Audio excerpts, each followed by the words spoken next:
Everything stated in this video is my opinion and my opinion only. And just like everything else in these cases we discuss here on this channel, everything is alleged.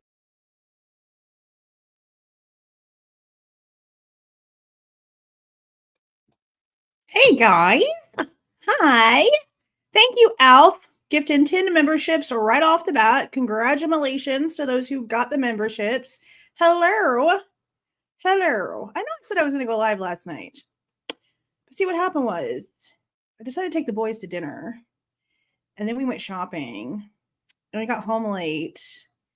And it was just late. So I just went ahead and let the video that I had ready for the last 3 days just go ahead and post. And now here we are. I just didn't do anything yesterday after that. Like, I just spent time with the kids so that, yeah, I just felt like going and doing stuff. We went to Buffalo Wild Wings and bought a bunch of crap at Ross we didn't need. That's where I was. How are you guys doing on this beautiful Saturday? We actually had really nice weather here today. I appreciate all of you guys spending your Saturday with me. Back again. Yes, we are. Hello from Vegas. 3 a.m. Oh my goodness. Go to bed, Ida Toes. That's hilarious. Oh my God. This right here. Like, I know all about the Johnny Gobble Ryan Upchurch drama. This name popped up a second ago and I about crashed out my chair.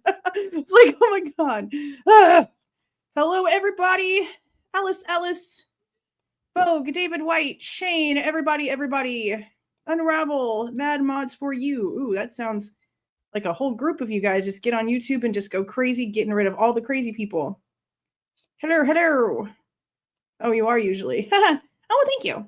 I decided to go red because, I was blue like the Sonic Hedgehog because of my son for like ever. And I figured for my birthday, I was going to dye my hair back to a color that I chose. So I just went back to red. Hello, Crossroads. Well, thank you, Alf. Yeah, these documents are wild. Okay, so I don't know how many of you guys saw the community post that I put out. Was it yesterday? Nope, it was the day before yesterday. This document that we're about to read literally says that one of the experts that the defense has, the way that he is looking at the discovery, because again, this is all based on the discovery. So this is based on the autopsy reports, the way that the information is being written about their injuries and everything else. This person is claiming that it shows that there were 2 weapons used on Kaylee and that Xana and Ethan were attacked simultaneously, basically, which is one of the bigger theories that I have when it comes to my suspicion with the university and how they took over shit. Okay. Like everyone knows that's been here knows that I am very, very, very sketched out about the fraternity. The fact that there's been so much secrecy around Xana and Ethan when it comes to this entire thing. There was so much focus put on one portion of this with so many different moving parts of it that I always feel, and I always have felt, that they do this. We need to make them look over here because all this real shit's going on over here type thing. And as much as I argue a lot about the Consolves, I also am very aware of the fact that the media really gave them this big ego that they now have. They gave them this, they're the most important part of this entire thing mentality, because I really feel as if they were really trying to get our focus off of what was really going on. That's just me. I don't trust the university. I don't trust the way they came in and did a bunch of stuff. So when it comes to multiple weapons, they were attacked at the exact same time, it makes more sense to me, knowing the very small time frame that they're claiming at least is involved in this situation, their timeline anyway. It would make more sense for the quickness, the amount of noise that wasn't apparently happening, for there to be multiple people doing this at the exact same time, multiple, more than one on each floor, more than one person. Like, I really feel like 4 people. Like, I'm not even kidding. Like, I really feel like it would have to be 4 people. 2 people upstairs, 2 people with Xana and Ethan. That's the only way that this makes any sense. It really is the only way that it makes any sense. And then whenever you take in consideration that the defense had Ethan's golf clubs in discovery for so long, and that came directly from his family, that they were with the defense in discovery to be looked at as evidence, that makes you question a lot of things. And all the secrecy and all the everything else. So whenever this paperwork comes out and says, oh, it looks like Xana and Ethan were attacked at the exact same time and that multiple weapons were used on Kaylee, that sounds like the most makes sense shit that we've heard this entire time. That's like the only thing that we've heard that actually makes any sense in this entire thing that's come out of anything. Sadly. So we're going to read this document, because there's a lot of information in this document. Now, I've only skimmed through it because reaction, okay? I give you my deep dive information whenever I do it, but I try to read these documents fresh. Like, I'll skim through stuff, see what's important. If someone says something about it, I'll Control F on the keyword, get that portion of the information. But when it comes to a lot of these details, this is the first time I'm going to be reading some of this. I'll let you know. There's at least 2 portions of this. This particular piece about Kaylee, Xana, and Ethan, and one other portion that I've read the details of, and I'll let you know whenever we get to that other part. So let's go ahead and pull this up. Yeah, minimum. And what does that go back to? The freaking heads bouncing in the background of Banfield, and the way that they're saying, hey, Heather, the way that they're saying, they planned it out, 19 minutes to walk there, do the crime, come back, leave your phone on the bed on autoplay on YouTube so that your location says you're at the house, wear insulated electrician gloves. Like, the way that the 4chan stuff really lays stuff out, there's more going into that than anything else. But I'm not going to sit here and point names. I'm going to tell y'all how crazy everything is. And that's about it. I can't sit here and do what a lot of these other channels do, where they point names out and try to be specific, because that's bullshit. And anyone that's doing that, they're lying to you. They're lying straight to their audience, because there's no way that you can point at a person with not all of the information and think that you have the answer. You can have your speculation, you can have your suspicions, but to say that you know exactly on point and you're naming a name and putting people's names out there, no, you crazy. You're wild. We're not doing none of that. We're going to go through these documents now. Let me get rid of this part. Stop screen. Present screen. Share screen. Okay, now let me fix this. I don't know why every single time I load a document on here, I have to fix the way that it is, just for you guys to be able to read it right. Like, you'd think my settings would save, but no. Oh my goodness. Okay, can you guys see that? I think you can. Okay, save. Put the banner. Okay. We're going to read this. Hitler is spineless. I don't understand how you can see some of this stuff. Like, I almost feel like he's just like now look, I want the 911 call in. I want Dylan on the stand. There's literally nothing here really that I think needs to be taken out in way of evidence besides them trying to say that bushy eyebrows matters. Bushy eyebrows don't matter. If it wasn't one of the first things, if it wasn't in the conversation that she was having with Bethany, that shit don't matter. That was fed to them after the fact. Fed to Dylan after the fact. 3 interviews, not a word. No, that doesn't work for me. So no, I agree that the bushy eyebrow thing needs to go. You guys already know that I disagree with the defense claiming that the word murder, all the things don't need to be in there. That's bullshit. This is a murder case. He should not be pointed at and called a murderer, but for the word murder to be used, that's exactly what happened. That's a stupid argument. I feel like a lot of this stuff is a stupid argument. And what was also really odd is Hitler sitting here calling Dylan like this perfectly credible witness, but then taking off all the statements that apparently came from her credible whatever experience out of the 911 call whenever it's coming from somebody else's mouth, what she was told from Dylan. But Dylan's oh so credible. Doesn't even make any sense.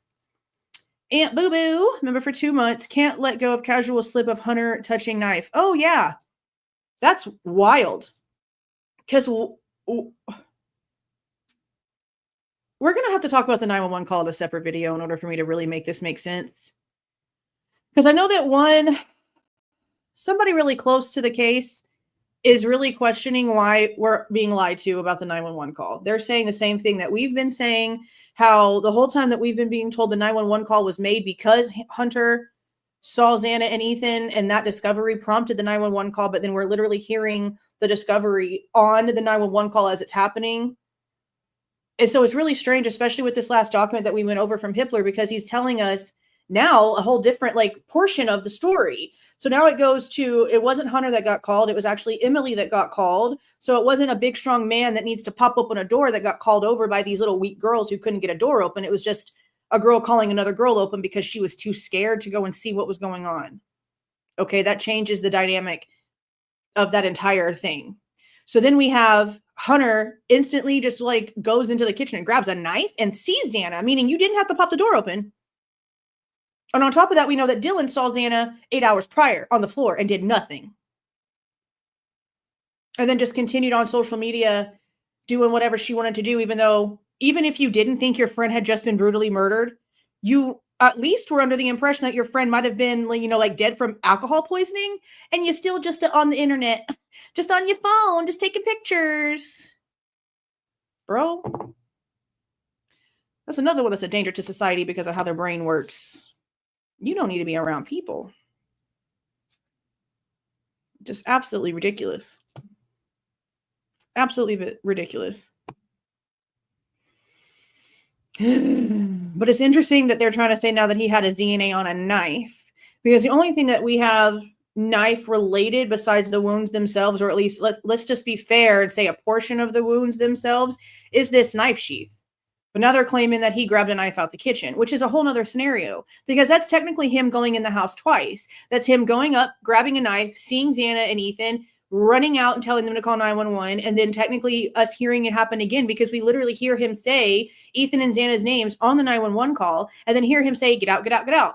I don't even know if the judge realizes that he literally said that exact same story in 2 different times. I don't know if he's realized that. I don't know how they haven't realized that, but there's no way they haven't realized that, right? They can't all be this stupid. But then again, let's just, you know what? They are that stupid. We're just not even going to pretend anymore. Okay. Ugh, get this chair ready. You ready? We're going to get over this. Yeah, well, let's see. Why grab a knife if she's passed out? The thing is that them telling whoever they called over that somebody was in the house actually did happen. But it's like an afterthought, not a forethought, an afterthought. She's on the 911 call, and she's like, oh, their friends passed out from drinking too much the night before. Oh, and by the way, So I guess he was more worried as a normal thinking person, I guess, about that portion than the other portion. Maybe he just was, maybe Hunter had an actual brain and was like, you said somebody was in your house, so let's make that the most important thing, and I'm going to go ahead and grab this knife, okay? Maybe that's what it was. Maybe he actually had a brain. I don't know. No idea. Okay. Take a drink of my tea.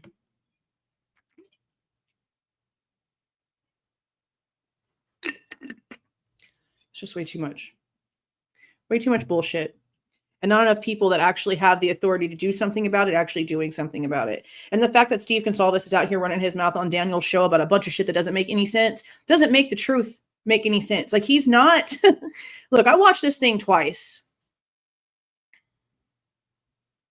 And I'm really on the fence about how I want to do this, because I want to come out and talk about it. We need to talk about it.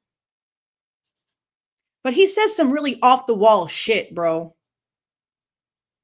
Like, he dances around why Kaylee was back at his house instead of living at King Road. He doesn't answer straight up if there was actually a voicemail with Kaylee's voice on it that they actually heard whenever the phone calls were going on between Maddie and Kaylee's phone and Jack's, whenever before they told us, yes, there was. And then he kind of just like pushes it off, and he's just like, well, Christy and Olivia are the ones who, did the phone investigation. And I'm like, oh, why won't you answer that question? And then he just randomly keeps going back to the fact that now they're going to be involved in some sort of legislation to help make truckers have to register their fingerprints and shit because they go across the country. And I'm like, why are we talking about truckers, bro? What are you doing? He's everywhere. So I don't know if I need to come out and do it the way that I normally do these videos, where I'm just like giving y'all my highlights and running my mouth and giving you receipts, or if I need to do this through StreamYard where I can record it longer and take breaks in between and bring in receipts. Because the way he says stuff, like, I feel like I will be doing the information an injustice if I don't play the portions that he is saying before I then give my reaction, because he says some off the wall shit. Like, he says some insane stuff. He doesn't want to answer certain questions. He says there's just some weird stuff. So I do feel like I'm going to have to play his words before you hear my words. See, that's another thing. The Consolveses were so adamant about making sure that no company name was used. Like, there's a specific interview where Steve literally gets onto Olivia about saying the right word when it comes to Eric. And now the judge is back to saying Uber and using it with the capital U business name and everything. So I don't know what the hell's going on with that. See how all this back and forth flip-flop bullshit, why do we just not know for sure about Eric? If it's so innocent and has nothing to do with anything, then why don't we just know the actual facts? Why are we flip-flopping and going back and forth? That's the parts that don't make any sense. That's the part that make no sense. Okay. We're going to read this now. I'll decide how I want to do the Steve Consolves thing, but don't be surprised if it's a 3-hour-long video of me going over the entire freaking interview and stopping in between to run my mouth and then pull up receipts about the things that he's talking about. Just don't be surprised. Just don't be surprised, okay? Okay, let's go ahead and get started with this. This is the defendant's order for the vague and undisclosed expert testimony. This is going to be regarding, I guess, the people that they want into, because the portion about their own person claiming that there were multiple weapons and the simultaneous attack on Xana and Ethan is in here, but also the state's witnesses with issues. Basically. Okay. 17 pages. Well, 14 pages. It shouldn't be too long, though. So I feel like their text has gotten a lot bigger since it moved to this county. Okay. Okay. Defendant moves to limit or exclude several different experts disclosed by the state on the grounds that their disclosures are deficit in some regard. And we've already got a footnote. Defendant's challenge to Rylene Nowlin's expert disclosures was addressed in the order on defendant's motion in limine regarding, and this one I have to go over still, The one regarding the touch or contact DNA, I have to do a video on that one. I'll probably record that one tomorrow before I do the Steve Consolves interview thing. Defendant's challenge to David Middleman's disclosure is rendered moot by the parties' agreement to not present the IGG. Yeah, we went over that too, since the IGG is out the window. So stupid. The state responds that it has complied with all discovery obligations and its disclosures are sufficient. It adds that several of the defendant's challenges are fodder for cross-examination, not exclusion. Oral argument on the motion was held on April 9th, 2025, after which the court took the matter under advisement. The court finds no basis to exclude or limit the disclosed expert testimony at this time, but if defendant believes an expert is testifying at trial outside the scope of his or her disclosure, he may object at that time and the court will consider it. Standard. A trial court's decision regarding discovery violations must be supported by substantial and competent evidence in the record. And then he cites State versus Coach from 2014. Choice of sanctions for a failure to comply with discovery obligations or whether to impose a sanction at all is discretionary. And now there is a citing for State versus Cochran from 1997. On discretionary matters, the trial court must, and he says this in every single one of them, I'm going over it, analysis. Rule 16b7 requires the state to provide upon written request of the defendant a written summary or report of any testimony that the state intends to introduce at trial that qualifies as expert witness testimony under IRE 702, 03, and 05. The disclosure must include a summary of the witness's opinions, the facts and data of those opinions, and the witness's qualifications. When a party fails to comply with discovery, the trial court may impose sanctions, including an inappropriate circumstances, the exclusion of the witness. Now, when it comes to discovery and what Hippler really expects for the expert witnesses to bring in, I agree with him. He's really strict about it. He's basically like, if you're going to be coming in here and talking about DNA and trying to give the jury a little rundown on DNA before the DNA evidence gets presented, then I want what you're actually going to be showing the jury. If you have a PowerPoint presentation, if you're going to be bringing out models, if you're going to be really putting on like a lecture here, I want your entire report. I want everything. I want to see exactly what you're going to be telling them before you ever even step in here, which I agree with. I agree with that. He should be able to see everything and they should have a lot of really detailed information because, homicide case, 4 lives, death penalty. Let's be as serious as we possibly can. Okay, Jenny Ayers, I guess. Number 2 footnote. The state submitted 3 disclosures for Ms. Ayers. The initial disclosure from December 18th, the rebuttal from February 15th of 2025, and the amended supplemental from March 3rd of 2025. Jenny Ayers is a forensic scientist with the Idaho State Police Forensic Services who works in evidence collecting and crime scene processing. She is disclosed to testify in a state's case-in-chief about crime scene processing generally, including collecting DNA, blood stains, latent fingerprints, hair and fibers, and shoe impressions. So basically, she's coming in there to talk to the court about the exact same things that are written in the DeSales homework that they're trying to use against Bryan. This woman is going to come out with that exact same amount of knowledge and give it to the court in oral form. And then later on, the court is going to present a paper from Bryan Kohberger's homework assignments that has the exact same stuff that this woman is stating that she has knowledge of, but they're going to say that it's proof that he's the murderer. They're not going to see how stupid that sounds. Insane. She will explain what DNA is, that it may be present in biological material or left on an item when handled, and that it may be present. What in the world? Okay. And that it is collected for preservation and sent elsewhere for testing. She is also going to testify to her work in this case detailed in Lab Report 25 and supporting field notes. That report discusses ISP's processing of defendant's Pullman apartment and Washington State University office, which included photographing and collecting evidence. Ms. Ayers was specifically involved in capturing images of the apartment and office and performing presumptive tests for the presence of blood at various points in the apartment. Now, when they came to the inventory report for his office at WSU, it was completely empty, which doesn't really mean much of anything in way of what people think about if he was fired beforehand or not, because this was a shared office where like multiple TAs used the same space and the whole thing was empty. So like no one's stuff was in there.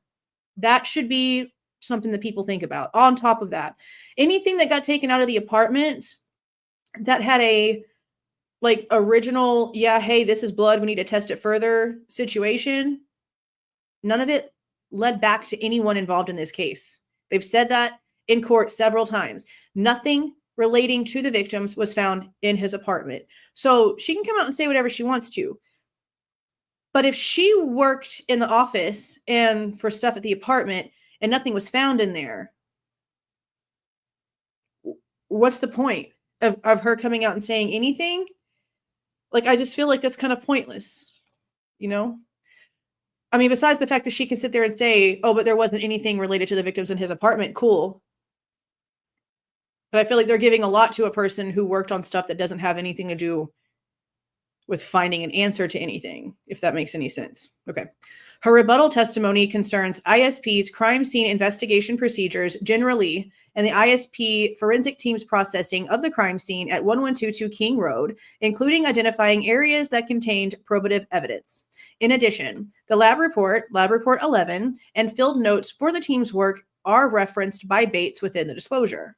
Defendant argues Ms. Ayer's case-in-chief disclosures do not provide any opinions she has about crime scene processing or about the DNA at issue in this case. Thus, he asked the court to limit her testimony to her qualifying background and her work in Lab 25.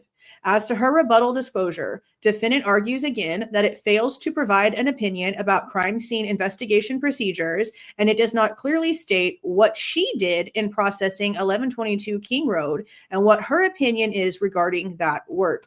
That's sort of like what I just said, actually, because they're saying, okay, but what did she do at the crime scene? And it doesn't sound like she did anything at the crime scene, that she only did work in regard to whatever came from his apartment. Because again, we know for a fact nothing came from his office. They showed us the inventory report and they literally had in their narrative that they wrote up that nothing was taken. There was nothing there. So yeah, if she didn't do work at the crime scene and there was nothing related to the victims found on the things that she did work on, then what's the point of her? What's the point of her? Defendants challenges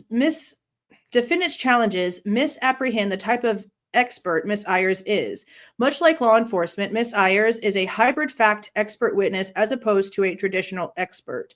She will be educating the jury on crime scene investigation procedures to provide foundation for her testimony regarding the work she and her team performed in this case, as outlined in lab reports 25 and 11 and the accompanying field notes. Okay, but if she didn't do any work at the crime scene, and again, the things that she did work on didn't have anything to do with leading to him having a connection to the victims, then why are they not just having someone from ISP that actually worked at the crime scene do this? You know what I mean? Like, why aren't they having somebody that worked at King Road be the one that comes in here and educates the jury about crime scene procedures? Wouldn't that make more sense? Wouldn't that make more freaking sense? This person is literally useless, redundant, doesn't need to be here. Literally doesn't need to be here.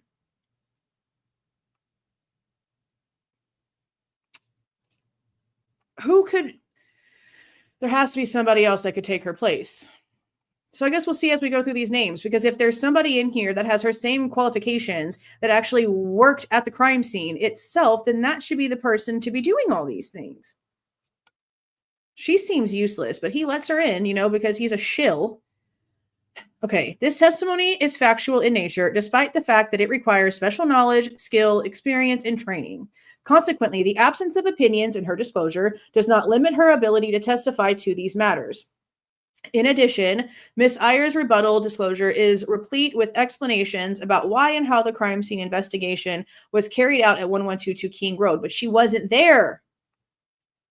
She wasn't there. For example, the disclosure discusses why the team focused on certain areas of the home as opposed to others, why they decided not to collect mattresses and bed frames. I'm sorry?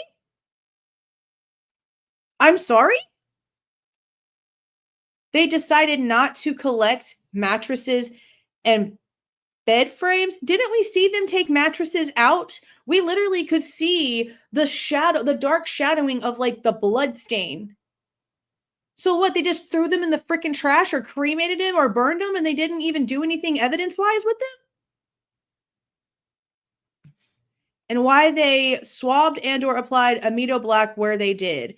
So they're trying to say they didn't do any of that to the mattresses and the bed frames?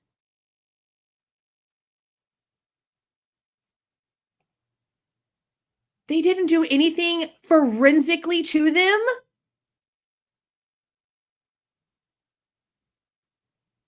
I am so angry at this, like I can feel myself shaking a little bit. What? Do you not realize that, like, if somebody, oh my God. Don't they realize that if somebody was on the freaking beds, then they could have easily, like, grabbed the freaking headboard for support as they were doing something else? Like, are we serious? What the actual F? I want to yell the real word right now. I really want to yell the word. I want to scream it at the top of my freaking lungs. How the shit? Oh my God. I have a headache already. I cannot believe they did not do anything with the freaking mattresses. What in the actual, that's where, oh my God, not even Maddie's?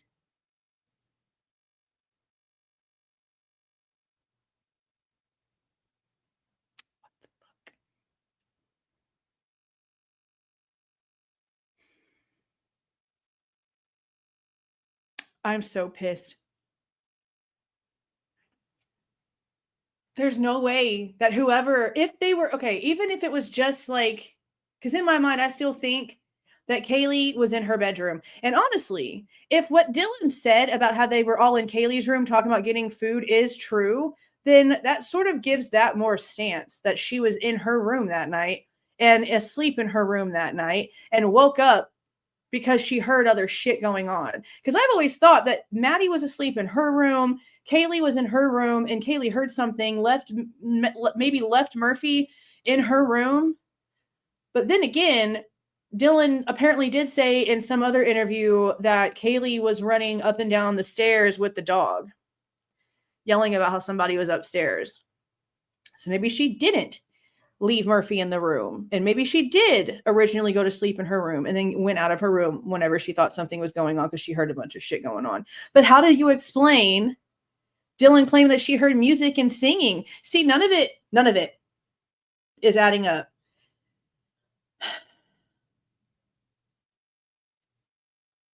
The more we get, the more we don't know. Anyway. But that also leads back to something that my friend said was really odd about Steve in the interview that he did, because whenever Daniel was asking him, I might have mentioned this already a few minutes ago, whenever Daniel was asking him about Kaylee being back at their house instead of living back at King Road, like he really was like dancing around it. He really danced around a lot of shit. He danced around a lot of stuff. It was odd. Because that was really the only thing that her and Bryan Kohberger had in common, is that they were moving at around the same time. Like she was moving into King Road at about the exact same time that he was moving to WSU. Like give or take, you know? But she was only at King Road for like a few weeks, and then she started staying at her parents' house. Like maybe not a few weeks, maybe a little bit longer than that. And then we have to remember, one of the biggest reasons why we were like really sketchy about this from the beginning is because what did Christy tell us? Like not us, obviously, but what did Christy say? That Kaylee was hesitant to go back. Like her just moving into King Road and then instantly not living there anymore and staying at her parents' house and not wanting to go back even for that weekend, and bam. I don't know. There's just so many freaking questions. Makes me sick. So many freaking questions. But this makes me really sick, because what do you mean? Like you're telling us that you found at least 2 of them on mattresses. Like from the way that everything sounds, it's as if regardless, Xana was on the floor. Now, when it comes to Ethan, now that we know that whatever we were told from the Consolves that they told Daniel that came out to us is crap, because apparently the door was open. Dylan saw Xana 8 hours before Hunter did, and the door didn't have to be opened. It was there. So if Ethan's body wasn't on the ground, wasn't on the floor behind the door, making the door be too hard to open that they had to call a big strong man over, because now we know that story's bullshit.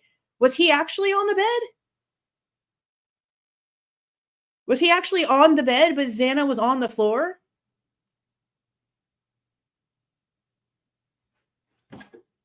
That changes so many things.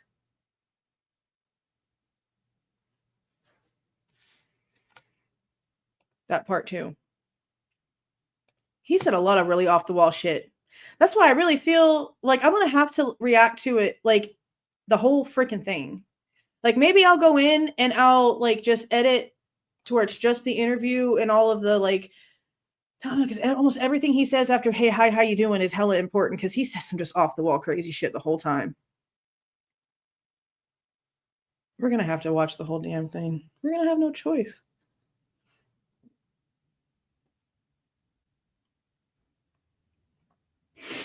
It was very freaking odd. And I feel like the only way that we're going to cover it correctly is listening to the whole freaking thing, unfortunately. I really try to come out here and do shorter, quicker, to the point, highlight stuff to talk shit about these damn things. But I don't think I can with this one. I just don't think I can. No, see, that would be Xana's would have been coming out the house. See, and apparently she calls over Emily because she's scared, because again, 8 hours later, you've got no answers. But then again, I'm like, okay, but you didn't go to sleep. You didn't go to sleep the whole time. And if the damn door is open to Xana's room and you can see her whenever you're leaving your room to go down to Bethany's, you're telling me that in that 8 hours you're drinking all day, you didn't have to pee? Did you just piss in a bottle in the closet the whole night? What do you mean? It doesn't make sense. None of it makes any sense.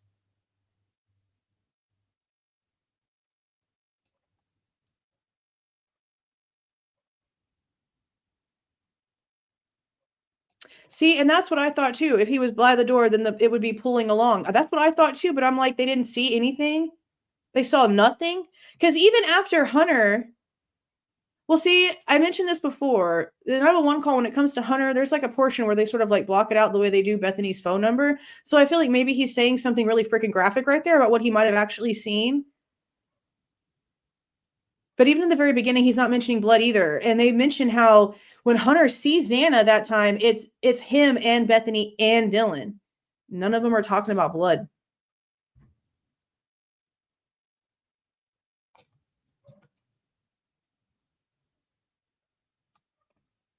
Or they stay awake all night if they didn't know something was wrong.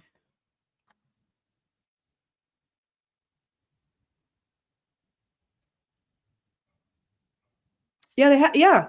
And that's another thing I'm saying. Like, it doesn't even matter. Dylan can pretend all she wants, okay? Nothing that she says is going to make her look any better. She either saw her dead for real and orchestrated a cleanup and all this other crazy shit that might have ended up happening, or in her little stupid college brain, she saw her friend passed out by possible alcohol poisoning and just went on about life. She saw her on the ground and didn't care to ever go back and check. She's calling her phone. She's calling Ethan's phone. She's checking their locations on Snap Map, knowing she's on the ground in her room, and she still doesn't bother to even go check. She doesn't bother in 8 hours to go check on her friend that she saw on the ground? No. Then you're taking photos, you're creating photos and videos. You're editing those photos and videos that you are creating, and then you are deleting said videos and photos that you created and then edited in this time frame. And I don't care if Xana was wearing all black. We were told that she was so severely injured that her fingers were almost off of her body. Okay? Wearing all black or not, that would have been noticeable. Their carpets are not black. Their walls are not black. Okay? This stuff would have been noticeable.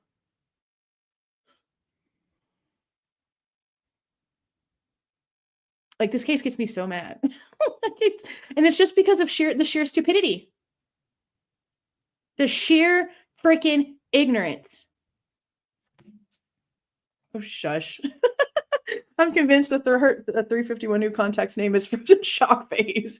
Bro, look, there's no way. I don't give a damn how drunk your ass is, all right? You're not sitting there able to new contact, first name, last name. And we know what these younger generations do. They have to put little emojis, or it has to have a freaking photo, okay? They have to do the things. There's no way that at 3:51 she's doing all of that and then gets interrupted by lights coming in the window or by hearing something and thinking somebody's there. You're not passed out so drunk you're not passed out because you're drunk in 8 minutes. If you were just on your phone, if you're going to your room at 3:20 and then 30 minutes later you're adding a contact to your phone, you're not passed out 8 minutes later. There's no way. There's no freaking way. And the judge is placating to this bullshit. That's what makes me so pissed. The judge is going along with it, and not just going along with it, he's making it sound better.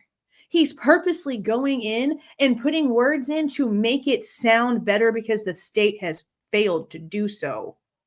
This is disgusting. This is so gross. They put him here as somebody who has never dealt with anything like this before in his entire career for a reason. And he's showing it.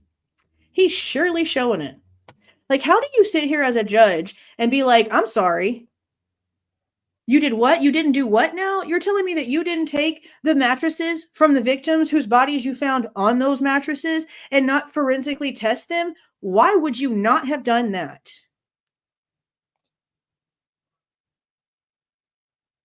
And you know, they've probably cremated these things. You know, they burned the house, and they didn't just like burn the remains of the house. They took the ashes and shit and then like destroyed them with chemicals. They did everything that they could to destroy the fact this thing ever existed. And I bet you they did it with this stuff too.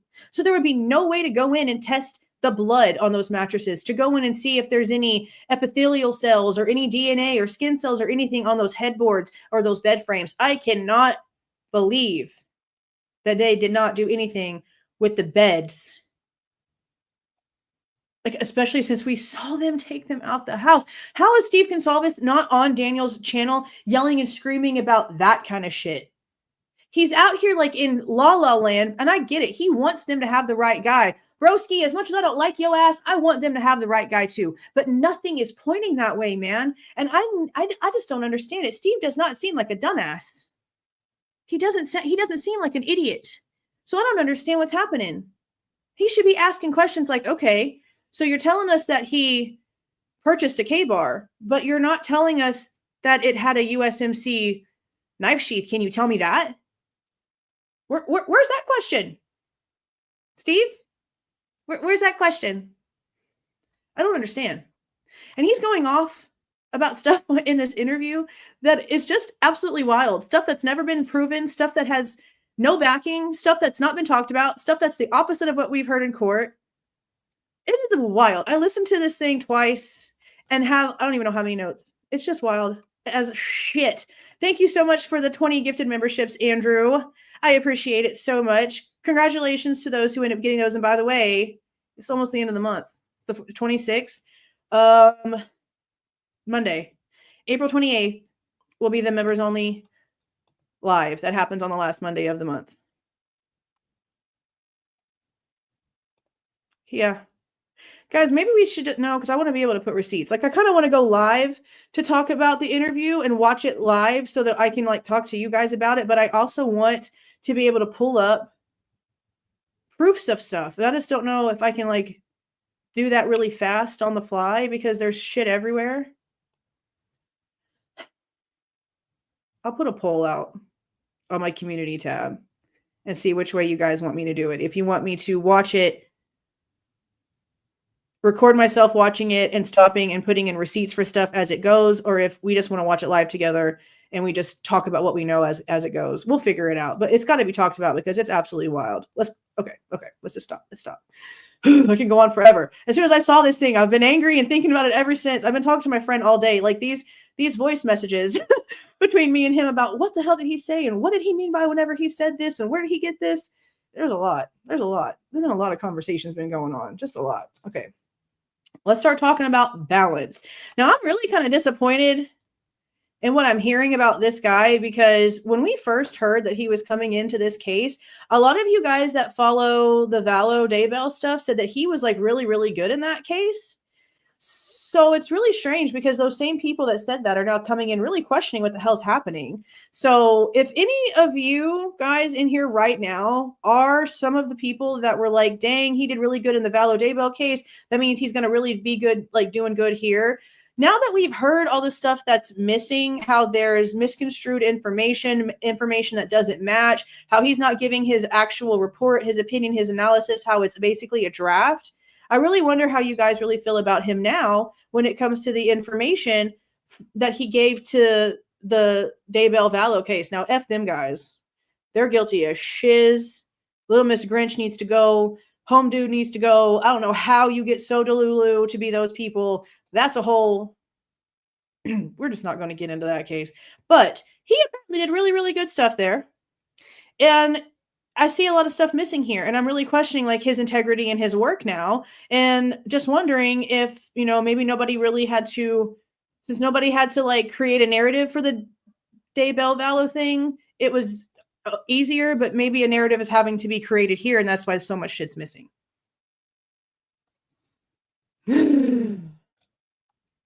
Girl. Hour 45. It's long. It's long. It won't let you renew it. It's very strange. See? See, exactly. Night and day of it, and it's wild.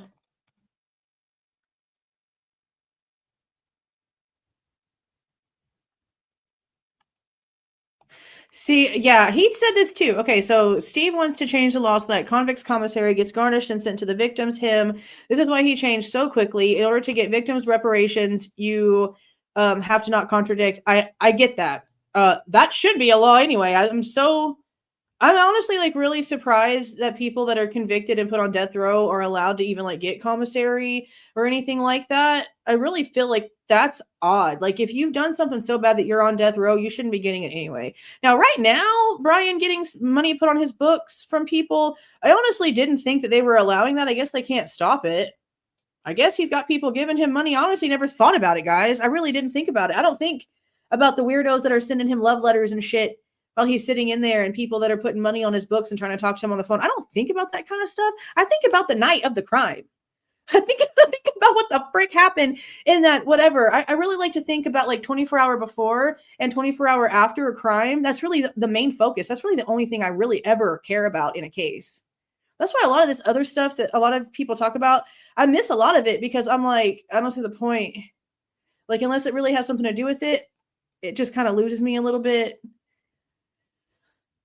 So I guess it's a reality. I mean, why wouldn't it be a reality? Why wouldn't he be being treated like everybody else and people be sending him money? You know, that makes complete sense, honestly. But he doesn't want to talk to anybody. The whole like standing silent thing and him not talking to people. So I guess I really didn't think. I don't know. For some reason, I just didn't think about it. But I agree with him that whenever somebody is convicted, they shouldn't be allowed to get commissary from fans and weirdos out there that worship them for the shit that they did. I agree with that. I thought that was like already a thing. If it's not already a thing, it needs to be a thing.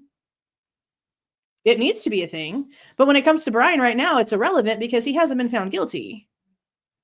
But it would make sense that he's sitting here kissing ass to the state, even though he's got to know they're wrong. He's not an idiot. I think that's what really, I think, pisses me the most off about Steve, is that he's not a fool. And he's sitting here, to me, acting like a fool. I think that's what it is. That's what always gets me like the most upset whenever I get upset about somebody. It's like, I know you're smarter than this. Like, I know he's got to be smarter than this. I think that's why I'm so pissed. That's why I think I'm mad. That's why I'm mad. I wanted to look into that whenever he said that shit, because I was like, I didn't know that. I didn't know that because they've mentioned him before. That's what I thought. That okay.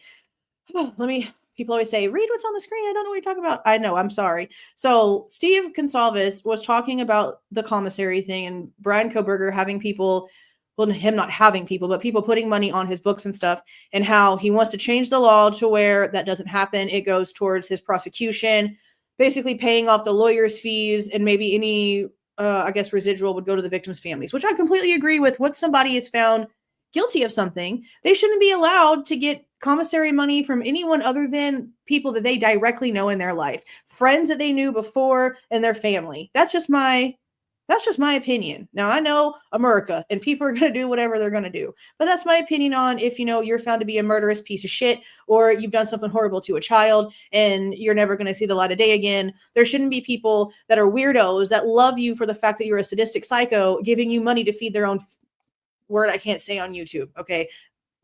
I agree with that.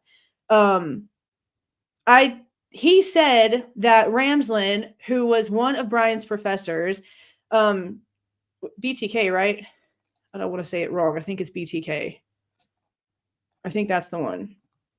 She talked to him, did a book, and Steve Consolves said that she split the profits between her and the serial killer guy, and that's not true. He didn't get money from that. Ramsland wouldn't have done that and then be expected to be considered worth a shit in her field. Let's be for real. If she would have given money to somebody like him, she would be a laughingstock in her community, because that's not what the hell they're there for. That's not what they are there for. That didn't happen. So the fact that he's sitting here lying whenever stuff can be looked up on the internet to be proven, it's something that he constantly does. The money went to the victims' families. Like it gets split residually between the victims' families. And it's just gross that he does that. It's so gross. That's why I really feel like, yeah, and calling Ann desperate. See, okay, we're going to watch it together. We're just going to watch it together. There's just no way we can't, because there's just too much. We're going to be stopping every 5 freaking seconds, but we have to watch it together because it's just too much. I'm about to. That's my whole point. That's why they don't like me. Daniel told me drunkenly a long time ago, whenever he did the interview with Christy, and then he deleted it and put stuff back, and I called him out because he left a bunch of shit out that he said about the roommates that was really freaking important. He left a really long... I have a snapshot. He left a really long comment on the video, drunk. You can tell that he was intoxicated because a few hours later he deleted it. He must have sobered up after he slept and deleted it, but told me how much Chrissy didn't like me, that there was like 3 YouTubers that she completely hated, and I was one of them. And I'm like, cool, bro, because I ask questions, because I don't like the fact that you called your daughter a brat about the fact she didn't want to get back with her boyfriend on the very first interview you ever did about your dead child. Sorry that I don't like how you talk about your kid. Get over it. Daniel and Steve G are very much the same person. He even said at the end of the interview that if they lived together, Daniel would be somebody that he would go and barbecue with and have a beer with. And I was like, man, y'all are just a bunch of bros. It was so gross. So gross. Oh, I was one of the ones. Yeah, I guess. I mean, I carry, so have at it. And it was also hilarious that he was like, what he said about YouTubers, and the way Daniel was sitting there like making this certain face. And I'm thinking in my head, bro, you're literally talking to one right now. You go and you take selfies with your arm around the other one. What you talking about? He gets on my nerves. Oh my God, I can't stand him. Hey, Danny, thank you for the $4. Thank you for keeping it real, Jules. Have a coffee on me. I'm going to have 3,000 espressos on you. He just gets on my nerves. That's why I'm here for the victims. The families all get support until they show us that they don't deserve it. Okay. I still very much support the families that deserve it. And the Consolveses are the most questionable ones. And they do it in front of everyone. And they're gross about it. It's just plain and simple. They're gross about it. And if he knows that Kaylee was into true crime, how does he think that she feels?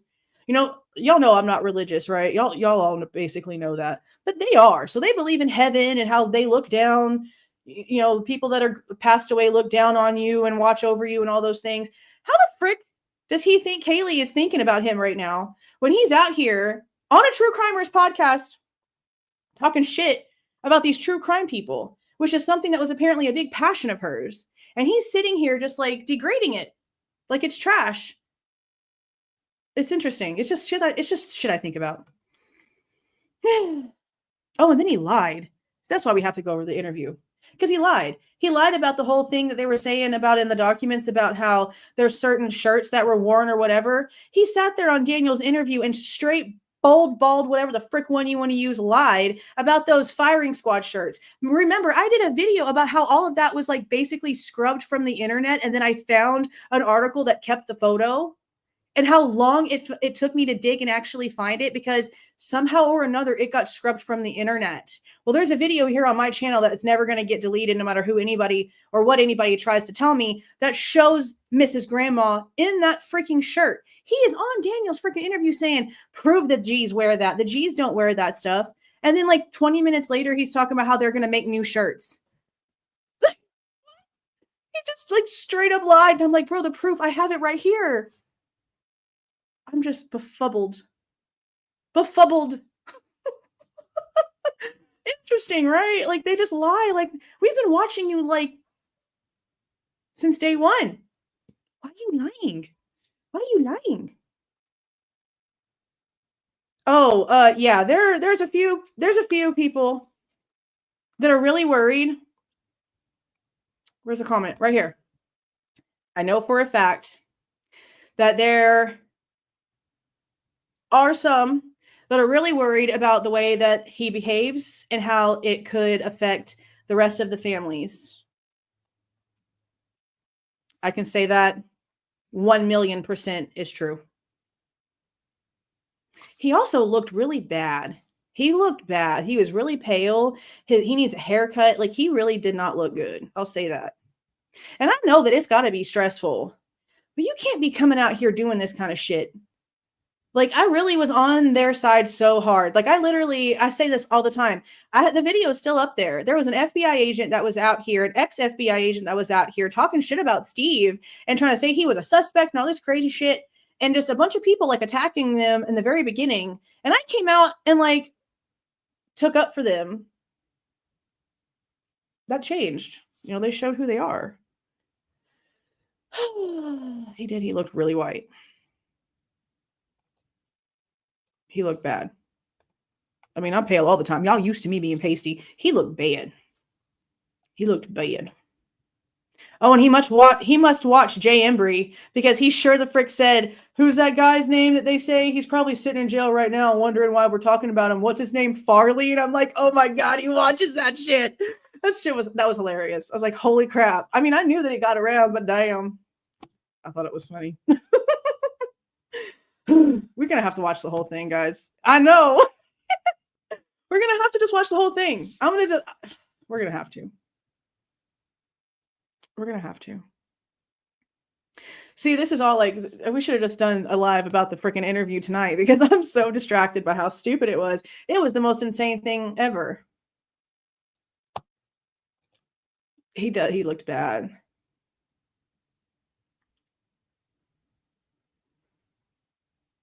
Yeah, it was wild. He said some shit. Like, damn. He's like saying some wild stuff and he's dancing around real questions. And of course, Daniel's not pushing him because he's buddy with him. Okay, let's read the document. We're going to have to I'm just going to go live tomorrow and we're just going to watch the interview together. I don't know what time. It probably won't be too late, but we're just going to have to. Because there's just too much. There's just too much. Okay. Let's concentrate, guys. Since we're doing this tomorrow, let's concentrate. All right. Special Agent Nicholas Valance. And before we even get started, there's a fourth footnote in the name. The state submitted 3 disclosures for Mr. Valance. The initial disclosure from December 18th of 24, the rebuttal from February 17th of 25, and the omitted supplemental from March 3rd of 25. In addition, throughout this case, defense has had and been on notice of the Exhibit A's to the various search warrant affidavits, which detail much of the opinion and analysis of the CAS team, and thus Valance, including those related to defendants' locations at the outlined times before and after the homicides. And see, that's another thing that's really confusing because they're acting like they have all this location information. And I've said this quite a few times too.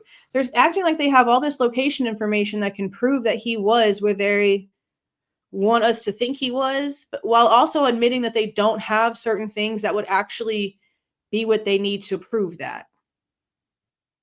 If that makes any sense. Doesn't make sense.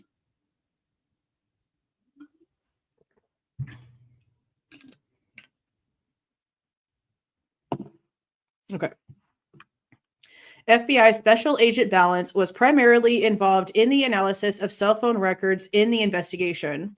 He is disclosed to testify in the state's case-in-chief about his analysis of AT&T cell phone records for defendant Madison Mogen and Xana Kernodle, as well as his own drive testing measurements to determine the use and general location of their cell phones between June 22nd and June 2022 and November 2022. Why do we need to talk about so long of time? I guess they're going to try to correlate the timings of whenever he got to the area to up to the date of the crime, which is kind of reaching. Like, that's wild. Okay. Accompanying his initial disclosure in his 30-page cast report, which discusses and maps the data he reviewed and the methodology employed. His supplemental disclosure goes through each page of the cast report to discuss its significance.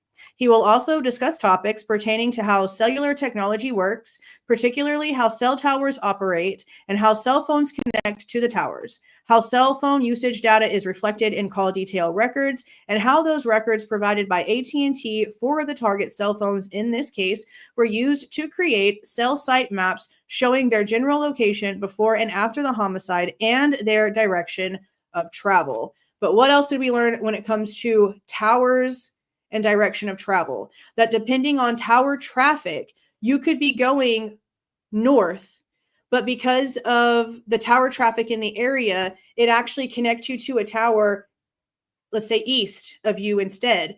While you're continuing north, your phone is looking as if you actually went east on that highway instead of going straight. You took an exit, is what it's basically going to show, which is a false situation. That actually happens quite a bit. I actually remember when I first started this channel, it was because of Kylie Rodney, but right around the same time that Kylie's case was really starting, there was also a girl named Jolisa Fuentes, and there was a false ping in her case that caused a lot of issues. She ended up being found where they originally thought she was going to be, but because of a false ping, the family spent weeks looking like in town whenever they should have been looking out up like on the mountain hillside-ish area, because her car ended up going off of a cliff. And because of this false ping, they thought that she had made it back into town and had disappeared after the fact, but she actually never made it off of the cliffside. False pings are a big situation. So yeah, they're not really, we need more. Okay. In challenging Agent Balance's case-in-chief disclosures, defendant provides the affidavit of his cell phone data expert, Cy Ray. Mr. Ray complains that I love how he uses the words. He does not like Cy Ray. He does not like him. Mr. Ray complains that he is unable to identify Agent Balance's methodology, which was described in the cast report. Mr. Ray states that the cast report omits data and or fails to mention how certain AT&T data was utilized in his analysis, namely handoff data and drive test mapping, and why some data was ignored. And there's a fifth footnote. Mr. Ray notes that Agent Balance failed to include an analysis of handoff data for a defendant's cell phone between the hours of 2:30 and 3 a.m. on November 13th of 2022. That he did not include the mapping he relied upon to establish defendant was near the crime scene on several occasions before the crime, and he failed to disclose how his drive testing works to a sufficient degree. Hold on one second.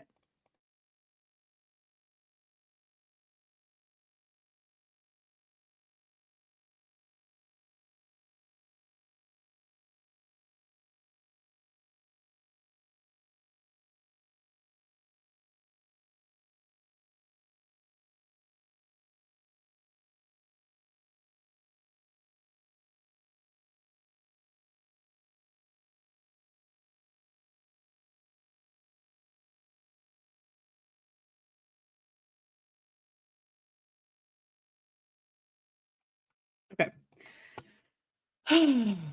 What's wild to me about like the way that they're acting about the things that Cy Ray is saying is because Cy Ray taught all of this. Like thousands and thousands of feds and law enforcement agents across the country are using Cy Ray's templates, Cy Ray's work product, Cy Ray's teachings in order to come up with the results that they use in their cases. So if someone who's been teaching this is coming out and saying all this shit's missing, that's basically a teacher grading a student. So for someone who's completely uneducated in it, i.e. Hippler over here, to sit here and act like Cyray's a conspiracy theorist because he's basically given this dude an F in class is wild to me. He knows nothing.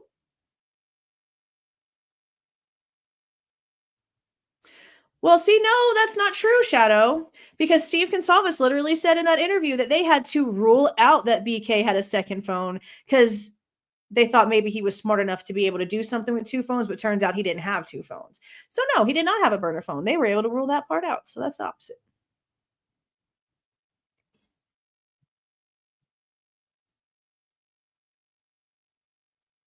Yeah. Controlled opposition, which is sad. Super sad.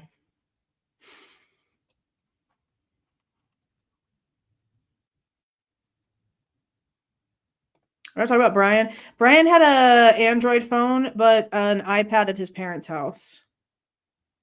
I mean, he sure thinks he does, doesn't he? The way that he freaking interrupts them, he really does act like he is an expert. I know there's something in here about his work laptop. I'm going to assume that means his WSUTA laptop, like his school laptop. But yeah, like there's another device, but there's not two phones. But Steve thought that he was able, like, because Steve's all into IT, he says something about how he thought maybe Bryan was smart enough to be able to do some sort of tethering thing because they make a big deal out of the fact that he turns his VPN on his phone. And I'm like, who gives a shit? That's not hiding your location. That's not hiding your location. Your tower already sees like where you are. Having a VPN on your cell phone doesn't do anything in way of hiding where you are from like being known. It doesn't. It just stops your IP address on websites from showing your location, but it's not going to stop your freaking cell phone people from knowing. So whenever they're like, oh, he turned on his VPN, I'm like, who gives a shit? What does that stop? That doesn't stop literally anything.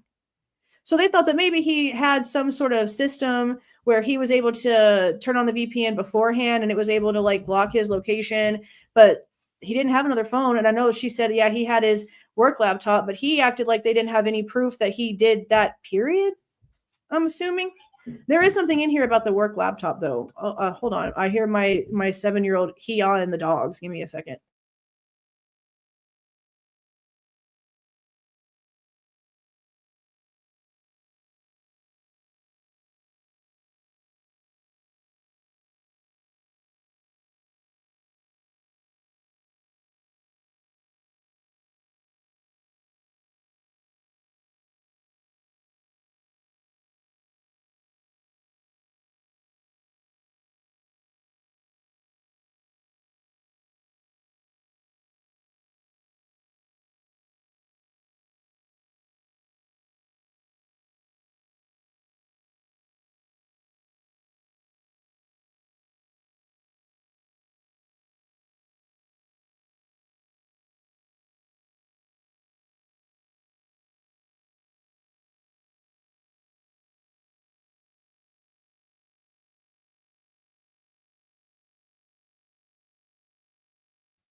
Yeah, and it's kind of weird the way he put that punch in the face comment because he was like, you know, for all you people that think he's oh so great, he punched my daughter in the face. Okay, well, for one, if we think he's innocent, then that's not him that did that. Okay, and for two, no one thinks that whoever did this is a good person. So there's no one that would think that if he is the person who did this, that he's a good person after they believe that he's also a murderer.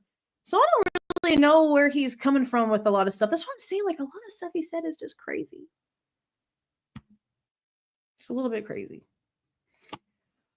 Let's get back to this. Okay. You know, let's keep reading about how Cyray is complaining about how somebody's doing something wrong that he is literally an expert in. It's just wild. Okay. He asserts this omitted data and methodology is exculpatory, and without it, he cannot fairly analyze Agent Balance's work. According to the state, its disclosures sufficiently identify Agent Balance's opinions and the facts and the data he relied upon, and defendant's concerns are fodder for cross-examination.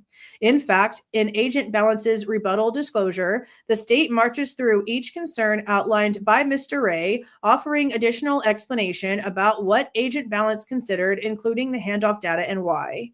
Defendant, however, asserts the attempted clarification in the rebuttal disclosure is insufficient, arguing there is no disclosure as to why he has omitted 95% of the relevant coverage maps for his drive testing, no analysis or mapping of the handoff data, and no documentation provided of the cast report's peer review process. And we have a 6 footnote that says there is no requirement under Rule 16 ICR that the state provide peer review documentation of an expert's report. Likewise, the rule does not require an expert to identify the data they did not rely upon or why they did not rely upon that data. Well, there should be 3 people at least that look at this shit. There should always be 3, and there should have to be a majority response before it can even be admitted as evidence. The fact that they just rely on one person's information, it makes it to where there's way too much room for error. They definitely should change the way that they do things with that. That's wild. Why is this thing skipping? Okay. However, the fact remains that defendant has all the facts and data that Agent Balance relied upon to form his opinions, which are expressed within his cast report. And we have a 7th footnote. A draft of the cast report was disclosed to the defense in the early stages of this case. It was subsequently peer-reviewed, and the final cast report was issued and disclosed in July of 2024. Okay, but that's still almost a year ago. And Cy Ray, as of 2025, is still stating that there's shit missing and that it's wrong. So who cares? That's still irrelevant to what Cy Ray is saying as of right now. Initial blah, blah, blah, blah, blah. Okay. The data supporting SA Balance's opinions is located in the files of the cell phone records provided by AT&T and the drive testing files, which were provided to defense through discovery. And then supplemental disclosure, identifying disclosed information relied upon by Agent Balance by description. While his methodology might not be set forth with as much specificity as, oh my God, my mouse is a new mouse. It is acting crazy. Okay. With as much specificity as Mr. Ray would like, Rule 16 does not require that detailed methodology be provided. It requires merely opinions, facts, and data for those opinions, and the witness's qualifications. ICR 16b7. To the extent defendant believes Agent Balance omitted important data or is relying on sufficient data for his opinions, this is fodder for cross-examination, not exclusion. Moreover, if an opinion is not reasonably set forth within the disclosure, it will not be allowed. And we have the 8th footnote. For example, defendant complained at the hearing that Agent Balance analyzed handoff data for the 7 minutes prior to the phone powering off at 2:54 a.m. on November 13th, 2022, but did not provide an opinion about what his analysis showed. Thus, defendant wants to exclude any opinion as to what his analysis of those 7 minutes showed. However, as pointed out in Agent Balance's rebuttal disclosure, page 13 of the cast report sets forth the data Agent Balance relied upon to opine the defendant's phone used a certain tower and sector at 2:47 a.m. southeast of his apartment and ceased communication with the network at 2:54. Okay. He also explains that the location of a device is best estimated by the initial cell site versus the handoff cell site. He will be allowed to testify to these opinions. If defendant believes Agent Balance strays beyond these opinions, he can object and the court will take the matter up then. But with the way that the tower range is, it reaches Pullman. That's why all the tower stuff doesn't really make a lot of sense to me when it comes to being able to actually find true location because of the range they all have and how far apart they are.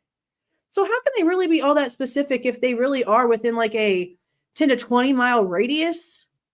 They've literally, even the guy from Garrett Discovery that thinks Bryan is guilty and that he can prove that he's there or whatever, even he is saying like what we just said, that you could be going one direction and because of tower traffic, it put you in another direction. And speaking of tower traffic that night, what was happening that weekend?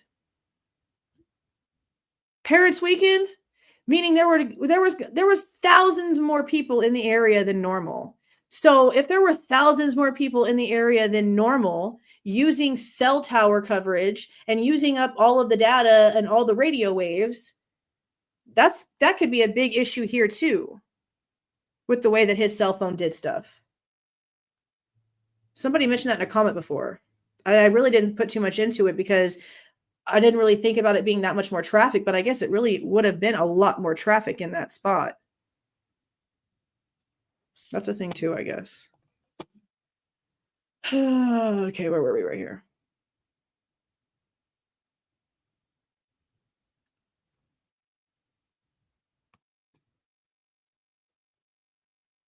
Okay, he will be allowed to testify to these opinions. If defendant believes Agent Mallet strays beyond these opinions, he can object and the court will take the matter up then. There's also some people that think that he was on the phone from 247 to 254. That's a possibility. I just wish that if that was true, that we would know who he was talking to. But they're not bringing any people forward. So we're really going based off of literally like data, timestamps, and it's literally science versus science. That's all it is. It's science versus science. Was that the 8th one? Okay. Okay, now this is where they're going to mention something about Bryan's laptop. This is one of the portions I did read because I control F'd the word clean because the comment said something about the document stating that there was proof of a cleanup. So I control F'd clean. And this was actually the first portion that popped up. Now, this is Mr. and Mrs. Barnhart. These are the people that were coming in to talk about some sort of habit. What? This mouse is literally on crack. I just bought it. It just came in today, and it is literally going to piss me all the way off. Like, if I have to put my old one back in, it's got a brand new battery, too. We'll see what it does. I might have to fix it. Okay, anyway. In the self-authenticating, no. Wrong. There was a document about the expert disclosures that came out almost like a month ago now. And in it, it just said something about Mr. and Mrs. Barnhart and it being about testimony about some sort of habit behavior, I believe was the wording. Habit behavior? Pattern behavior? Y'all know what I'm talking about. We couldn't figure out who it was. Now, I mentioned that I found who they were. I actually found, I think I even put the... No, no, it just came in from Amazon today. That's funny. No, it just came in today. What the frick was I just saying? My ADHD brain, bro. Oh, okay. So I found a video of Heather and Jared Barnhart on YouTube, and I think I'd given you guys the link at the time, like in the live chat whenever I brought it up. I don't have it open right now. I'll have to find it and show you guys another time if I remember because my brain's everywhere. But they did like an interview on this forensic data YouTube channel. I don't know what their like real credentials are really about because this is talking about like Celebrite or whatever, which they talk about in that interview and stuff too. But in their interview, they're talking about like social media and AI and like how people are really vulnerable to fake AI videos and fake AI images and how like that stuff is really bad on social media, especially like Snapchat and stuff like that. Like that's what that interview was about that I found of them. So yeah, I don't know what their credentials are when it comes to like what they're really specialized in, because this is like two different things, like cellular location and AI being a menace are two completely different fields of study. So I don't know, maybe they just do a little bit of everything, but they're a married couple, just like Cyree and his wife, you know, now we have another married couple in here. Let's see what they have to say. Okay. The Barnharts are digital specialists with Celebrite who were retained by law enforcement to analyze defendant's cell phone and PC to determine user behavior and actions. They are disclosed to opine that the gaps in data in the two devices were abnormal. Now we have a 10th footnote. They do say there's like a space, there's like a time period where some stuff is missing. I don't remember exactly what it said. Okay. Specifically, their report explains that the gaps in data may be consistent with cleaning up or using anti-forensic methods to clear evidence. Okay. Now, again, remember, this is on his school computer. I'm pretty positive. That's what it said, right? It's down here. Okay. Attached to the disclosure is a report jointly authored by the Barnharts detailing their analysis and findings. And then their credentials are also attached. Defendant argues that the disclosures indicate they will testify to habit evidence, which he complains is not explained and is not accompanied by any opinions. Defendant's challenge is confusing. Nowhere do the disclosures or the report indicate the Barnharts will testify about habit evidence. Rather, the disclosures state they will testify to their findings pertaining to defendant's activities on his PC and cell phone for a period of time before and after the homicides, and why gaps in data over the time period are abnormal. Well, I guess if they're coming out and saying that something is abnormal, it's out of habit. So I guess habit evidence does make sense. If it's an abnormal behavior, you'd only know that by knowing the habit, the norm. You know what I mean? Okay. The Barnharts' opinions regarding these topics are fully set forth in their joint report. For example, okay, it is the school computer. That's what I thought. Okay. They observed gaps in defendant's school PC that may be consistent with cleaning up or using anti-forensic methods to clear evidence. Now you see why this was the first thing that showed up whenever I Control F'd clean. That's why it popped up first. Among the gaps found were in the PC's event logs and system resource usage monitoring between November 11th of 2022 and November 16th of 2022, which Barnharts opined was abnormal given that the school was in session. It was in session.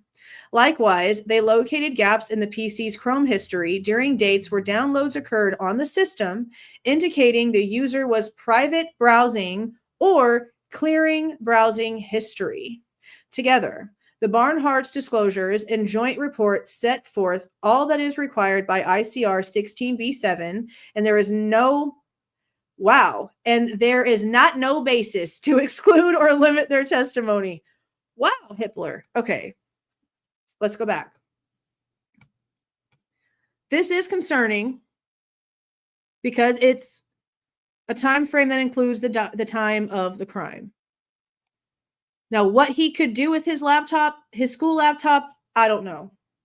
Would he be stupid enough to try to do something with his school laptop? I don't know. If it just says that there's no usage between November 11th and November 16th, could that just mean that he was using something else? And there's really nothing nefarious about it? Sure. But I don't know what they're trying to say. Like, I don't know what they're trying to say here besides it's a little bit weird that some usage log is missing with school being open. Can you go in and delete? I mean, I'm pretty sure you can. I don't know anything about this kind of techie shit. Can you go in on a school computer and hack through the security systems that would allow you to be able to do all those things? I mean, I guess if it wasn't a school... Okay, this is what I need to know. There's a couple things I need to know.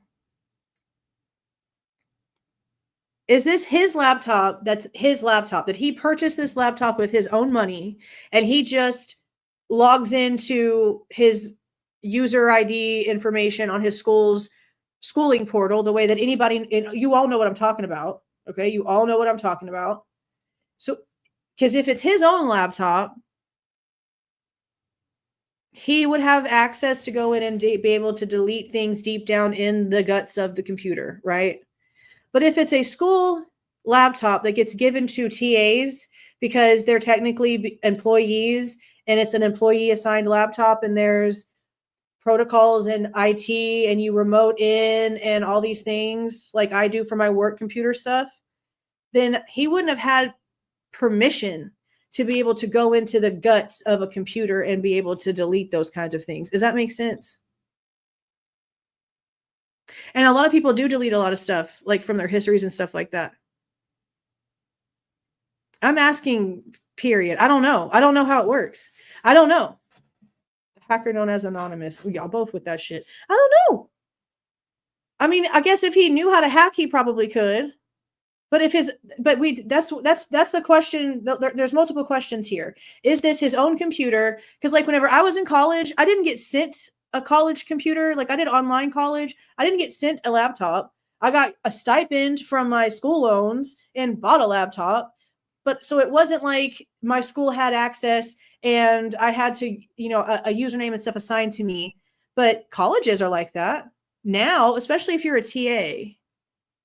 So was it a school assigned laptop where he would have had a lot of restrictions? Because I can't do shit on my laptop, guys. Like my laptop for work got sent to me from my job. I cannot do anything to the settings.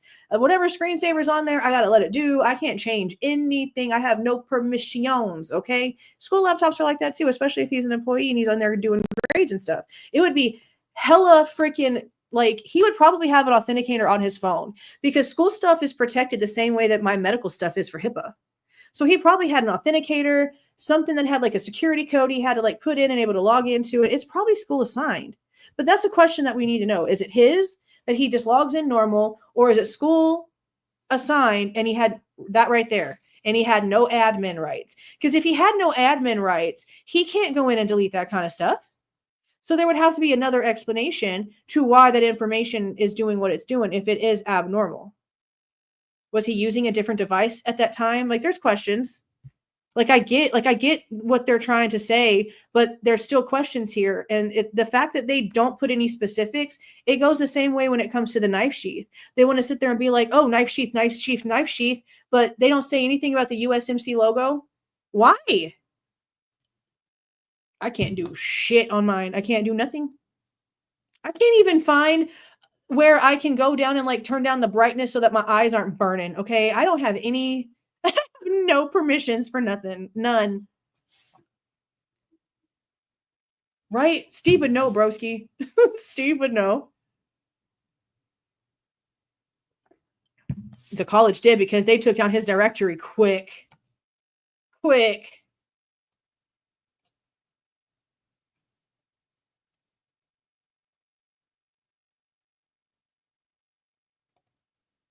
Yeah, I always really question that. Like, why did they? That's why I really feel.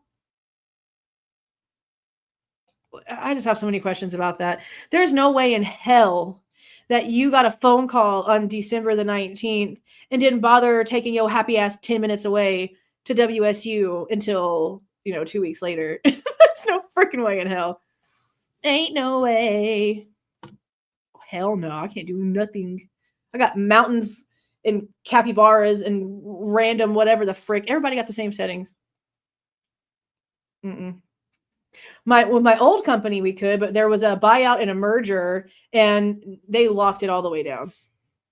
Like with my old company, we used our computers and we remoted it into like a VPN, not VPN. Was it a VPN? Do they call it a VPN? No, it was like a remote, whatever. There's a word for it. I'm not techie, bro. And it's sad too, because I have two uncles that own computer businesses that like literally do this for a living. And my son just built a computer from scratch and I don't know nothing. I know nothing. I don't know. But that's a question I have. Is it his computer that he used the way that I used mine for my college stuff, where I just logged into a portal and downloaded a driver? You know what I mean? Or is it school issued and he had no admin rights?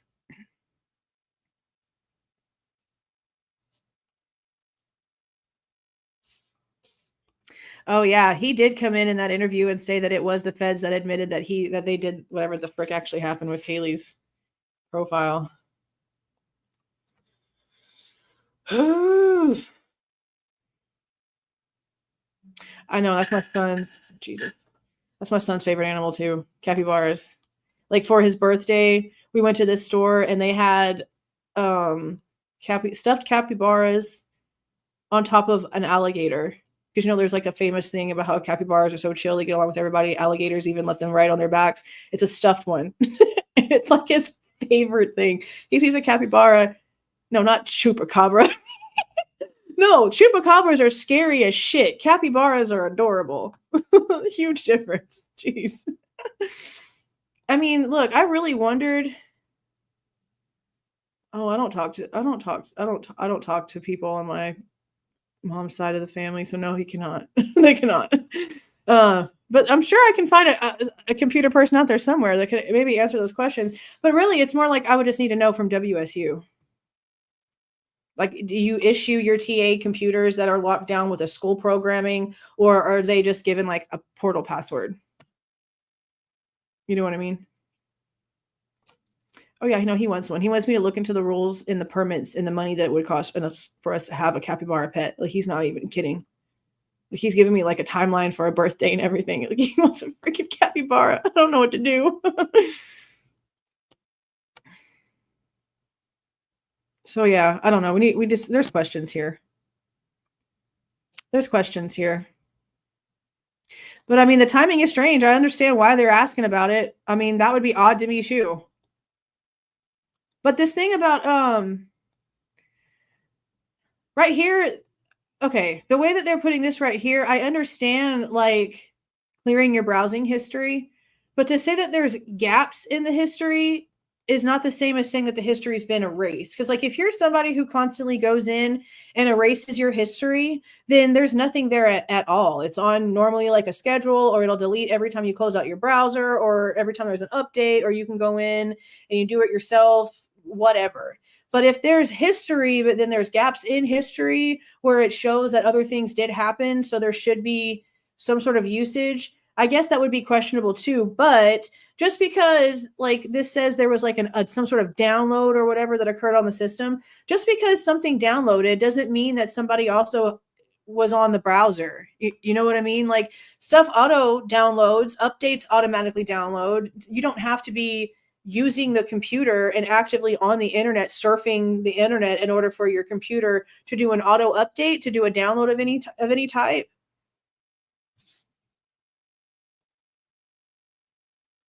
No, why would I know that? I'm not a knife person. Steve said some crazy shit about the knife too. Okay. Let me look at this real quick.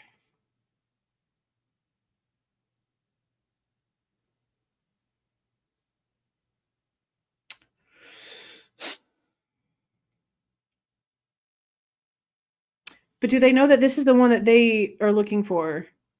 Because I've really questioned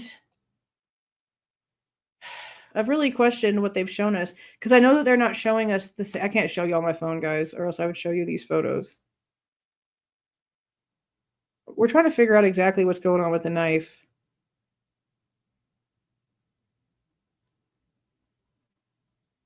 And thank you for the $5 just to tell me that you sent me pictures. Okay.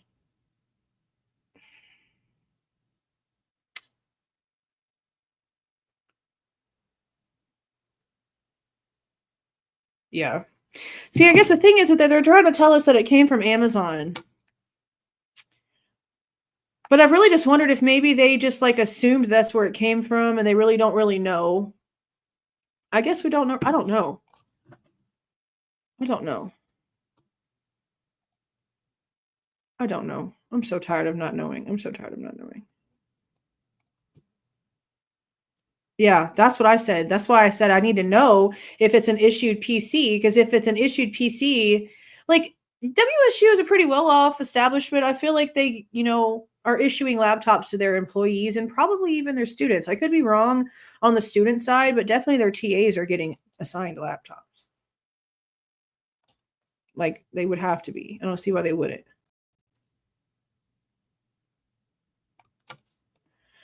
So I guess it depends on the way that the gaps look. Because I know, like on mine, I know like the settings. I know you guys know the settings too, but like you can have it to where it deletes every time you close your entire browser, or it deletes like a certain time frame every time. I guess maybe if your settings weren't consistent and like with updates things changed, maybe there would be like spaces. But again, regardless, just because something on the laptop downloaded does not mean that somebody inherently needed to also be browsing the internet. That's not necessarily what that means. It just depends on what was downloaded. That's what I hate about them not giving us specifics on things. Because if they are like a brand new app was downloaded to the laptop that literally had to be like looked for and installed and buttons pressed and the folder selected and all the things, that's a different story. But then again, just deleting your history, that's not a big deal either. Like they really are going to have to point to what they're really trying to prove with it, I guess. It just needs to be specific. That's all I'm saying. It's not too freaking much to ask for, right? Michael Douglas. I love how they just don't put the fact that he's a Fed straight up in everybody's face the way they did him. They put Special Agent Nicholas Balance for him, but here comes the Fed who they're going to have tell us all about the sheath and the Amazon and the crypto accounts and all the things. And they just say, oh, regular old Michael Douglas, like he's that actor dude. And that's just ridiculous.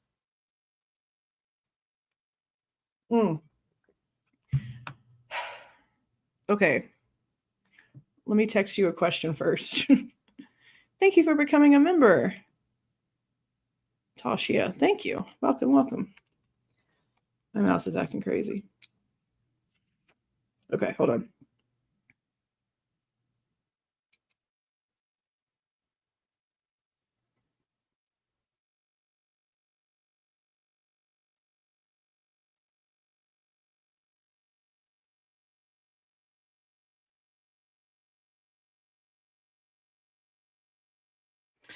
Okay, I'm going to show y'all these photos, but I'm just going to ask you, since you're listening, this has the logo on the whatchamadoodler itself. Okay, hold on.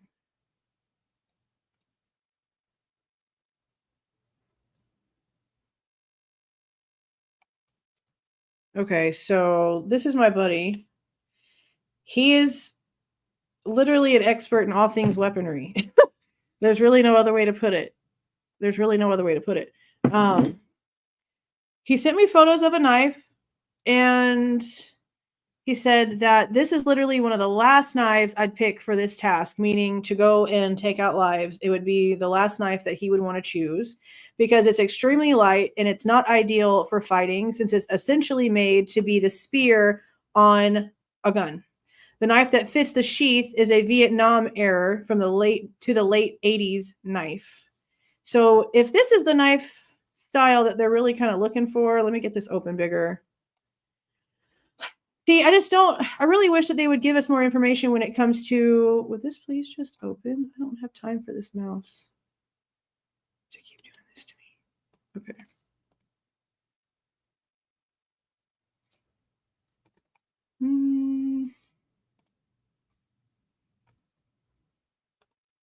Like, okay, see how this knife sheath has the logo, like, literally on it?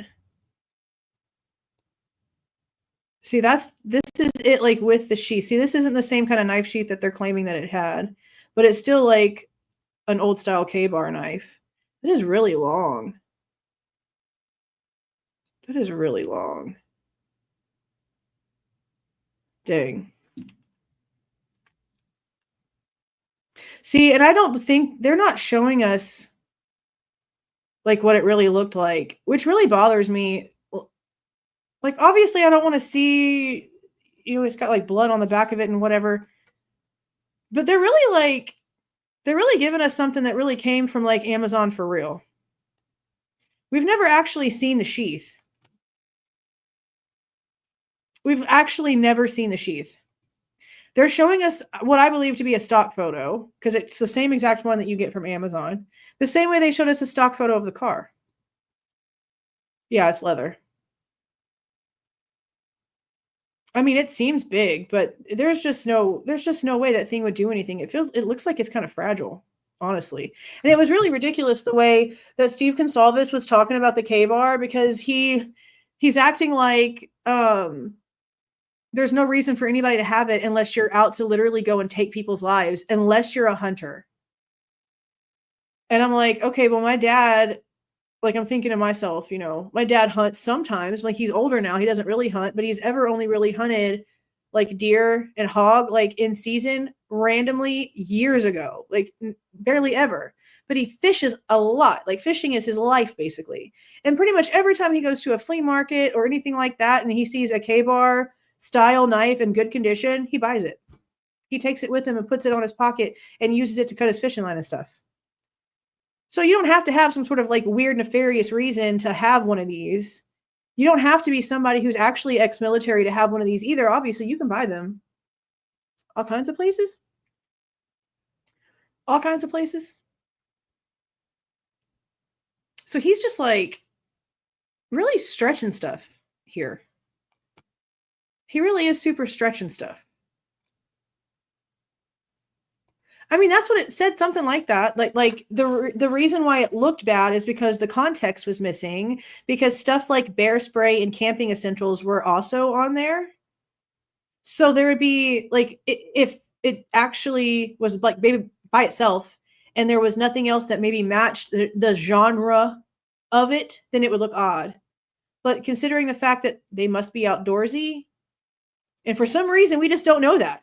I mean, that's a big possibility too, because look at all the weapons that were on the inventory list. He was at his parents' house. Just because he lived there doesn't mean that everything in that house belonged to him. His dad had to sign off. There's a reason why his dad had to sign off on everything.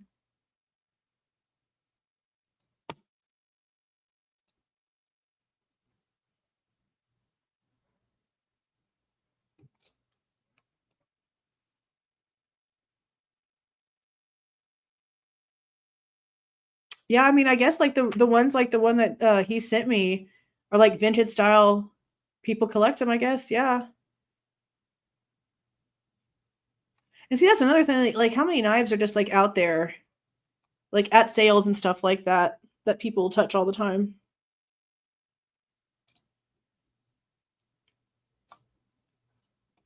Oh, that too. And then he says something about the fact that Kohberger had a shovel in his car. And I'm like, yeah, he's in snow all the time. What's the problem?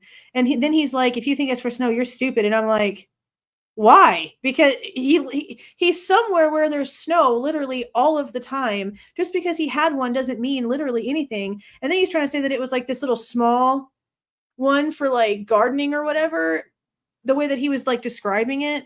But then he goes, it's not, it's a small one. And I'm like, what? When I go in my garage right now and look at my small gardening tools that I sit on the ground to use, that shovel's that big. He's over here like this. Snow shovel? Snow shovel?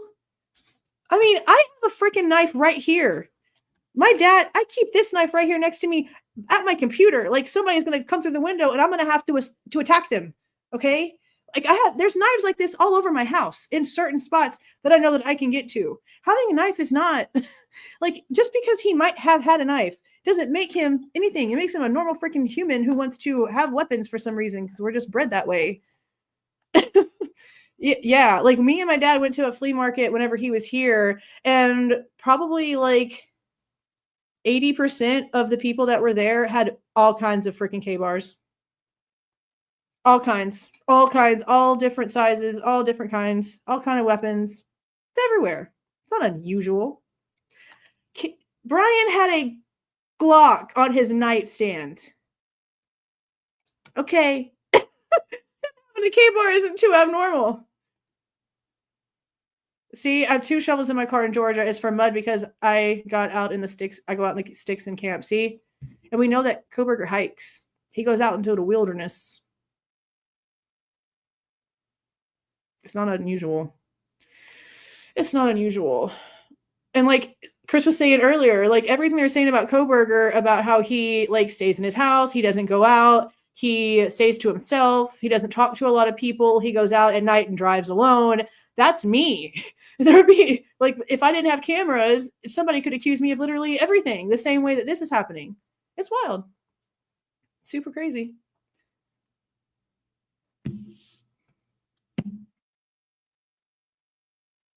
Yeah. It's either for snow or because he goes out hiking. I mean, we don't know. And something else that he said was that there's no way that he gives a shit basically about going out and looking at the stars because he didn't have stargazing apps on his phone. I'm sorry. How did we get anywhere as a human race back in the day whenever everyone literally thought the world was flat? We looked at the stars and knew how to navigate. I can still tell you where I'm going by looking at where the sun is in the sky because my father taught me. What do you mean he can't be somebody who actually goes out and looks at the stars because he's not a lazy human with an app on their phone. Sorry. No offense to those of you who have a star app on your phone. If you do that, that can point up at the sky and tell you what something is. I can look up and tell you which one is the Big Dipper and the Small Dipper and which one has Orion's belt by how the Orion's belt stars are a little bit brighter and the direction that they're in. Like, I can tell certain things without an app, and I don't even care that much. I don't even care that much. So for him to say that, I'm like, so you have to have an app to have a passion for something? That doesn't make you a murderer because you don't have a star app on your phone. So much, I have so many things to say. Right? You just, can just go on forever and ever and ever and ever and ever and ever. There was. And that's something that I've said 1,000 times. There was a meteor shower that night. There is photos and videos online of people from that area and areas around there that have on like message boards for meteor shower people and people that love that stuff, whatever they're called. Like, there's proof of it. Steve just thinks you need an app because he's a crypto obsessed tech nerd and launders money, I've heard. And see, the fact they have Bryan's crypto account staying in admissible evidence is so interesting. I'm not going to lie. I really want to know why they're leaving it in there. I really want to know.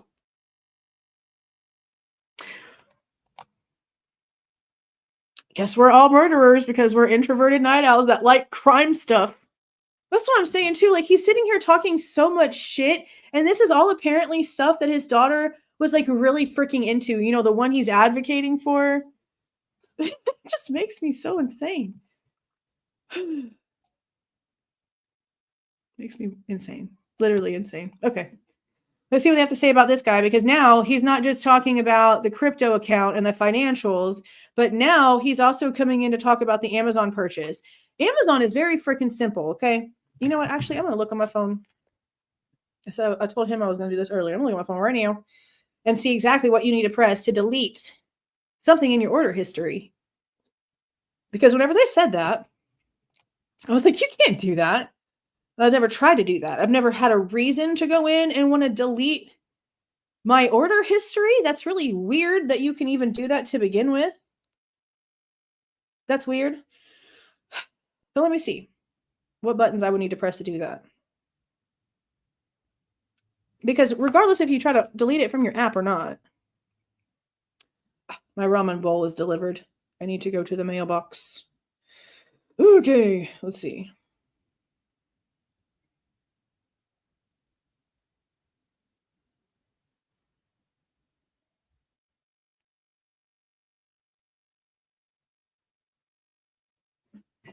There's no buttons to delete that. Unless it only works on a computer. Like, I'm looking at my order right now. I have a delivery date. I have a button to track my package. I have need help with your item to get product support, return or replace item button, product review, create a video review, leave seller feedback, order details, share gift receipt, my order date, and then it gives me a bunch of like items I might like based off of what this purchase is. And it's not in transit. I got it today. It's a finalized order. Okay, let me view order details. Because I'm like, how do they know that he went to try to look? That's what I thought. And they're trying to say that they have proof. Stop interrupting my browsing. You can't delete, only archive. Okay, well, where's the freaking button for that?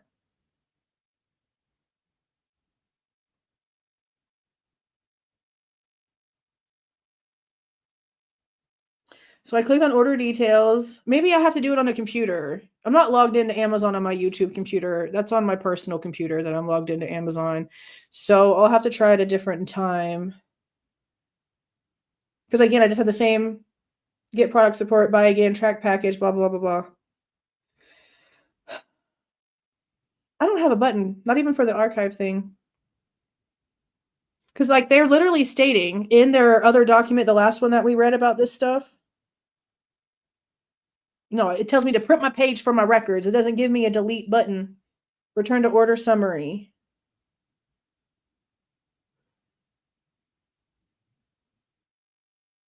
No. I'll check on my computer later and see. But they are literally saying that they have proof. No, this right here, Dolphin, is browsing history. What they're saying in the other document about Amazon is that he navigated to pages in his Amazon account that would lead to you like being able to delete your order history. That's in the Amazon one that we went over. It's the defense document, so I guess it would be in the first video I did of that 17-page order that Hitler did where they put all of them in there. Right? Right? Like, I've had my Amazon account since college. This thing is old. I can see everything. And I can see everything that anyone that's ever been on my account has purchased. Fizzy Cake said, I just typed in delete order history in the search on Amazon and it did not return any results. You know what I'm going to do? I'm going to have to log into Amazon on this computer. No, I'm not. F that. I'm going to log in on a different computer and I'm going to screen record me having a conversation with a representative. I can normally find a way to navigate to get a human in the chat. And I'm just going to straight up ask them if there's a way to delete the history. And I'm going to see what they say and I'm just going to record it. Because they say that. They said that in that video. That they have proof that he went to basically go and delete the fact that he purchased it. And I'm like, you can't do that. You can't do that. I'm going to do that. Because that doesn't make any sense. That doesn't make any sense. And they need to be making some sense for me to believe their story. And that shit didn't make sense from the beginning. So, and now I just proved by looking at it that on a mobile phone, or at least on my phone, on a Google phone, which he apparently had a Google phone. No, not a Google phone. I do not have a Google phone. Samsung. Did he have a Samsung? I have a Motorola. I don't know what he had. I don't remember. But on an Android, for the app for Android, I'm pretty sure it's the same no matter what kind of phone you have, as long as it's an Android phone. There's no option for that. So if there's no option on your computer, your desktop, or anything either, then there's no option to delete. So what are they talking about in that, saying he navigated the pages that lead to deleting? What are you talking about? Wow. Yeah. I'm just getting angrier at the same time. I'm not putting that on the screen. You got issues. I don't buy that shit. What's wrong with you? You have issues, broski. You really have problems. I don't know what's going on with it. But all I'm saying is this. If they had an actual invoice, it would be attached somewhere. That's what he said earlier, too. It would be attached somewhere. It would be showing as an exhibit. We would know for a fact that it matches what they found. And they're not telling us that it does. And instead of just giving us a receipt, they're telling us a bunch of bullshit and having some Fed come in and lie. Instead of just giving us a receipt, just give us a receipt. It can't be that hard. Okay. And again, instead of calling him Special Agent Douglas and making it very well known that he's a federal agent, they keep downplaying who this guy is. And Hitler is the one doing the most of it, which is insane. Do we already read this footnote? Yeah, he's got disclosures. Okay, cool for him. Mr. Douglas is a forensic accountant for the FBI and is disclosed to testify to financial transaction data for defendant, the 4 victims, and the 2 other roommates. His initial disclosure identifies by category and date range the financial transaction data he intends to testify to and appends Mr. Douglas's report of specific transactions found within these individuals' financial data. His supplemental disclosure identifies more specifically the financial data associated with defendant that he intends to discuss and also identifies video evidence obtained showing defendant's ATM withdrawals. Okay, so what does that have to do with anything? What do ATM withdrawals have to do with anything? Because I think they said that he went to an ATM that morning.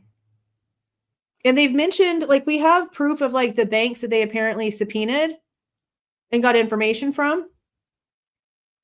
But just because there's, like, certain locations for the banks that have ATMs, I don't know if that technically means that he went to one of his bank's ATMs. I'm going to have to go back and reword it. Like, I just go to whatever ATM is closest to me because I don't give a dang about that fee. My bank pays me back for that fee every month. No matter how many times I use an ATM outside of the network, I get the fee back. So that doesn't matter to me. And unless he's like taking out however many thousands of dollars it would take to pay a hitman to pull this off in order for him to be able to take the glory for it, then what are we talking about ATM transactions for? Like, I just don't know the point of that. I don't know the point of the ATMs. What's the point of it?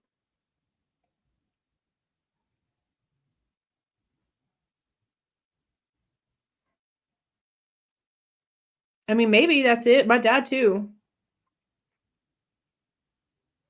Like, unless he's traveling, he's using cash at home. I mean, he keeps cash when traveling, but he's not a card person.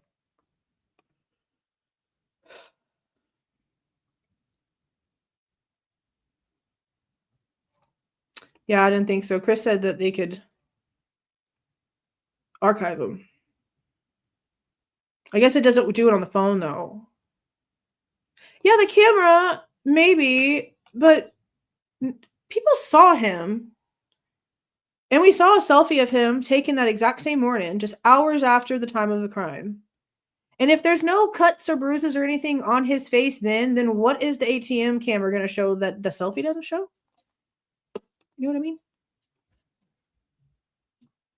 That phone is always listening. Always.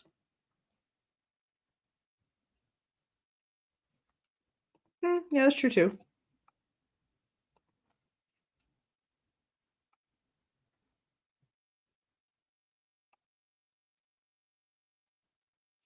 Well, yeah, but it's not suspicious if he continued to use his banking stuff after that and just went to the ATM randomly. Because, I mean, I use my card for everything, but sometimes I have cash. Sometimes I just pull cash to have cash. So I don't know. I don't know. But they need to show us what this means. Because him going to an ATM, whenever we already know that he went to Albertsons, like we already know that he was going shopping. He went to a Costco. They have footage from a Costco. He didn't get into the Costco. Like he apparently could not get in through the door. I don't know what's up with that. That's a bit strange. I don't know. But then he went to the Albertsons and he went shopping. And yeah, so we know that he went somewhere to use money. So I don't know. I have no idea. That's why I don't know why they can't just give us more specifics. Like, why you gotta be so... Like, I know the gag order and everything, but if you've got your dude and what you have makes sense, then why be so secretive about it? It's just kind of stupid. It just doesn't... This isn't... I know that Hitler said that he wanted more transparency, but honestly, let's be serious. The more information they've let out, the way they are letting it out has only really caused, like, a lot more questions. I mean, that's what I thought, too. He probably just wasn't a member. And I mean, do they have Costco's where he's from? Because they might not. I don't know. So he might have not even known that. He might have just thought it was a store and he was going to go in there. I don't know. Or maybe it expired and he was like, okay, well, I'm not going to renew it. I mean, I don't know. No clue. Okay. Defendant contends that Mr. Douglas should not be able to offer any opinions because none are expressed in his disclosures. Specifically, defendant notes that Mr. Douglas's supplemental disclosures indicate he will testify to an analysis of defendant's spending habits. Why? Defendant takes issue with this, arguing there is no spending habit opinion disclosed. So there's no report about spending habits, and he's supposed to be coming in here talking about spending habits. What does his spending habits have to do with anything? Now, it is funny, too, because Steve said something, and I don't know when this interview happened. I don't know if Daniel mentions when this interview took place. It definitely did not take place. I don't know. I know that he says something about a girl called him the day before he did this interview, talking about how she had put a police report in about Bryan Kohberger, and it was like right after the crime. It was either right after the crimes or I don't remember exactly what he said. I just know he said he got a phone call the day before he did this damn interview, and what it sounded like was BK Norton. And I've been really thinking a lot about doing some digging into her because I didn't really pay attention to who she was at first. And like here recently, guys, like recently, I've just been hearing a lot more about her And I've just been really more like suspicious about who she is and what she has to actually say and what her deal is. Because I watched a video that Lana, and she found some profiles of hers where she goes under like different names. But you can tell it's the same chick. Like you can tell it's definitely her. But it's just weird because we had BK Norton and now like we had Brat Norton, and it's just strange. It's just strange. And this girl apparently like had bad things to say about Bryan. And if there's been like actual contact between her and Steve Consolves, and there's some sort of police report out there, how that doesn't even make any sense. That's just like magically not been seen or talked about or anything before that. Because the last thing that she had said, from what I remember from like an article, was that she had said something to the school.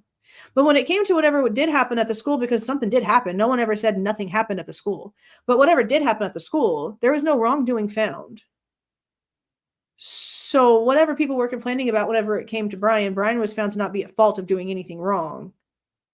So is she really just like somebody who's pissed off that maybe she didn't get her way? Like, I don't know what her story is. But she's talked to like a lot in the very beginning. So I really want to, I need to look more into her. I really do. There's like, she's done interviews for like News Nation. Like there's articles. She came out and talked to the media. But he said that in this interview. That's why I don't know when this interview between him and Daniel was. Like there's some recent information in there, but then there's some like older stuff in there too. And I'm like, I don't know the date that this happened. So I guess I need to actually listen to the very beginning. I didn't listen to anything Daniel had to say. I skipped to where Steve popped up on the screen and listened from there. So I don't know when the interview took place. He says something about subpoenas were issued. But the only time that we saw subpoenas being issued was like a month or so ago, whenever we saw like there was like 3 or 4 being issued at one time. And we just figured that it was because of the expert witness testimony. It was last Tuesday. So what is today? So the 22nd, Candy? Because it came out, when was it? When did I go live? I went live Thursday. Okay, so he recorded it on the 22nd and released it on the 24th. Okay. So I guess there's some subpoenas that got sent out because the rest of the like witness list were finalized. Like we knew that they were coming due on the 21st. And then like the lay witness list and stuff, like it's all been sealed. But we can see that the orders for those being sealed have been filed, so we know they're there because they've been sealed.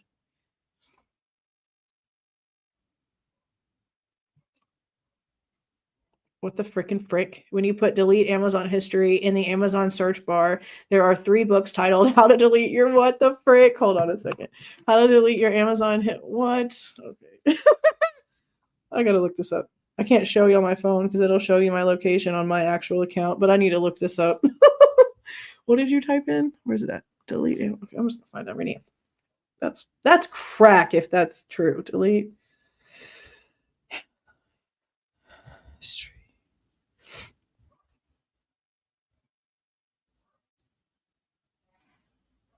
It looks like books are about to pop up. Seriously, it's taking forever to load. Holy crap-a-moly, and it's $2.99 for the Kindle edition. What? How to delete your order history on my Amazon account. Your guide to removing and making your past orders hidden on your account. 2.6 stars with 7 reviews.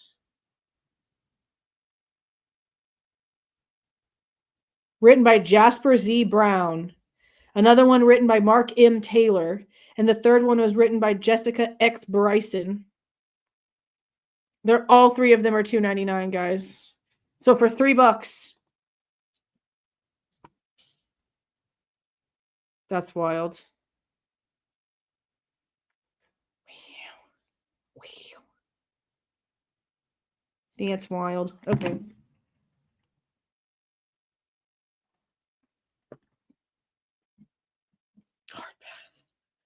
Where? To my email?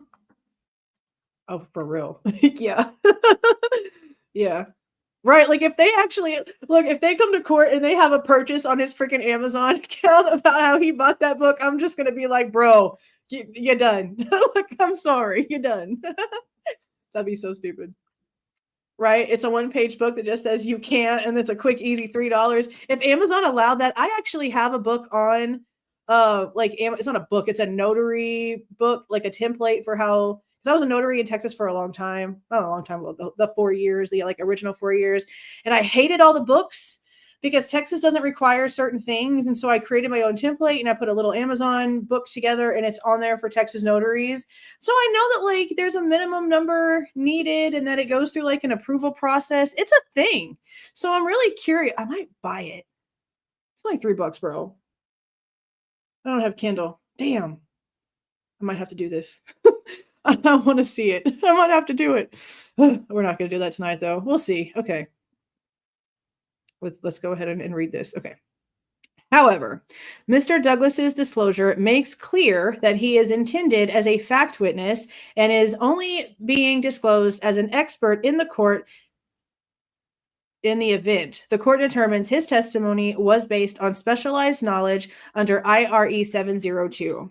Moreover, although the supplemental disclosure appears to indicate he will offer an opinion as to defendant's spending habits, and his testimony will be limited to factual changes in how defendant spent money. Okay, that makes sense right there.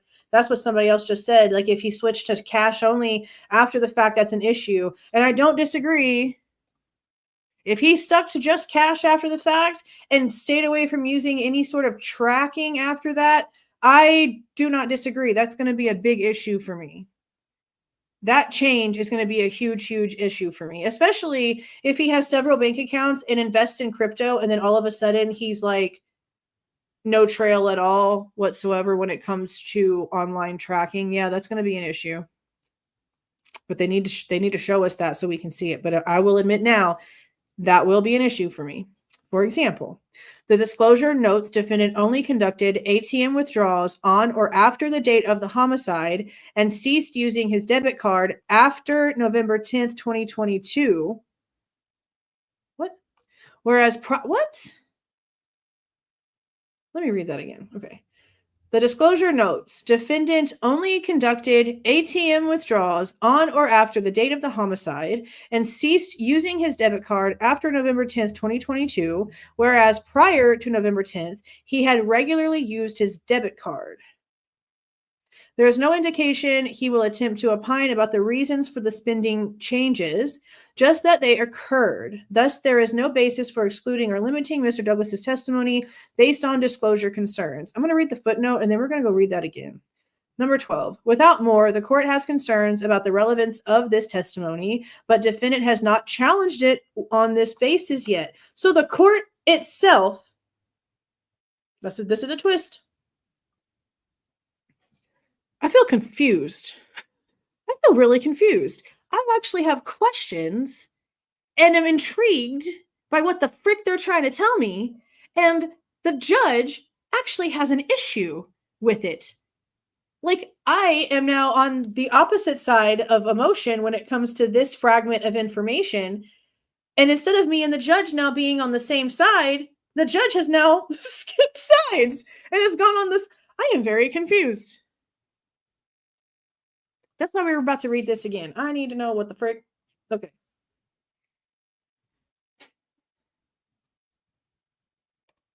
Hold on.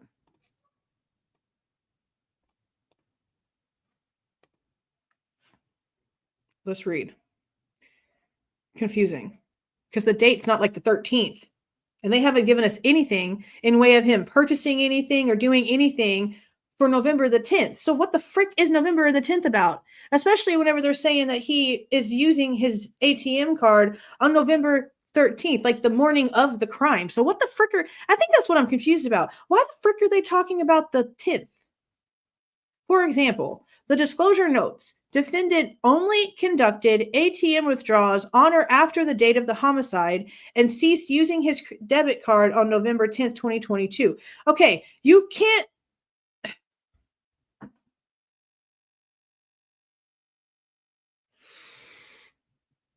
Is this written backwards?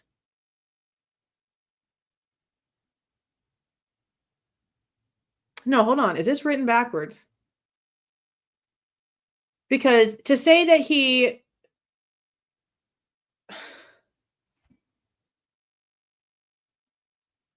Okay. He only conducted ATM withdrawals on or after the date of the homicide and ceased using his debit card after November 10th. So he never used it again after that, because that's going to be an issue for me.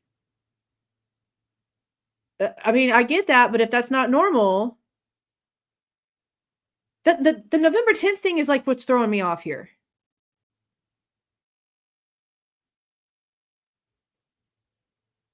I don't know. This is confusing me. The November 10th is what's throwing me off.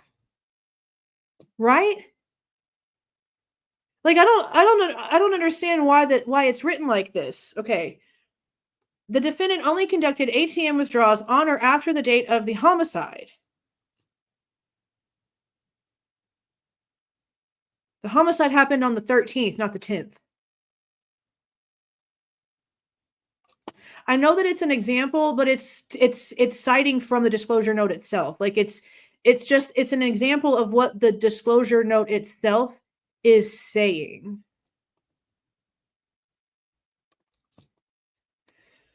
But what the frick does November 10th have to do with anything? So are they saying that the last time that he swiped his card was November the 10th, but that after that he only used his debit card to go to the ATM and he would pull everything?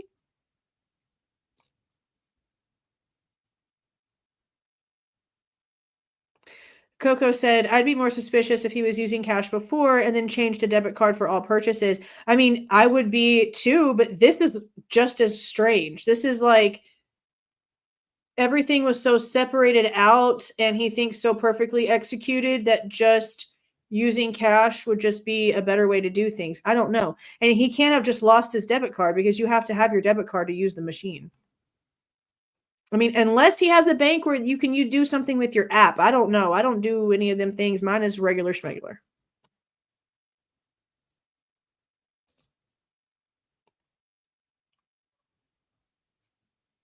See, yeah, that's weird to me. That's a problem for me. I'm not going to sit here and say that's not a problem for me. He used his ATM card on 11/13, like they said. They said they have basically a photo of that on the machine.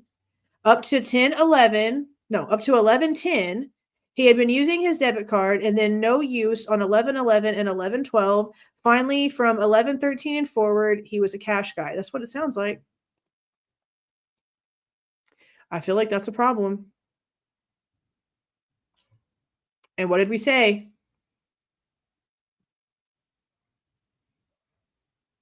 I have multiple. I do have multiple. But if he's using the same bank, and his everything is in the same bank account and none of that stuff has changed, this is an issue.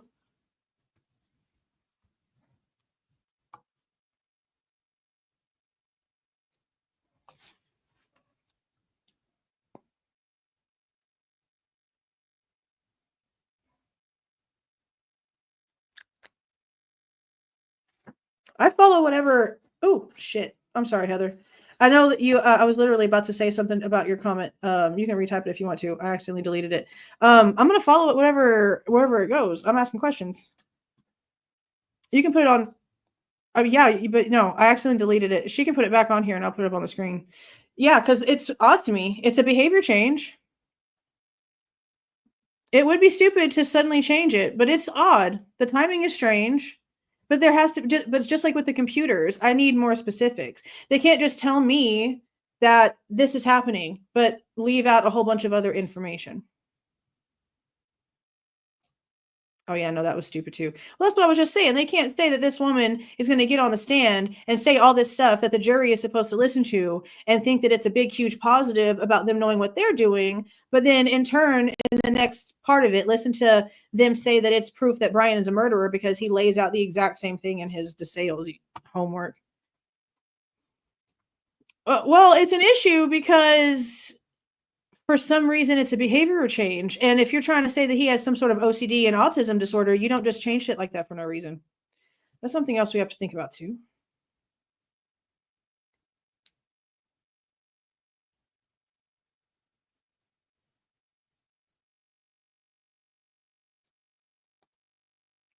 2 to 4 minutes.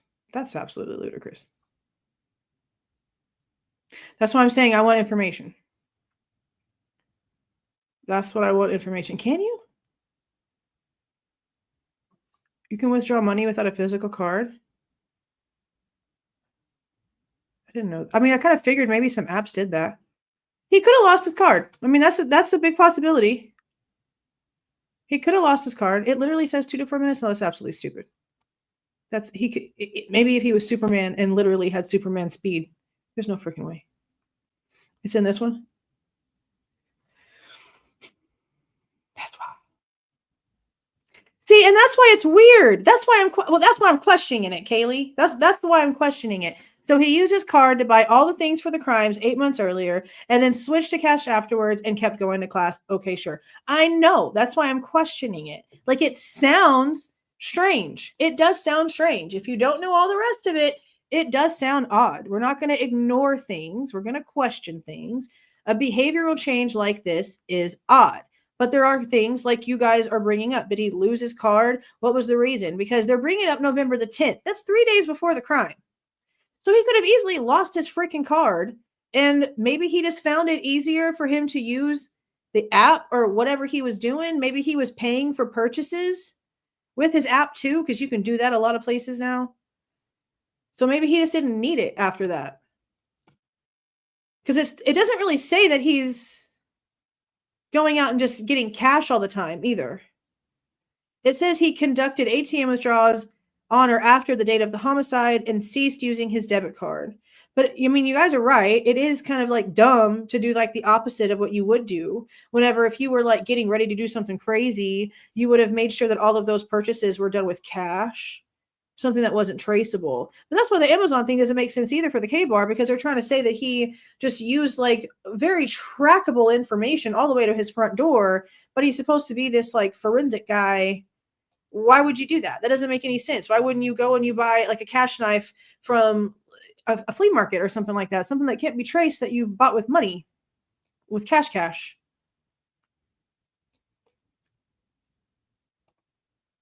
I don't know. I don't know any places that don't take cash. I have no idea. Yeah, well, his dad was with him. Yeah, he could have credit cards too. Yeah, he would know that it would look strange. I mean, that's why it has to have an explanation. Like, he either started using an app or he switched the way that he was doing. Like, something switched. Something switched.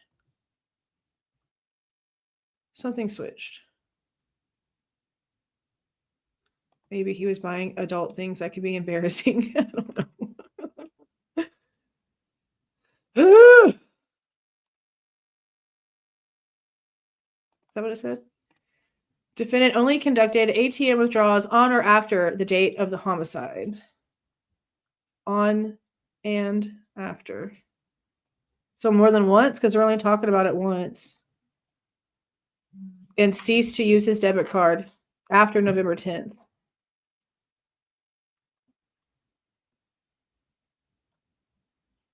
There is no indication he will attempt to opine about the reasons for the spending changes, just that they occurred.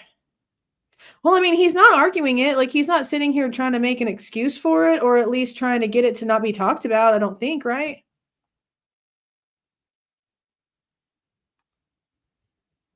Or maybe not. No, they are. They don't want it to. Yeah, it says he's not going to opine about it. So he's basically supposed to just come in here and say he stopped using his debit card on November the 10th and he went to the ATM the morning of, but he's not supposed to tell them why it matters. That's going to make things confusing, because it's without everything else, that's going to make that really confusing. Or going to the strip joint. I mean, maybe.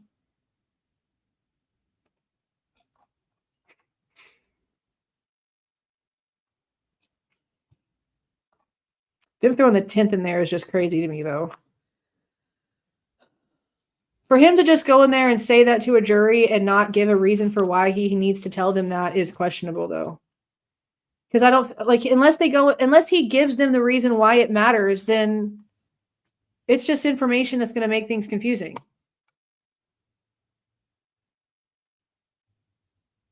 But I guess Ann Taylor is allowed to go in there and question them. And I guess in her questioning, she can bring out the explanation. Like if he goes on the stand and he just mentions this and doesn't mention anything about maybe a debit card being lost or how maybe the banking account changed or the app situation or something like that, she could ask him, so in all of your, investigation, did you see that Bryan Kohberger had actually reported his card lost or stolen or whatever, whatever? She can do that in cross-examination and see what he says if that's the case. And that's how the answer can come out about what this is about. So it'll be interesting to see what they have to say, because if it is a behavioral change, it's questionable, but he would know that it would look questionable. So why would you purposely do something questionable? Well, also apparently wearing gloves and trying to be super careful about everything. Like a lot of this stuff is just really 180 contradictorial information, honestly. Okay, Shane Cox, and it has a 13th footnote. The state submitted 2 disclosures for Mr. Cox. Initial disclosure from December 18th of 2024 and the amended supplemental from March 3rd of 2025. Mr. Cox is a litigation and regulatory manager for an Amazon.com. His initial disclosure states Mr. Cox will testify to the content of documents produced by Amazon to law enforcement pertaining to an Amazon account associated with defendant. The documents include the order history between January 5th of 2022 and December 13th of 2022, and click history and sign-in history for specific dates in that time frame. The documents are referenced by Bates number. His supplemental disclosure identifies with specificity the facts Mr. Cox will be testifying to from the identified documents. As with his challenge to Mr. Douglas, defendant asserts that Mr. Cox should not be able to offer an opinion because none are expressed in his disclosures. And there's a 14th footnote that says, defendant also asserts in the motion that Mr. Cox's testimony should not be allowed because according to defense expert David Howell, far more information must be reviewed in order to attribute specific activity to a specific person or otherwise render an opinion about user behavior with forensic certainty. This argument was addressed and rejected by the court in its order memorializing oral rulings in motions in limine. That's that bigger order that we talked about, and will not be reiterated here, which is true. So when my son was building his computer, he mainly used Newegg for a lot of his parts, but there was at least 2 of them he had to get off of Amazon. And instead of him going in and putting in a new contact with our exact same address, but his name and adding his card for whatever, he just had it sent to my name and used my card, and then he cashed out me the money. That happens a lot with Amazon accounts. Like you just go in there, willy-nilly order whatever, and it just does whatever. And if it happens to be the wrong card because you didn't think to go in there and change stuff around, and it goes to the right address, but the person's name is somebody else's name, just a different family member. I mean, that shit happens. So they really do have to figure that out a little bit better, but they're going to have to look at the devices that accessed Amazon at the time of the purchase in order to be able to get closer to that answer, which they should be able to do just fine at this point. And they've already said that there's like no connection to anything anywhere. So if all of that's out the way, then them finding the information they need to for Amazon should be really easy. Again, Mr. Cox is a fact witness and will not be offering opinions on the documents apart from explaining what the documents show as outlined in his disclosures, and there's no basis for exclusion. Okay. So I posted, this is the part where they talk about Kaylee having multiple weapons used against her and Xana and Ethan being attacked at the same time. 2 different people made comments about Brent Turvey. Is there something about this guy that I don't know? Because, like, someone who y'all argue with all the time, of course, made her opinion well known. And I said, well, they're all paid experts, so what's your point? But somebody else said something about him too. So I don't know if there's like a reputation about this dude that I just don't know about. I don't know. But Brent Turvey is the defense expert. The one that they want taken out is this Darren Gilbertson guy.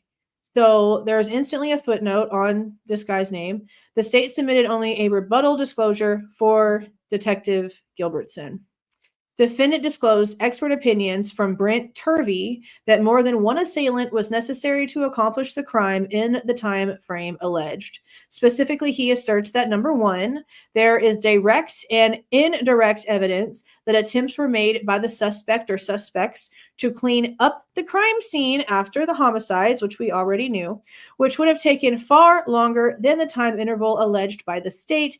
And number two, there were multiple weapons used against Kaylee Goncalves, and then Xana and Ethan appeared to have been attacked at the exact same time simultaneously. Yeah.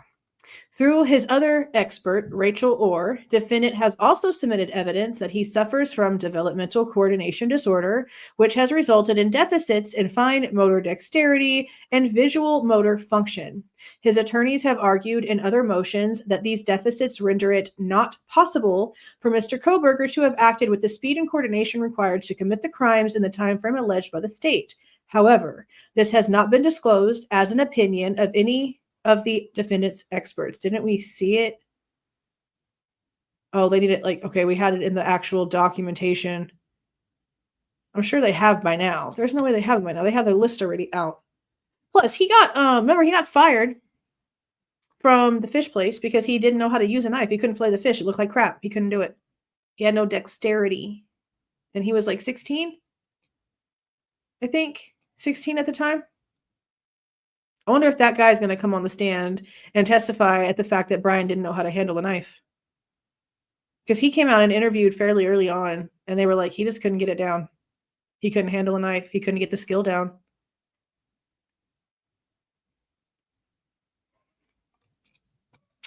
See, that's another thing that Steve Consolves brought up was cleaning products. And remember, old Howie came out and said that some cleaning products had been found that could be traced back to a lab, and that they were also looking into Kohberger because they thought that he might have been trying to make a boom boom device.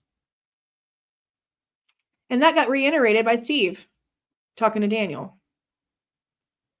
Now I'm going to go back to the hearing and see if I can see what they're talking about, which is another reason why, I don't really know if I want to do live. I know I said it already. We were probably going to go over it live together, but I really probably won't. Unless I can find some stuff ahead of time. But I just don't have that kind of life schedule, bro. I'm already so freaking tapped to time. That's why I didn't get to do my live last night. Everything just we ended up running around and doing a bunch of groceries and stuff too. I know I took the kids out to do stuff, but we ended up running a bunch of errands and groceries and shit too. And it just took way too long. We got back late. I was tired. But I want to be able to go in because he mentioned a portion in the hearing where something was said about the car being sprayed all over the place.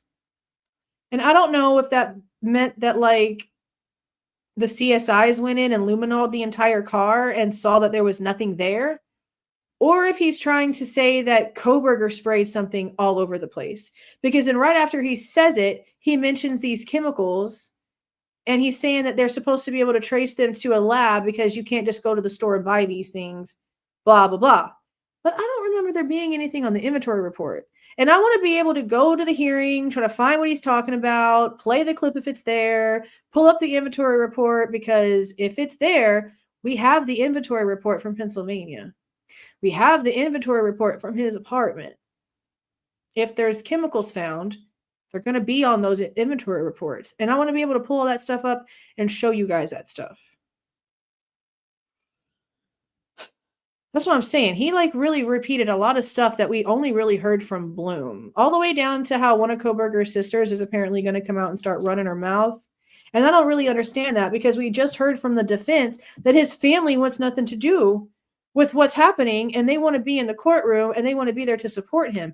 I guess it's possible that there could be one that has a problem with him, and the other three, his other sister and his mom and dad, are supportive of him. That's a big possibility.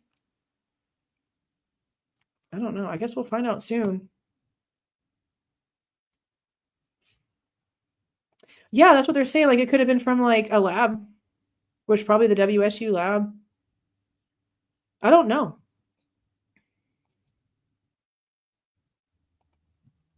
That's why I'm saying, like, we haven't seen anything in any of the inventory reports that even show that anything like that was found. So I don't know what he's talking about. Like, unless Kohberger had a secret place he was living where they found stuff afterwards that's not on some sort of actually, like, posted inventory report. I don't know what he's talking about. I haven't seen anything on there.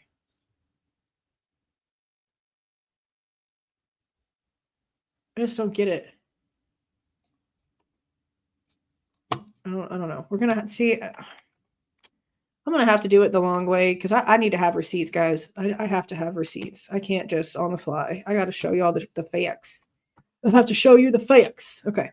In rebuttal, the state disclosed Detective Darren Gilbertson, a lead investigator for ISP in this case.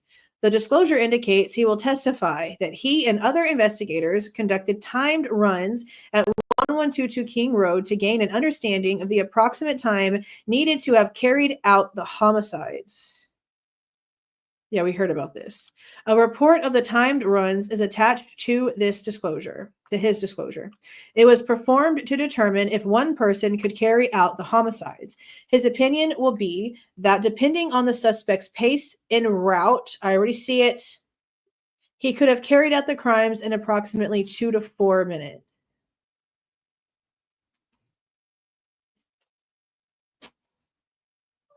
It's... Bruh. He dropped his Nerf gun.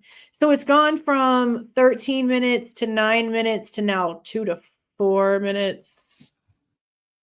Yes. What?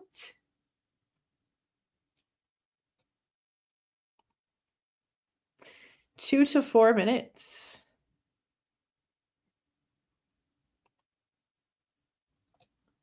Where you at, Chris? There's no way. There's no way. There are expert fighters. There are people that are professionals in hand-to-hand combat that train in this shit for a living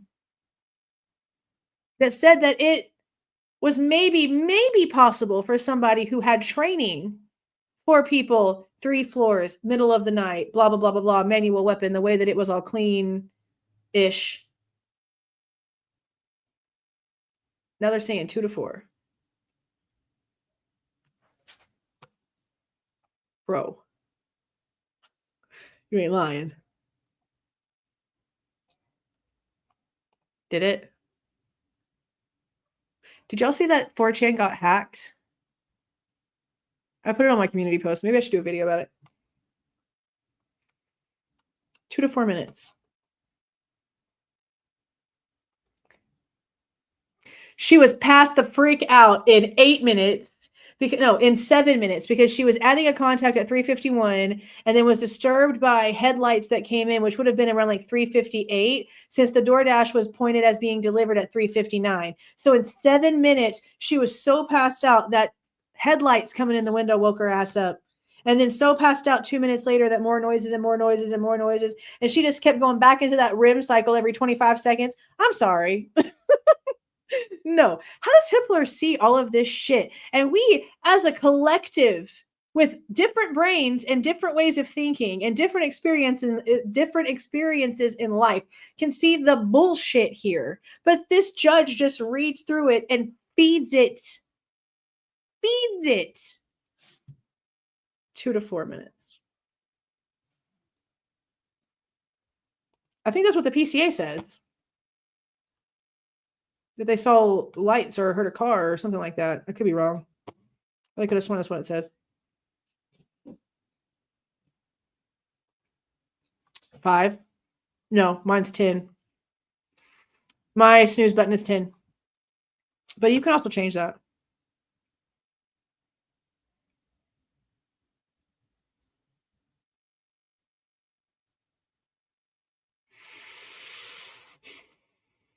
That's why I believe that the fraternity is involved more than what they're acting like, because the school took over shit way too fast. The house got vaporized. They didn't do forensics on the mattresses. Are you effing kidding me? Why aren't the parents screaming about that? Especially the Consolves. Their daughter was found on Maddie's mattress, and they're not throwing fits that the place where her body was actually laying was not forensically tested. Steve, what the frick is wrong with your brain? Why are you not asking the right questions? Oh my God. I would be so pissed. So pissed. Oh, he says he thinks that it was the K-bar with a shirt. So now he's trying to say that Kohberger, I guess, like stole a shirt from somebody in somebody's room and wrapped it around his wrist because it was dripping blood everywhere and blah, blah, blah, blah, blah. Bro's making shit up. And also something about how he thinks that the kill kit was left outside with the sliding door wide open. And that's what originally like freaked out Xana, was that she went to go get her food and saw a kill kit outside on the ground. And I'm like, what? He's wild. He is wild. Yeah, he didn't know if it was his or anybody else's. Like, bro.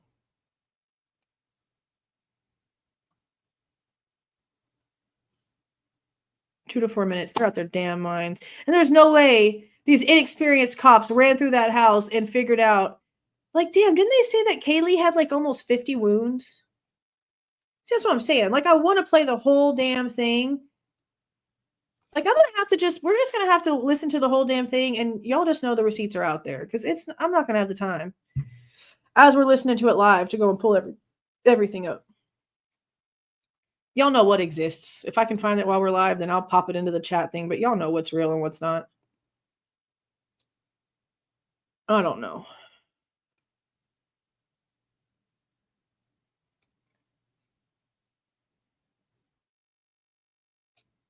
Okay.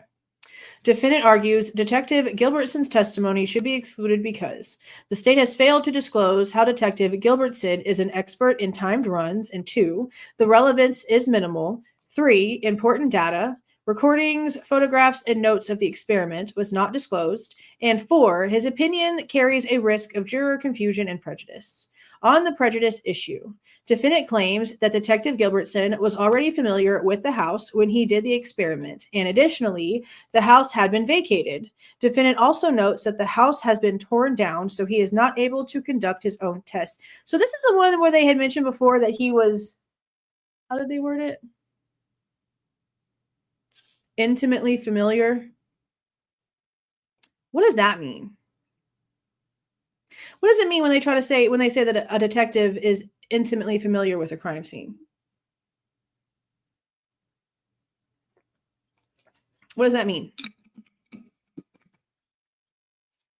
Okay, well, Pav is out of his mind and doesn't know anything about official records, because the official records say that the girls went to a hotel after the fact, not before. He needs to stop. I really want to know what they were wearing, because if Xana was still in her all black clothes that she had on earlier in the day, that'd be interesting too. I want to know what their clothes were. Yeah, definitely their clothes, because were they dressed for bed actually, or were they still in their clothes that they had on, like normal clothes? They don't have any proof that he'd been there multiple times.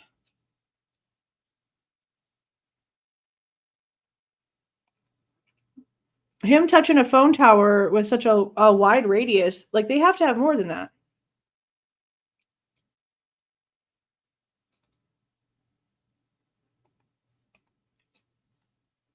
Experience with the house itself, like the layout of the house. That's why it's weird. Like, to say intimately familiar with the crime scene, it's like you like are familiar with like the layout. So I don't know. Yeah.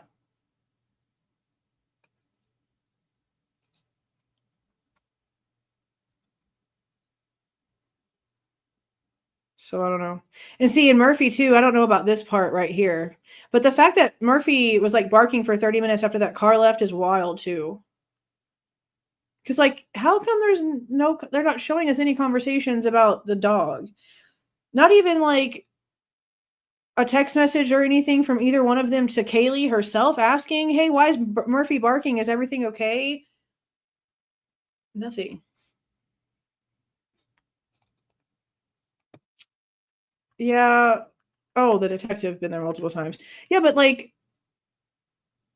I guess what I'm trying to figure out is if he's just going there for like a drinking citation or whatever. I guess no, that wouldn't be, because he's a detective.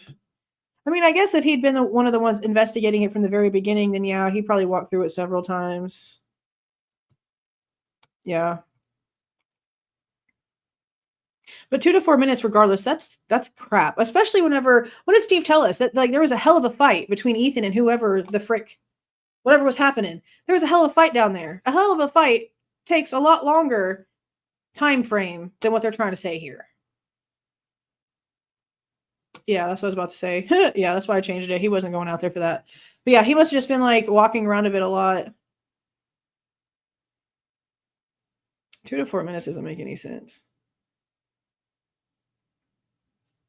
And you know, whatever Dylan did see, she's not claiming that whatever it was running.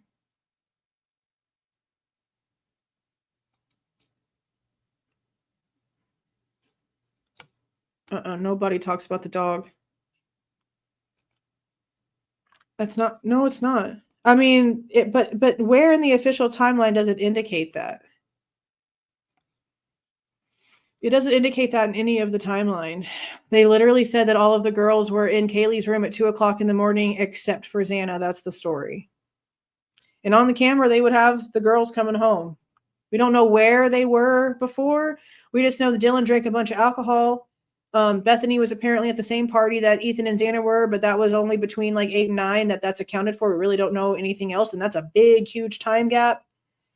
In between that, just like now we know that at 1:45, Ethan and Xana weren't home because at the 2 o'clock time that they're talking about, everybody was in Kaylee's room talking about getting more food. Xana wasn't home yet. So there's that too. Like that timeline's moved too.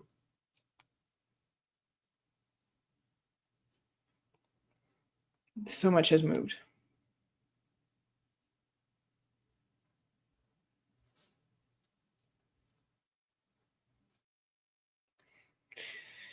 Nobody talks about how the only homicide detective in the area refused the case, so they promoted a patrolman to lead it. Yeah, there was somebody else. I had found the Facebook thing the other day. What was his name?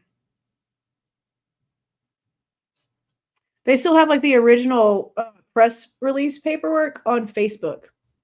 Like if you go down their timeline, it takes freaking ever. Oh my God. If you go all the way down their timeline, like all of their original postings, at least as far as I can tell, of them putting out the actual press release papers, the first couple of days, there was a different person that was lead. And then all of a sudden, this dude who really doesn't have any experience whatsoever is in charge, which is wild. That guy. I think that's the name right there. That looks familiar.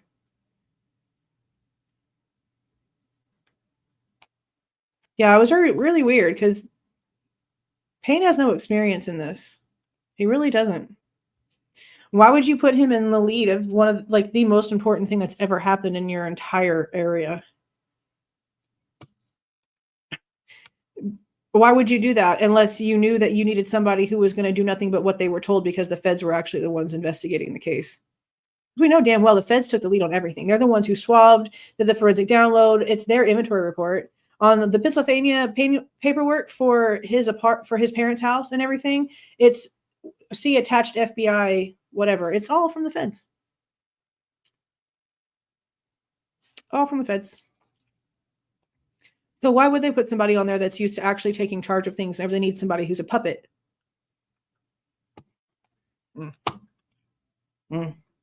Whether Detective Gilbertson's opinions are relevant will depend on what Mr. Turvey and Dr. Orr opine to at trial. And there's a 16th footnote that says, the court has indicated in a separate order that there is no foundation at this point for defendant's assertion that his deficits in fine motor dexterity or visual motor function rendered it difficult or impossible for him to commit the crime.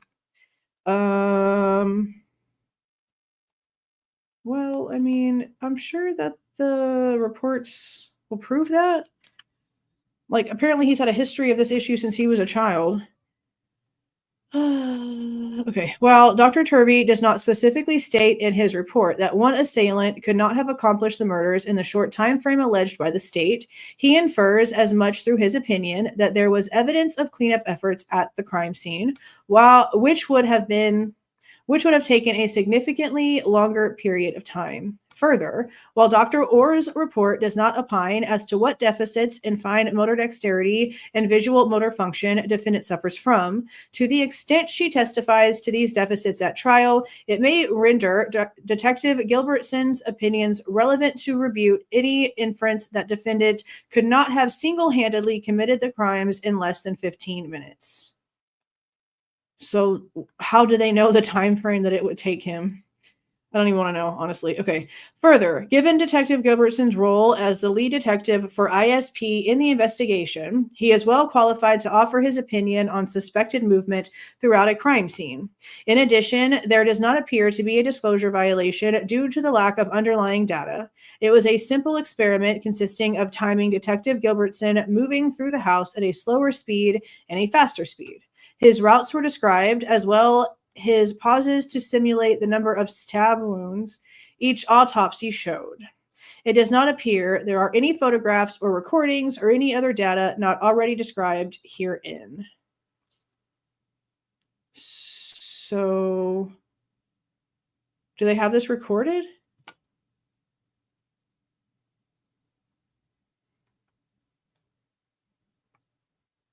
Like, I feel like they should have this recorded. As for defendant's IRE 403 concerns, they are baseless. The state represents that there were no structural changes to the house when Detective Gilbertson performed his experiments. The fact that it was vacated or that Detective Gilbertson was familiar with the home, which would presumably allow him to conduct a faster timed run, is fodder for cross-examination. He says that about literally everything, not exclusion. The state further notes that defendant stipulated to the house being torn down after Detective Gilbertson's report was disclosed. That's both sides were okay with it. Neither one of them fought to keep it, which was disappointing. Like I said, they agree on like the weirdest shit. The weirdest shit.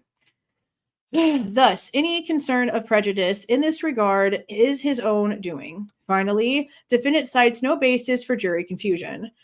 Consequently, Detective Gilbertson's disclosed testimony will not be excluded or limited at this time. Okay. ISP Forensic Lab Scientist. Okay, so there are other scientists at ISP that obviously did work at the crime scene itself that could testify and teach the jury all the things that the other chick that didn't actually work on any evidence that actually pointed to anything or connected anything could just be taken off for, because she's really irrelevant, honestly. Like, honestly, really irrelevant. The state disclosed several forensic scientists from the ISP Forensic Lab to testify as experts in this case. The initial disclosure for each scientist describes the subject matter the expert will discuss, including the particular evidence and testing performed. The disclosure also references each scientist's specific lab report by Bates number. In each disclosure, the state includes the following caveat.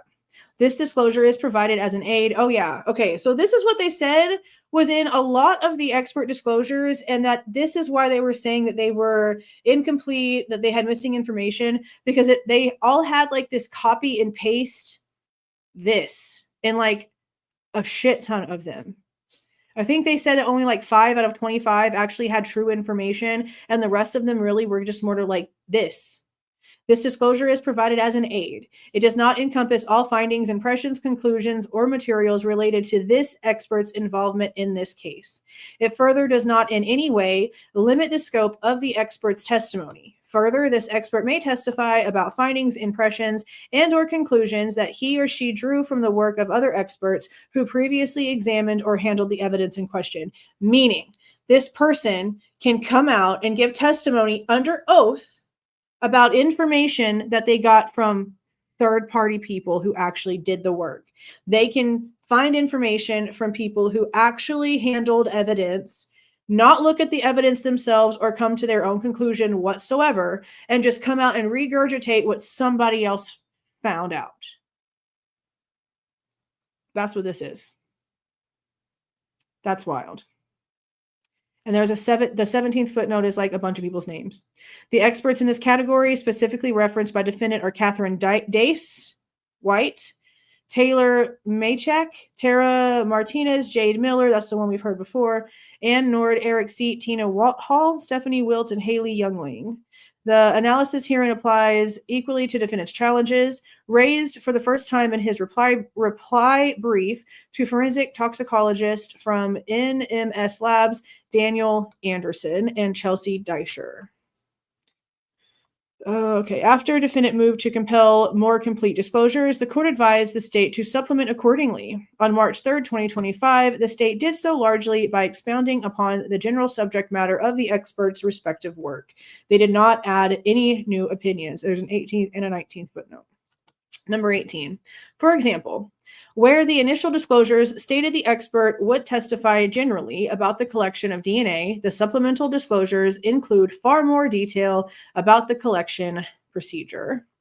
And then number 19 says, to the extent that Jade Miller's supplemental disclosure and Catherine Dace White's rebuttal disclosure contain a discussion of CODIS, how it works, how CODIS eligibility is determined, and why the decision was made not to enter certain profiles into the system, defendant objects that it is new, untimely opinion. However, the court does not view this discussion as opinion. Rather, it is purely factual. It is a purely factual issue, explaining reasons why certain decisions were made consistent with CODIS rules and limitations. In addition, to the extent defendant contends these facts were not timely disclosed, defendant has plenty of time between their disclosure and trial to address them.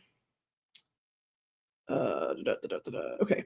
Defendant now moves to limit the scientist's testimony in the state's case in chief to their lab reports. This limitation is not necessary. If the scientist testified to something that is not disclosed in their disclosure or lab reports, defendant can object at the trial. There is no basis to prospectively limit their testimony now, meaning they're only supposed to talk about what's in their report and only what's in their report. So if they do say something that's already not supposed to be said, then you can tell them so. You can object to it at trial. There's no point in me to rule on this right now because they're already not supposed to do that, basically. Okay, Gary Dawson. Number 20, footnote. The state submitted only a rebuttal disclosure for Dr. Dawson. Dr. Gary Dawson was disclosed in rebuttal by the state to testify to the degree of impairment of the victims, particularly Madison Mogen, at the time of the homicide. His expert report, attached to his disclosures, opines that Madison Mogen would have been markedly intoxicated from the effects of alcohol around the time of her death. She would not have had the ability to mount a meaningful response to a sudden threat to her person, meaning there's no way she could have fought back.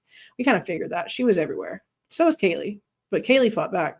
He further states that while he has limited his review to Madison Mogen, the same general principle applied to the other victims, but it shouldn't. No, he shouldn't be allowed to come in here and testify about the other victims if he hasn't done anything regarding the other victims. He should only be allowed to talk about Maddie because he has no proof of anything whenever it comes to Ethan and Xana. They weren't with Maddie and Kaylee. We only even know for a fact that they were even drinking and stuff because of the timeline that the public was allowed to know. If we weren't allowed to know, then we wouldn't know. Anything was even in question. We would have no clue. So for him to be able to come out and say the same general principle applies to the other victims, that's bullshit. You shouldn't be allowed to say anything about anybody who you haven't actually reviewed the information on. So if he comes out here and allows this guy to talk about the rest of them whenever he's only looked at Madison's information, that's bullshit. Defendant seeks to strike his testimony on grounds that it is improper rebuttal. He contends that none of his experts have challenged her ability to fight back or otherwise contested her toxicology levels. That was an argument whenever that other document about this came out. He's not saying anything. Like he's not arguing anything when it comes to Maddie's toxicology, literally at all. Thank you for the $5, Joe. JLL reporting that Steve Consolves says Kaylee was punched in the face by the killer. I still say this seems like multiple killers, including Frat. Well, he said that on Daniel's interview that he did on Thursday, that he released on Thursday, that Kaylee was apparently punched in the face. Yeah. And it does seem more like, I mean, I don't know.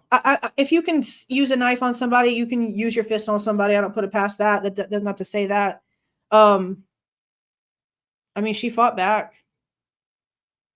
She fought back a lot, and multiple weapons plus physical.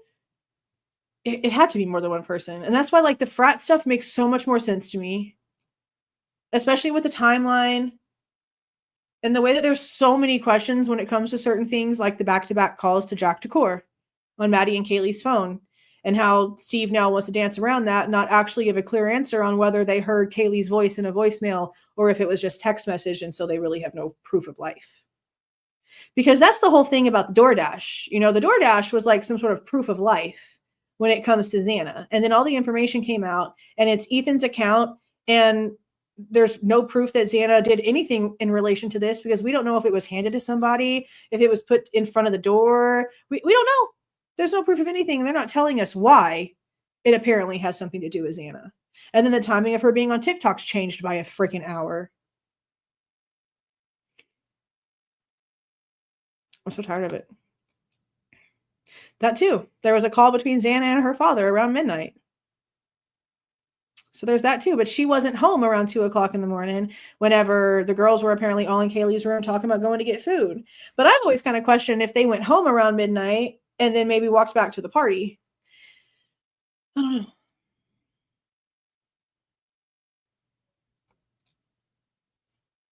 Yeah, and see, if she was punched in the face like an actual punch, yeah.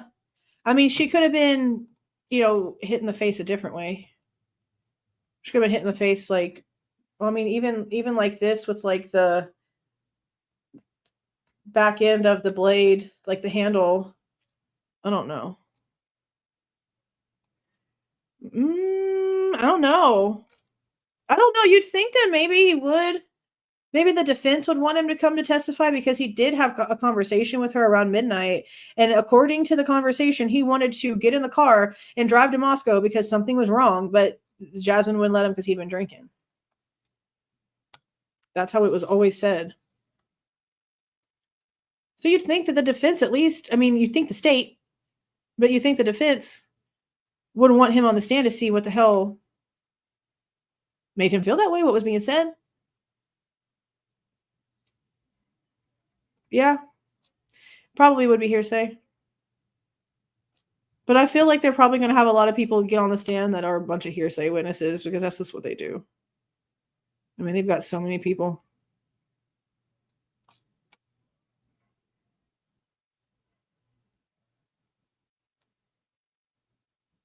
I never not considered the fact of them, whoever it was using the other side of where the handlebar is. But if this guy is saying that it looks like it's two different weapons, I think that he would probably know well enough to rule out the blunt end of the handle being that second weapon, in my opinion. Okay.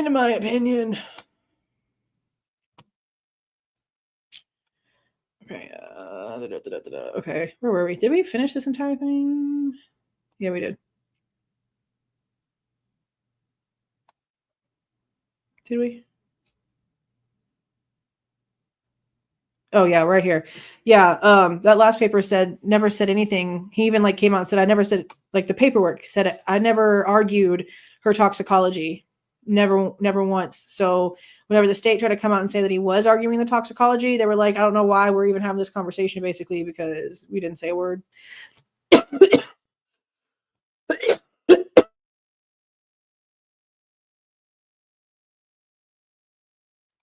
Okay. The state responds that the opinion rebuts defense expert Brent Turvey's opinion that more than one assailant was necessary to accomplish the crime in the time frame alleged. Specifically, the state argues that evidence Ms. Mogen was unable to effectively fight back supports its position that one assailant could have completed the homicides in a short time frame. One person being unable to fight back doesn't prove that whenever three people obviously did. Okay, if we've got DoorDash showing up at 3:59, then no way in shit that Ethan ordered DoorDash and then Xana would have been the one, if they're the ones that ordered it and did all this, because it's very possible this was a setup order. Let's be so for real right now. Let's not play. It could have been a setup order. There's no proof. All right, there's no proof, at least not yet. But there's no way that they can sit here and try to tell us that DoorDash gets there at 3:59 and is marked as delivered at 3:59, don't they normally knock on the door, ring the doorbell? They do something besides just drop the food off. And we don't know, like I said, if it was handed to somebody. They're trying to say it had something to do with Xana, but they haven't proven to us what yet. Okay, 3:59, and then this stuff goes down a few minutes later. Xana wasn't asleep, and if Ethan ordered the damn DoorDash, he wasn't freaking sleeping either. Okay? So just because Maddie might have been asleep in her room because everyone went to their own rooms, because Kaylee obviously was in her room at some point, if they were all in there talking about getting food, her room was usable. We know her furniture and shit was still there. That's a no-brainer. Why people wanted to argue that, I don't understand. You can see in the freaking photos, her furniture, her bed, and everything is still in there. So if they really were just like all in their rooms, we pretty much all established Maddie didn't fight back. I believe Kaylee ended up in the position that she was in the way that it's been described to us because that's where she landed after the fight was over. I think she walked into that bedroom or was brought into that bedroom. I don't think she was asleep in that bedroom. And for Steve Consolves to come out and say that it was a hell of a fight, or whatever verbiage he used for whatever happened between Ethan and whoever it was, for him to say it the way that he said it means that it wasn't quick and easy, that there was some crazy shit going on, that it was a fight. Okay? Then we know that Xana was so injured that her fingers were almost severed off of her hands, and she was on the ground. That's not somebody who was asleep. Not if you just opened the door and got your DoorDash food 3 minutes before this happened. No, I'm sorry.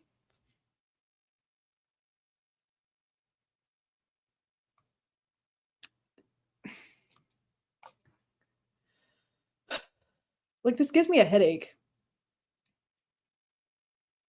Because they're really trying to make us believe the impossible. They're really trying to make things not make any sense. Like, we see the facts. They're giving us the facts while also trying to feed us bullshit at the same time. And it's just really wild. It's just so freaking wild.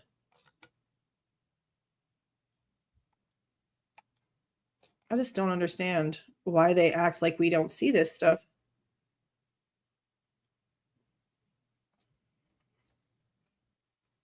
That's what I said. So I think Kaylee heard something and went to go check on her friend. And maybe that's whenever Dylan really did see her running up and down the stairs with Murphy, yelling and screaming about how somebody was upstairs because she saw somebody in Maddie's room. And maybe after they were done attacking her, they plopped her there. They threw her there when they were done fighting her off. Oh yeah, they are. They're gaslighting the shit out of us. The families should be mad. Like, Steve Consolves should have used his opportunity on Daniel's show with all of the thousands of views that freaking thing is going to get to ask the right questions. And instead he used it to come out here and talk about a bunch of shit that they have not even shown us. Say stuff that's been disproven. It just seems like a waste of time. It seems like a waste of time.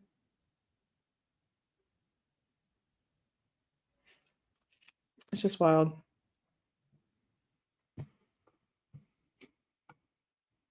Okay. Rebuttal evidence is evidence which explains, repels, counteracts, or disproves evidence which has been introduced by or on behalf of the adverse party. Mr. Turvey has opined in his report that 2 assailants were involved in the homicide, particularly because he believes multiple weapons were used against Kaylee Goncalves. Inferred in his opinion is that one person would have not had the time or ability to use multiple weapons in the time frame alleged when faced with 2 victims. If Miss Mogen was intoxicated to the point of being unable to fight back, however, it would be possible for one suspect to incapacitate her and then use multiple weapons in attacking Miss Consolves. However, whether Dr. Dawson's opinion is relevant depends on how Mr. Turvey's testimony unfolds at trial. Consequently, his disclosed rebuttal opinion will not be excluded or limited at this time. I have got to go and get a bottle of water, so I will be right back.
Okay.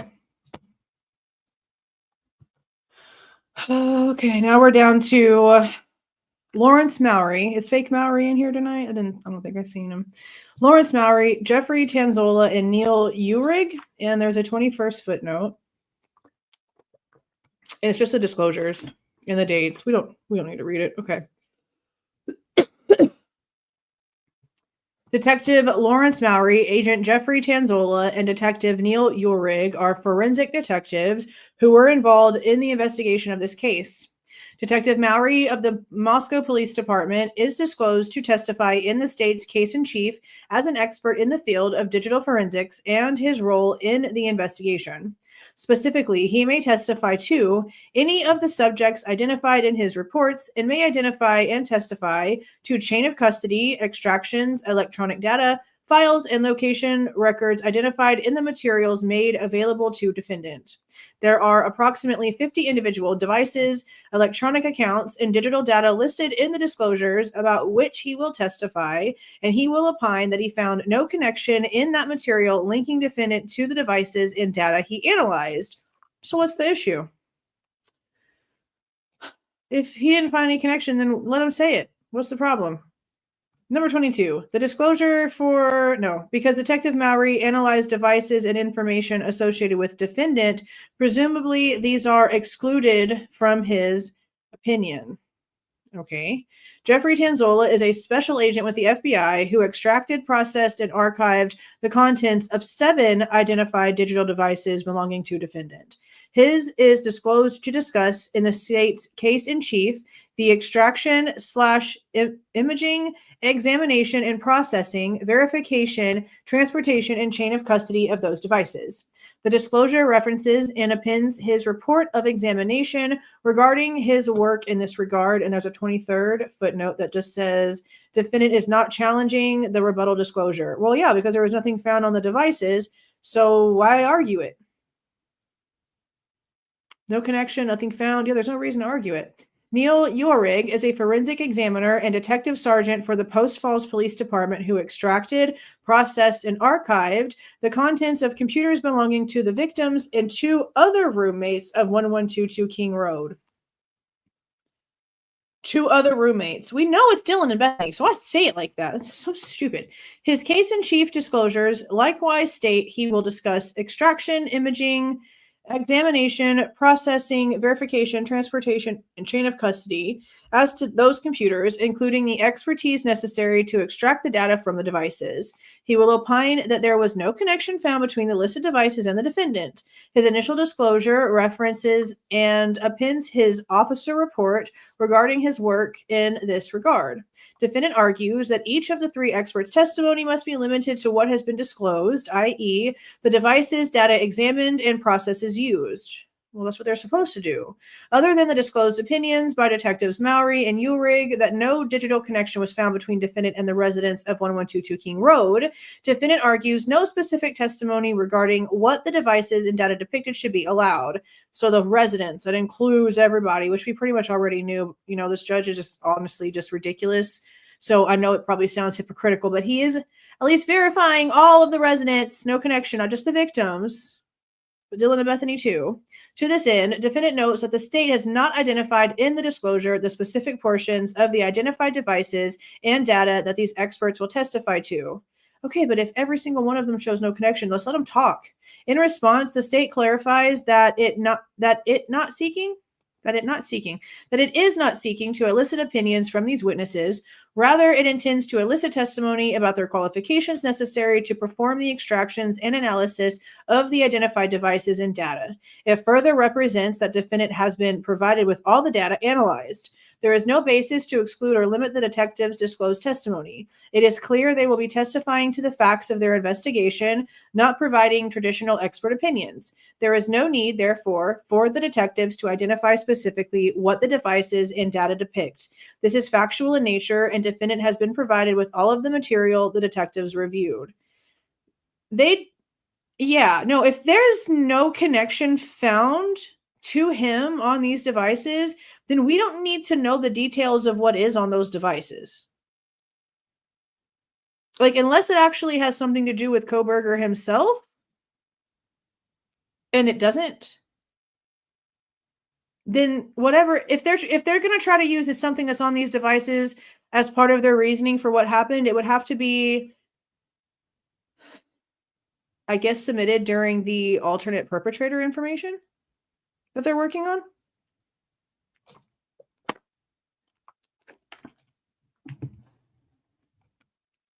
I don't know. Are you being sarcastic? I can't tell if this person is being sarcastic. Did this person just not hear what we said? Nearly 2.5 years, and all evidence points to one person, B. Kohberger. We just read that that's the exact opposite of the truth. What are you talking about?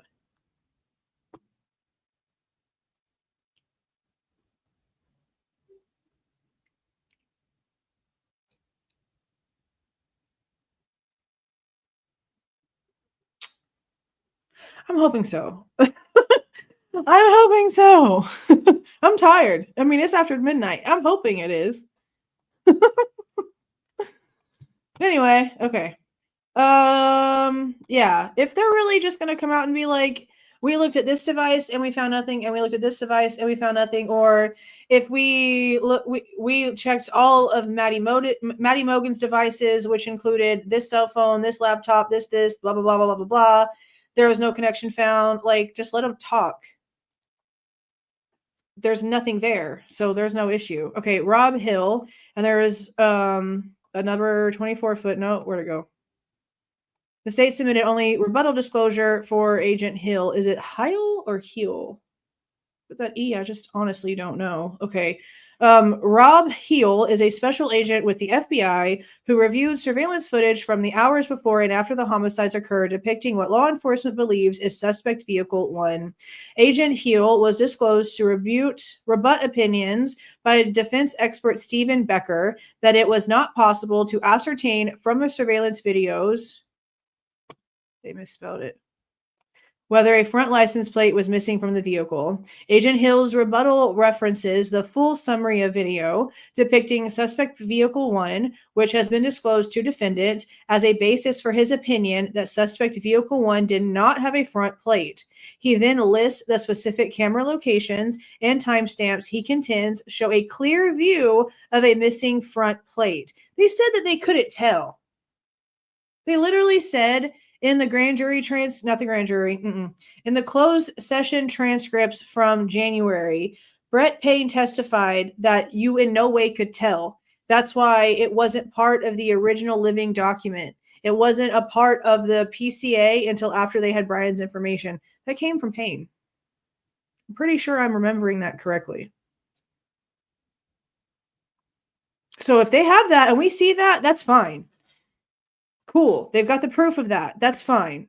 But Brett Payne literally said, because Ann Taylor specifically asked them about when the issue about the front license plate being missing became an actual thing that they looked at, because it wasn't part of the original BOLO. And he admitted that it wasn't important and it was not part of the information that they were actually taking note of until after they had Bryan's name.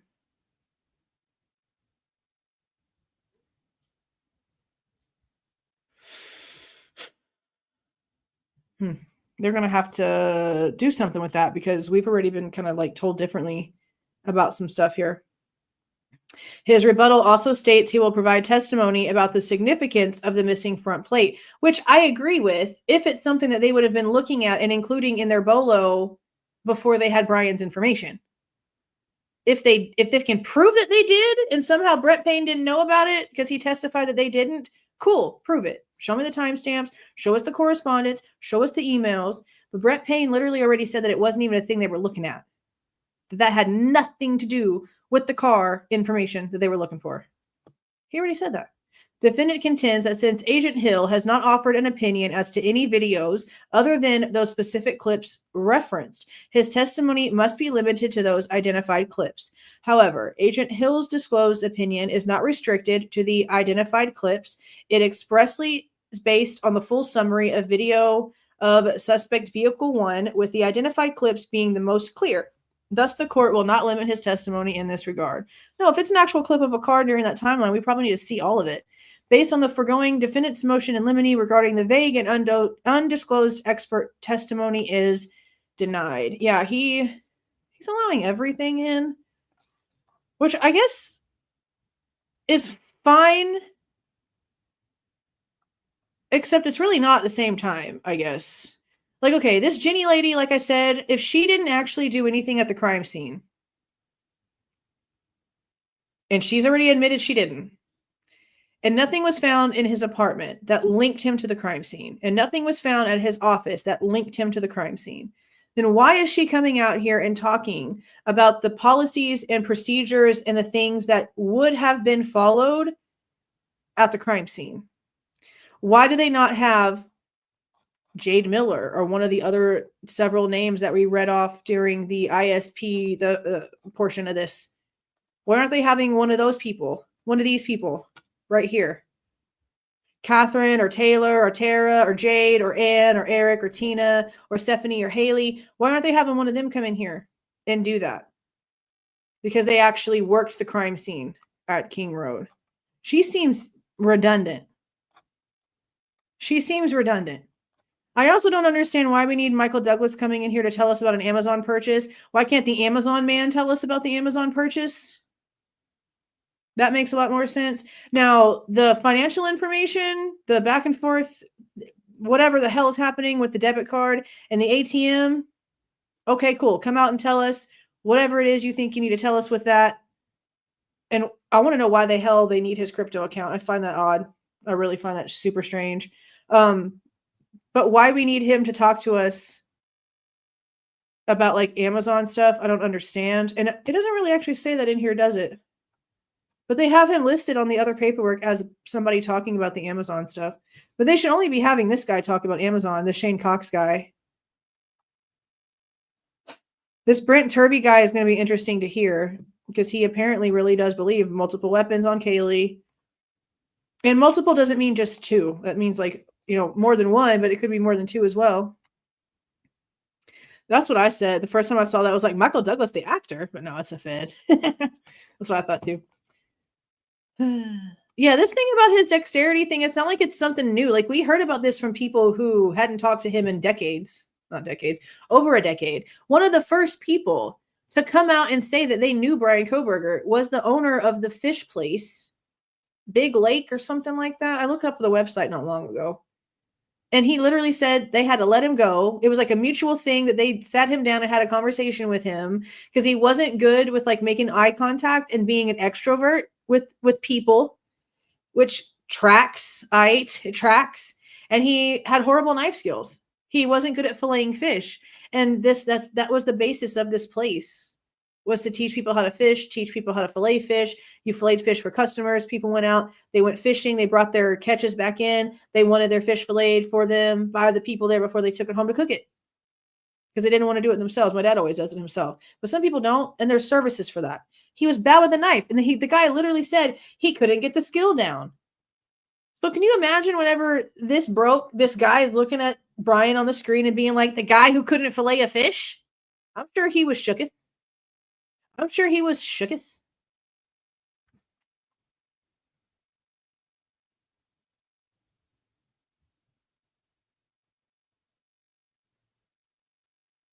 So, I don't know. It's interesting.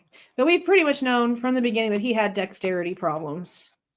Like, we've known that for a while. So, that's not old info. But it's interesting. But it's interesting that we're going to have some sort of expert come in, I guess, or something like that. Oh, why are y'all arguing? Is it because it's after midnight? Is it a full moon? Do y'all need y'all's melatonin? Oh, don't take melatonin. It makes me feel hungover. Don't do that. Oh, speaking of that, was there ever any proof of Little Miss Tender Lady?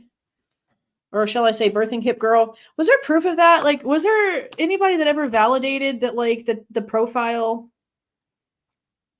was real or that it was his? Or did, like, people just take her word for it and run with it? Anybody know? Because I was thinking about her. When I was thinking about BK Norton, it made me think about birthing hip chick. And then it made me think about the bar because I might have mentioned this shit already. I feel like I just talked about this. Maybe it was in a video over the past week or so. I remember her. And I remember thinking, like, did they ever validate anything? Because whenever the Consolves would come out on any of these documentary places, it didn't matter. When they would come out and talk about how he was following the girls on social media, they would always have a disclaimer that they were unable to like verify any of the claims. So I'm really curious as to the chick, the dating girl. Like, did she actually like show a profile of Bryan's that she actually matched with, or any proof of their conversations? Because they showed us screenshot conversations between him and his neighbor, the one that invited him to the pool party. But that was it. We didn't see correspondence between him and Birthing Hip chick. And then when it came to the bar where people were saying that he would like come in and drink and start like harassing people or whatever, when it came to people apparently like trying to get validation that it was actually Bryan Kohberger's ID that they had a scan of and that it was actually his information that this guy was talking about, like, no, he wouldn't validate anything. He wouldn't show them any proof. Like, he just made it up. And it's just like the thing about the girl that apparently felt like somebody, or had known that somebody had been in her apartment and she asked Bryan to help her with cameras. That story was completely fabricated by, like, I really feel like by Nancy Grace. I could be wrong about the first person to twist it, but I feel like it was her.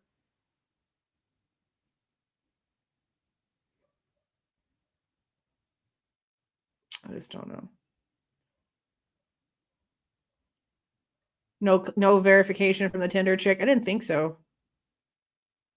Yeah, and I'm like, okay, well, where's the list? Like, can you show us a photo of it, or can you substantiate that with like other people that work there? Can you get some sort of proof? Like, they just took it. You ever heard of the Tinder date girl? Oh,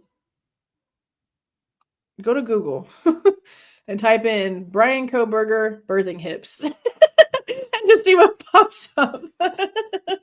She was wild. There's just no proof. I mean, but it's crazy because like when we go back and we think about like why we thought he might have been autistic, like to just randomly say something that really made no sense and was very biological is very Sheldon Cooper-ish. So it almost tracks. But I don't know, because like no one validated anything.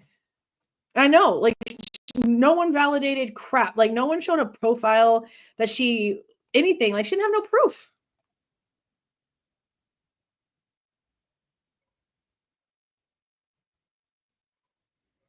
I don't really believe her either.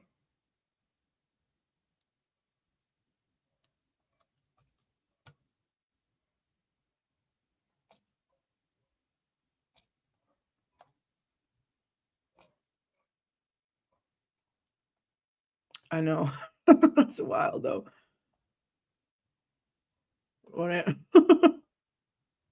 Yeah, Elon Musk's a good example.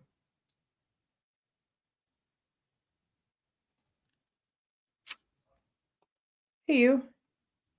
University device likely locked down. That's what I'm thinking.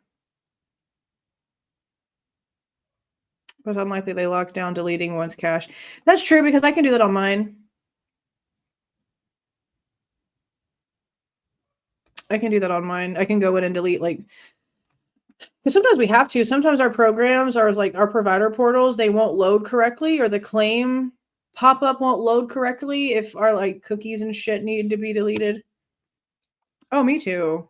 I'm blocked by Nancy Disgrace, Jennifer Coffingagger, and Beta Boy, Dog the Bounty Hunter.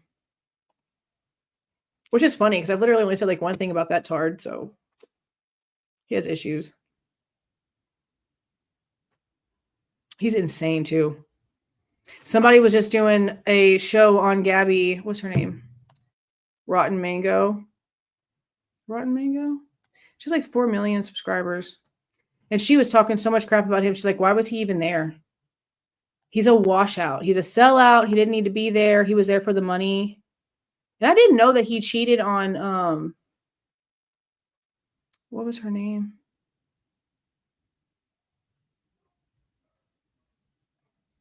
His wife. His wife that died of cancer.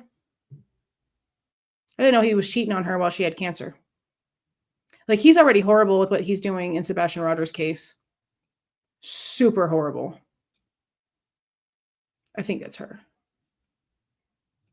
I think that's her name, yeah. Stephanie Sue. Yeah, Beth. I didn't know he cheated on her when she had cancer. Like, he acted like he was so heartbroken. Oh my God. Like, I remember like feeling bad for him. Because I watched it. I watched him cry when she died. And I believed it. And then I heard that and I was like, what? Like, I already didn't like him. But I remember feeling bad for him when she passed away. And now I regret feeling bad for him because he cheated on her when she had cancer. Exactly. He was bawling his eyes out. He must not have cared too much because he was going off and doing whatever he wanted to do while she was laying there dying. What a loser.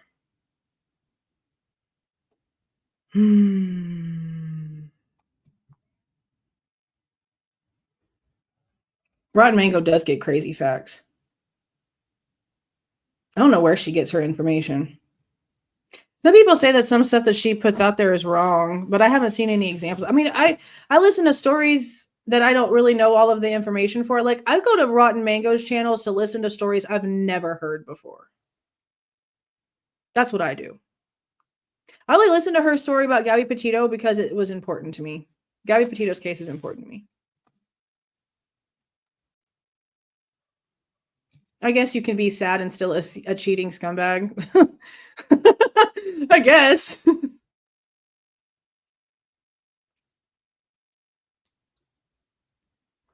Why are y'all arguing with Jeff? Y'all know that's what he's here for. Why y'all give it to him? Why y'all give him what he wants? She is a good storyteller. She has a huge team. I know.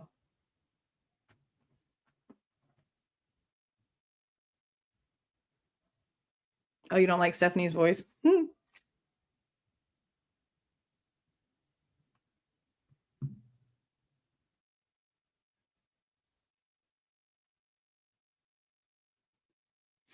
It's fun. No, what's strange is that somebody who wants to argue with people is wasting their Saturday night somewhere where they actually loathe being. That's what's strange. There's medications and therapy for that, I promise. It's pretty cheap these days. Tyrannical. See, okay, talking about sleep paralysis demon, which is not the same as lucid dreaming, but it's funny to me that in all these interviews that Dylan is claiming that normally she can tell the difference between when she's really dreaming, like whenever she's lucid dreaming and when it's reality. But for some reason, just on this night, she can't tell the difference. I'm like, oh, beautiful.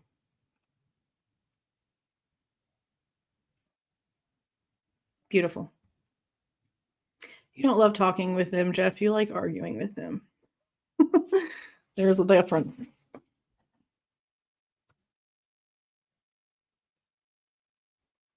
That part too.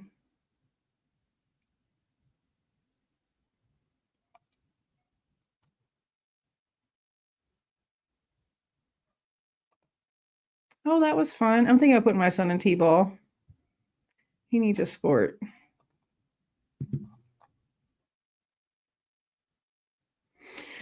Okay. I guess I'm gonna get off now. 12:30. Oh, it's just artwork. They said it's like heavy eyebrow. Some of them are just like one eye. It's not multiple. Like, it's not like a set of eyes. It's one.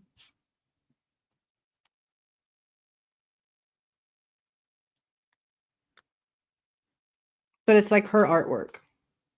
Which is funny because they try to say that makes her like more credible when it comes to describing eyebrows. But I'm like, no, it doesn't. It means that she's telling you that her brain was playing tricks on her and that she was intoxicated and that her brain was doing things because it was not thinking clearly.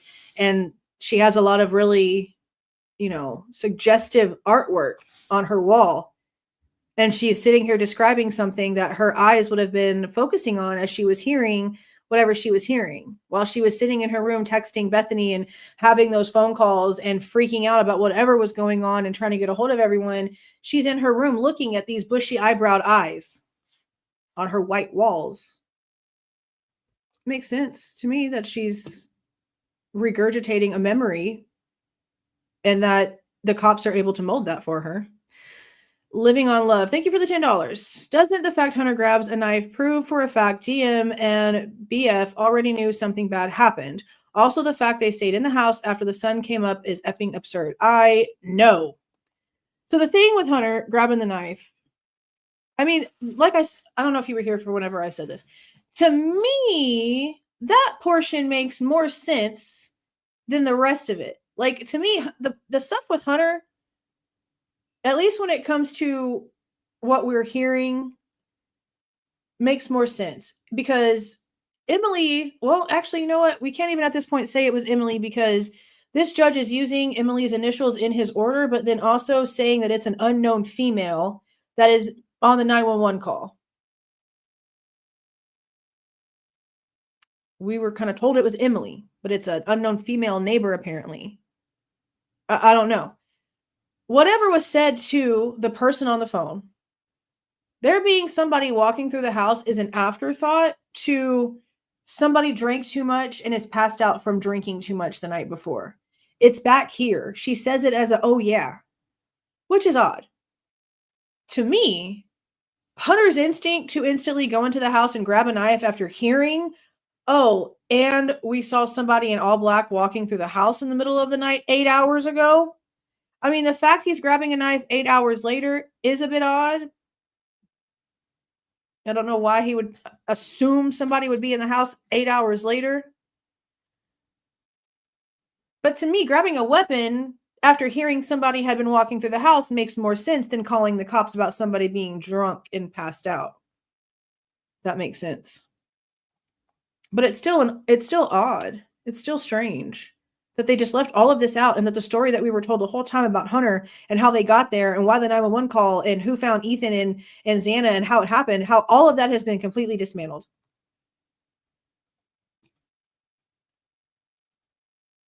I mean, it's interesting that the knife was mentioned because of how they were wounded.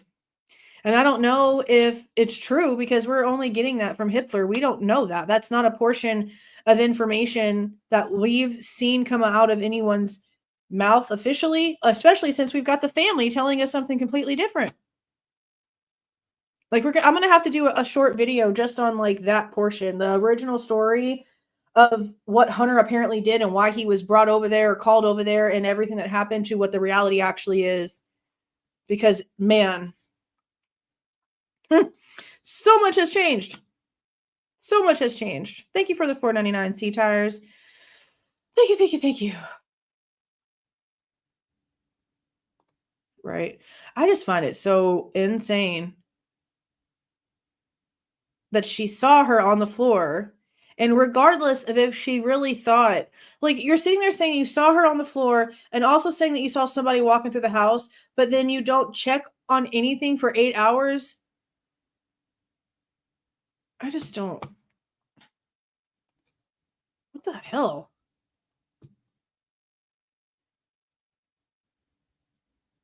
See, and that's what that was the whole thing. We were basically under the assumption that they called Hunter Johnson over because they could not get Xana's door open and they needed somebody stronger. And so my first thing was, why didn't they go get the two able-bodied, strong college women upstairs to come and help? Because 4 women could pop a damn door open. Why didn't they go upstairs? And even in the 911 call, them not even like mentioning Maddie and Kaylee is just as prominent in this 911 call because there's nothing. There's nothing.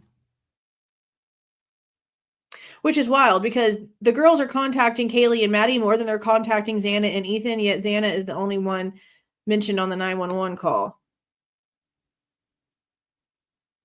But we're also hearing in court from Ann Taylor that Dylan said at one point that she saw Kaylee running or going up the stairs and then running back down the stairs. So in an interview, she's talking about seeing Kaylee freaking out about seeing somebody, but doesn't mention that to these people. She says she sees or she saw something. She doesn't mention, and Kaylee saw him too because she was running down the stairs with Murphy. I mean, but why would she? It'd make her look so dumb. It would make her look so stupid to say that and then still not have called the cops for 8 hours.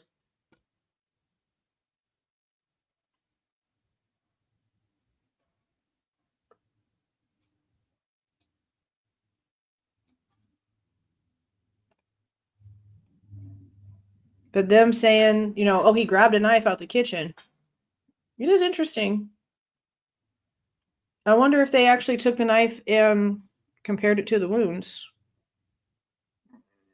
The fact that they didn't forensically do anything to the beds and the bed frames, I don't have words for that. I don't have words for that. Like, there's a huge possibility Ethan was on a bed. Now, if there was a fight in the hallway and he ended up on a bed the same way that I think Kaylee ended up on the bed, Xana's on the floor. That's 3 out of 4 bodies on the bed. On at least 2 beds. And nothing was forensically done with those beds. How do you call this an investigation?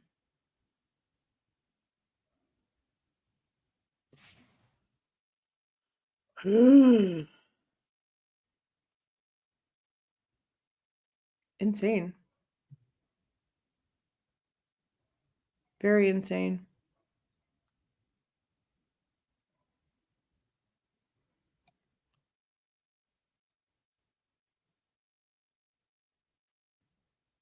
I just can't. I'm like, I sit here just like, I just think, like, how does any of this make any sense? Like, I'm sitting here thinking through, like, all the time frames and all of the timestamps that they finally have given us, and how every single time they give us a new set of timings, like, shit has to get moved. Like, I wish I could, like, put it in animation the way that it looks in my mind, because, like, in my brain, I see my spreadsheet, and I see, like, blocks having to be like rows, like being picked up and moved, and spaces being opened and stuff being moved. Like, I know the way that it would look if I was moving around and doing the timeline. It's just insane, like, how much extra shit always ends up getting inputted that changes everything. Changes everything.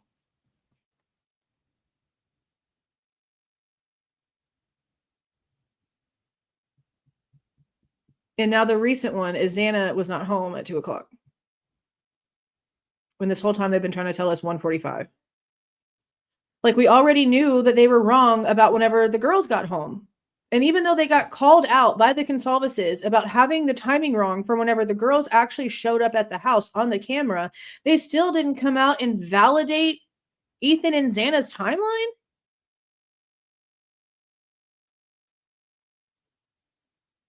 They did not get home at 1:45. And then we have to go back to the fact that Stacy Chapin made statements about how 2 a.m. was a dark hour. Well, if they weren't home where their bodies were found, what do you mean? But then we also had a lady, and I don't know if this is validated, but a woman really, really early on came out and commented on something, saying that she was really, really frustrated because her son had a text message from Ethan at right after 2, I think it was like 2:06. Don't quote me on that. Don't quote me on that. But she came out here saying that she was really frustrated that the cops were saying that Xana and Ethan were home at 1:45 because her son had a text message from Ethan from after 2:00 in the morning, or around 2:00 in the morning, saying that they were still at a party.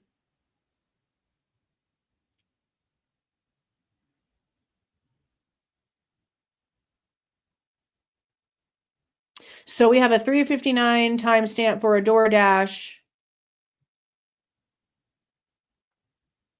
getting there.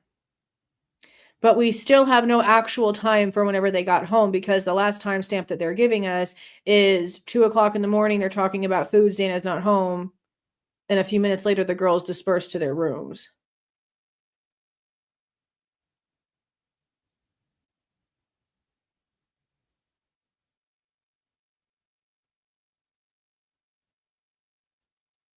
It's so crazy. Oh, speaking of Adam, I didn't know he was off work that night. I don't know. Is that true? I don't know if that's I don't know if that's true. I thought he was working the bar that night. And that Jack was there until closing because him and Adam and another guy were going to get fast food and go home and play video games. But the CW thing, I think, said Adam was off that night. I don't think that's true. I think Adam was at work that night because that's why the whole "what did you tell Adam" thing came out, because he was working the bar. Right? Like, wasn't he working the freaking bar? That's what I thought. Like, he was at the bar working. And like the CW had so many things wrong. So many things wrong. I did a video about it, all the damn things they had wrong. But I could have sworn he was working the bar that night.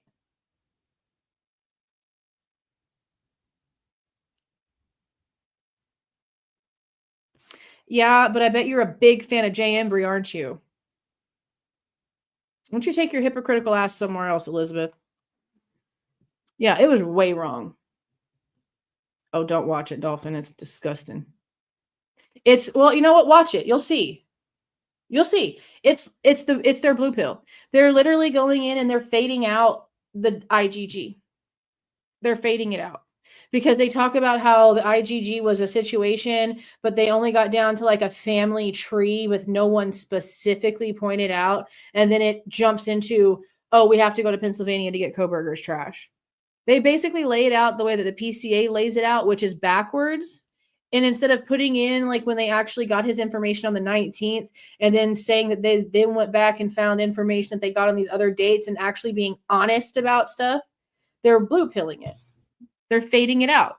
They never mention how there was a result from the IGG that came down to Bryan Kohberger's name. They're not saying that there was a conclusion to it whatsoever and that conclusion was the reason why all this other stuff started happening. They've already started fading it out completely in the media. It's gross. And Enton is in on all of it. He's like the one saying it. And then they had to go to Pennsylvania and get trash. And then some other like ex-Fed.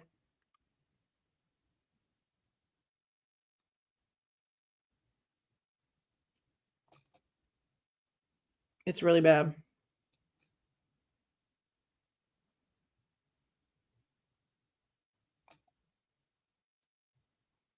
Okay, well, cool. Go away. I don't really care.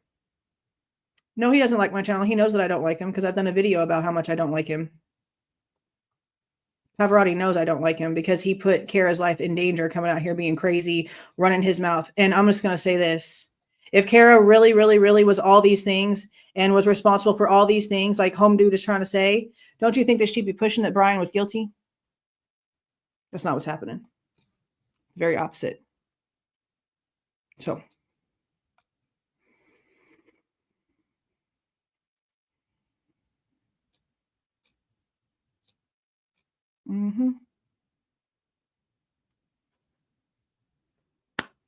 But I found it hilarious that Steve doesn't like him either. That's the one thing me and Steve do have in common.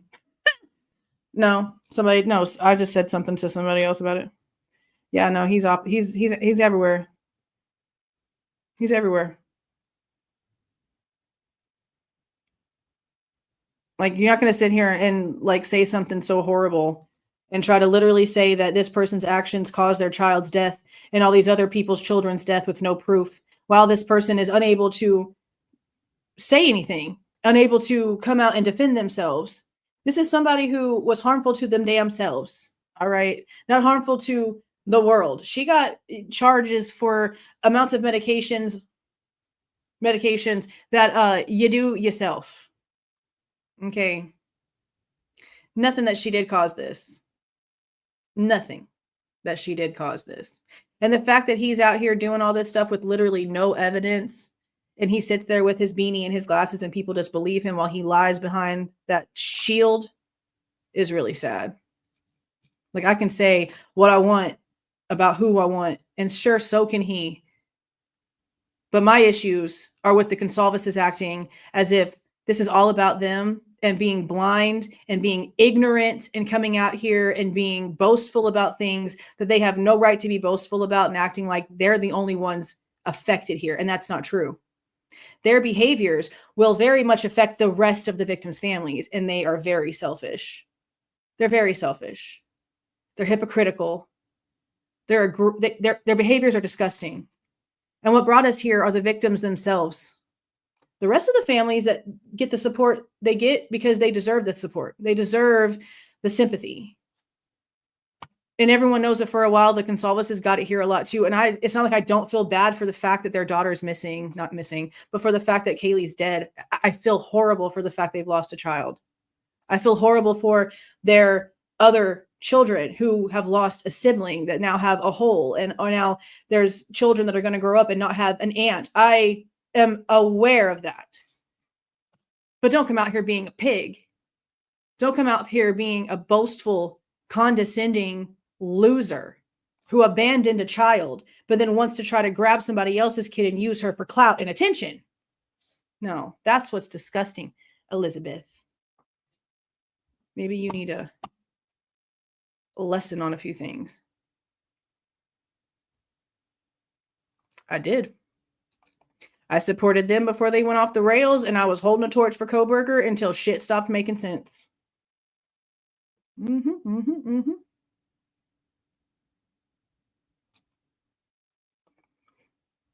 It's not. Small towns, shit happens. If anything that Kara did had anything to do with this, and she didn't want nothing to point at her, she'd be out here holding a torch for Kohberger, and she doesn't. She asks the same kind of questions that we do. That should tell people a lot.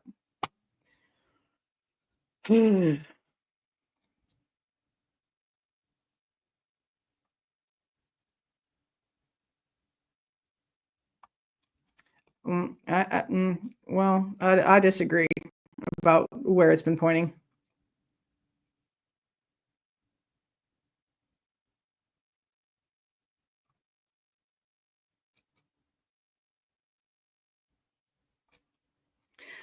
The college people definitely know what's going on.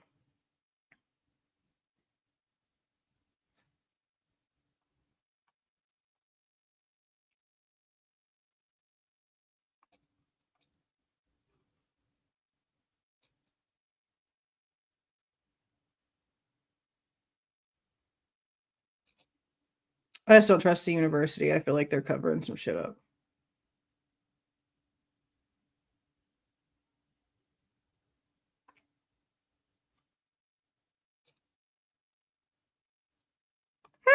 You'd be surprised. In this economy, that's not odd. I think if you don't have a connection to a drug dealer, you probably are the odd one out. Let's be so for real. Let's be serious.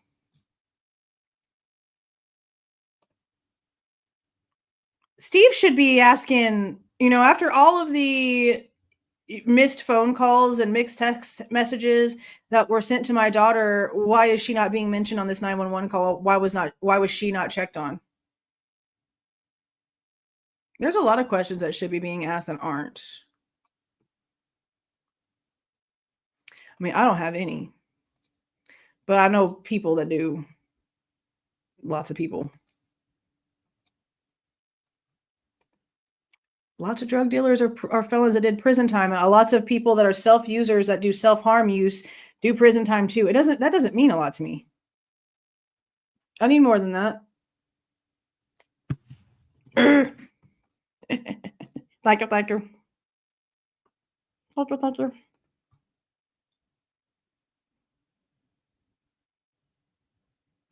See, and I don't know.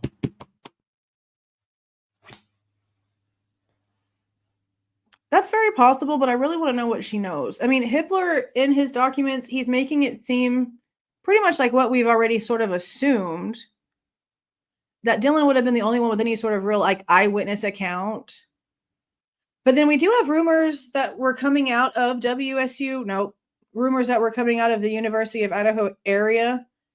Now, this is just stuff that was apparently, I can't concrete proof any of this shit, all right? This is just stuff that other people were going around and saying that they were being told, what's her name?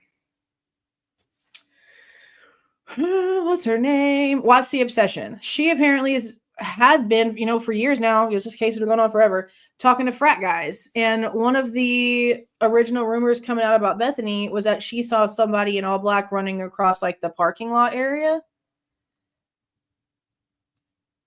Not a naked guy that had changed clothes and put his clothes in a bag, but a guy wearing all black running across the parking lot area. That was like the original thing that I had heard.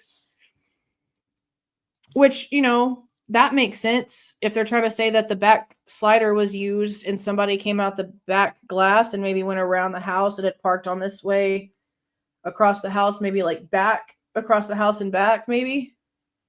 Kind of like envision it in my head.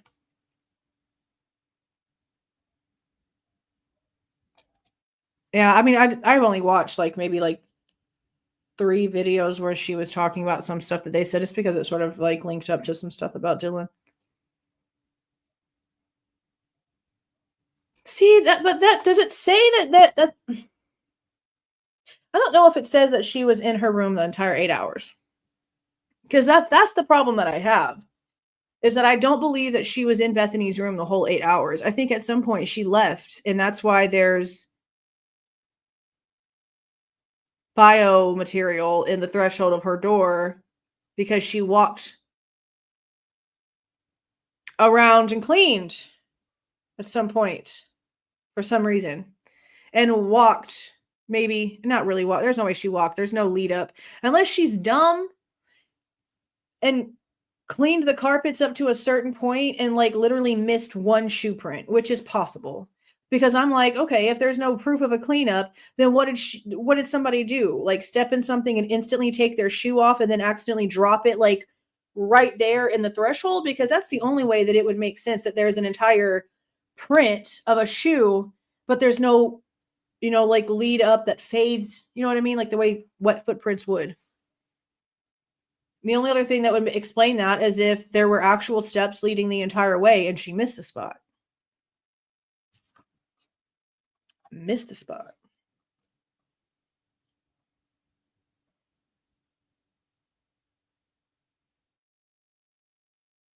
So I don't know.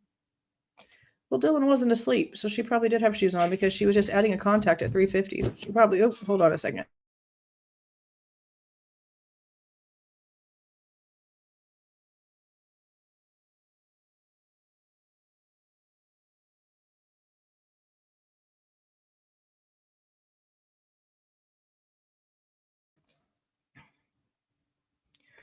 Well, we don't know there wasn't other shoe prints. They could have left that out intentionally. Well, I mean, yeah, that's true, but the way they put it was just like a singular latent shoe print in the threshold of Dylan's door, which is just odd in itself because that the door was open. The door had to have been opened whenever the shoe print was made in order for it to be where they're now telling us.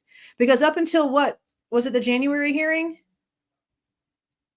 Was it the January hearing? I feel like this is newer information. Because up until like recently, we were under the impression that this was like outside of her door. But now we're being told in court that it's literally like in the threshold, meaning that the door would have had to have been opened whenever the shoe print was made.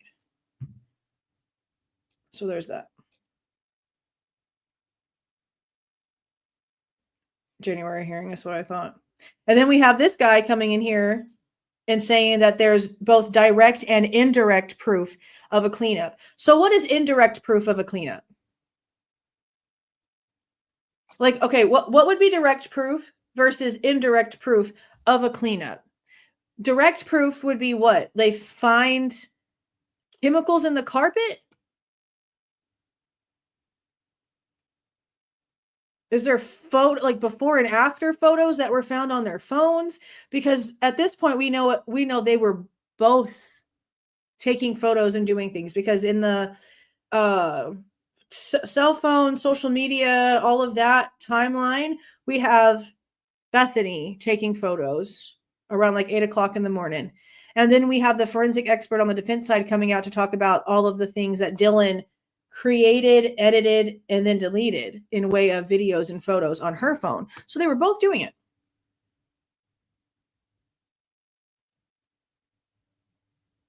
Chemicals. Chemical spots, indirect dust, no dust, like things that were moved, maybe. Indirect proffer cleanup.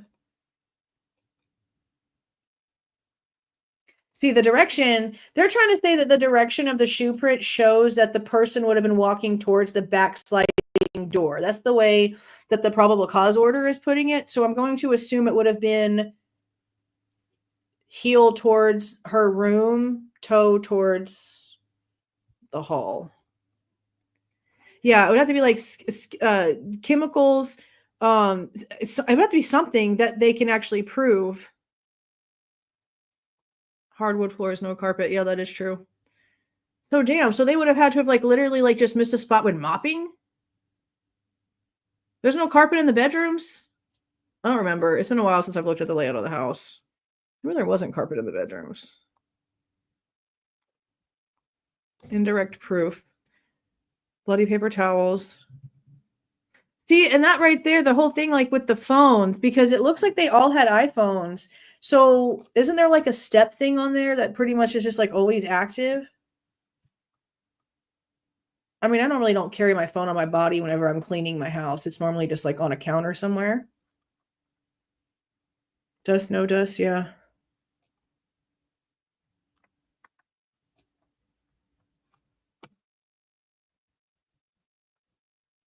Me too. Especially since they were both doing it. And within hours of the thing happening, like all this stuff was over by like 4:30-ish. Because I think it was like 4:27 when the timeline sort of makes it seem as if they're in the room together. And 3.5 hours later, Bethany's taking photos. Oh, thank you for the $10, Living on Love. It also doesn't make sense that the house isn't covered in blood. The suspect would be. Plus, the house and car and snow would be covered if the scene is as bad as we've been led to believe. Well, see, that's what I think. I don't think it was.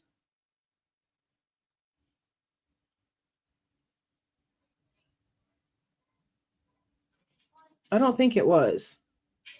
Like, we already know that there was nothing to indicate to them that there was blood, apparently. Like, even though they had seen Xana, nothing indicated that.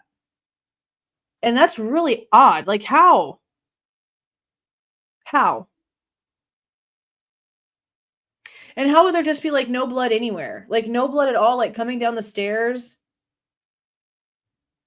Like, I guess if Maddie didn't fight back, I'd understand if it was just, like, Maddie attacked upstairs, and then the person came back down and never fought anyone else and left. I'd understand that.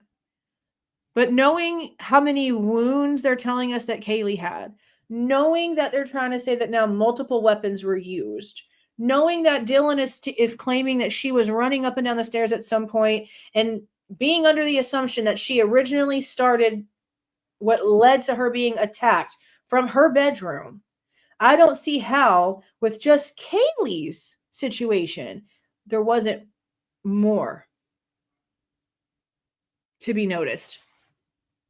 And then we talk about Ethan and what Steve said about Ethan. How is there not like proof of this that's being seen as they're walking from getting the knife in the kitchen and going into Xana's room or going towards Xana's room? How are they not seeing whatever Steve would say? Like whatever would be being seen for Steve to use those words about there being like a hell of a fight. There would be like what? Stuff broken? Pieces of the stair handle broken, holes in the wall from body parts being flown into it with full force. Like, what is it? What is it? That part too. Murphy's an all-white dog with no blood on him. The forensics apparently went through and found there to be no blood and nothing on him. That's another thing. They're trying to tell us the house was literally bleeding. But there was nothing except for in the bedrooms. Just in the bedrooms. Like, seriously.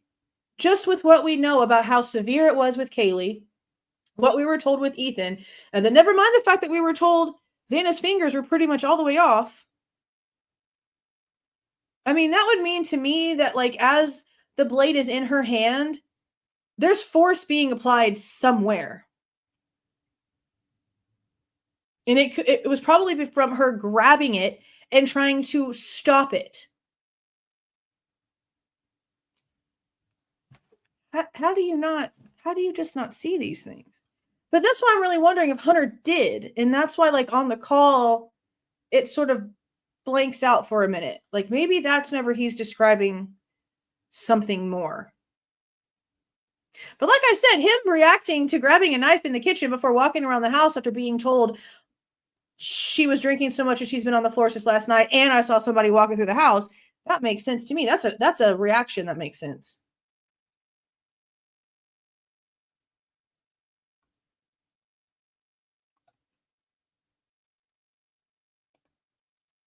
But see, where the blood was coming out the house, I could have sworn that was like where the wall was where Xana was.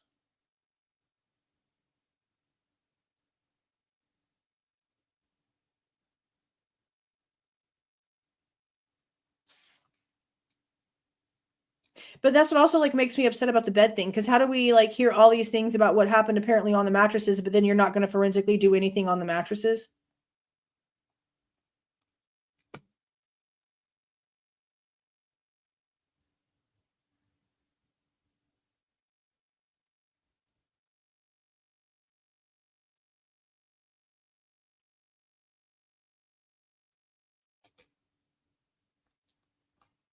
From a pickle jar? Yeah, I mean, it depends. You cut an artery, you cut a certain spot, this shit'll go everywhere like a ketchup packet being stepped on.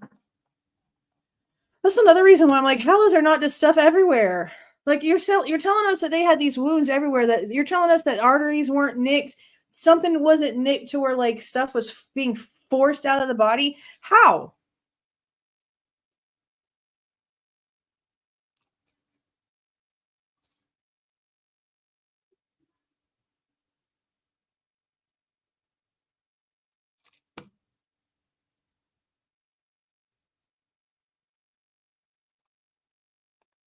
That, yeah, furnishings and stuff moved around. I mean, that's what I'm expecting it probably was like, given the way that it was described.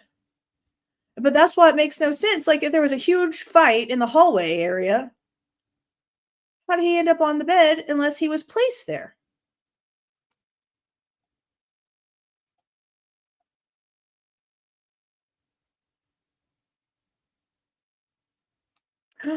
I forgot you could see the lights and stuff in that. Broski. The lights went out before 3:20. Okay, well, she could have been in her room with her light off. Because remember, 3:51, she's adding a contact. And I think she said they went to their rooms like after 2:10. So I guess she could have just been in her room up until then, but she's still adding a new contact to her phone at 3:51. So she's doing something for almost 2 hours after the 2:10-ish time frame that they apparently changed their minds about getting food and go to their rooms or whatever. I'm going to go back and watch that. We should go back and watch that just to watch the house. Just to watch the house.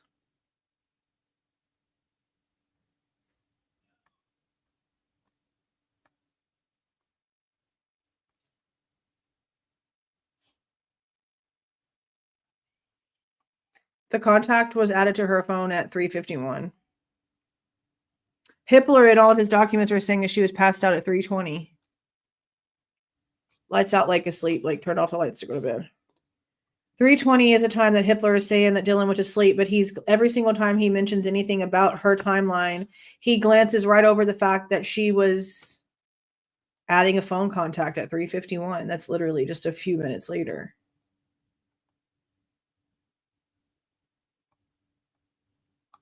What? Yeah, don't Google anything and don't start using cash. Yeah, I mean, it is strange all of a sudden, but they're going to have to explain what it means.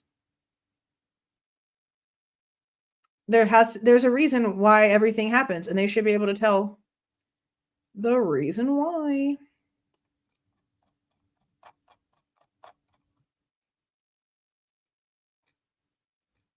Well, see, that's what I was saying, Miller Time. I said the guy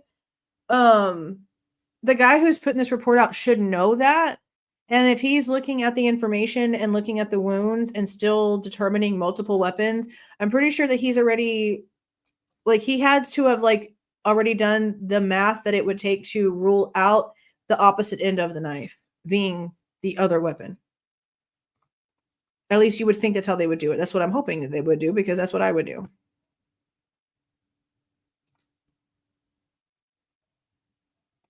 See, okay. If Kaylee's room was open with Murphy was in there, when Murphy was in there, how is it he stayed there the whole time with the commotion? My pup wouldn't. He didn't.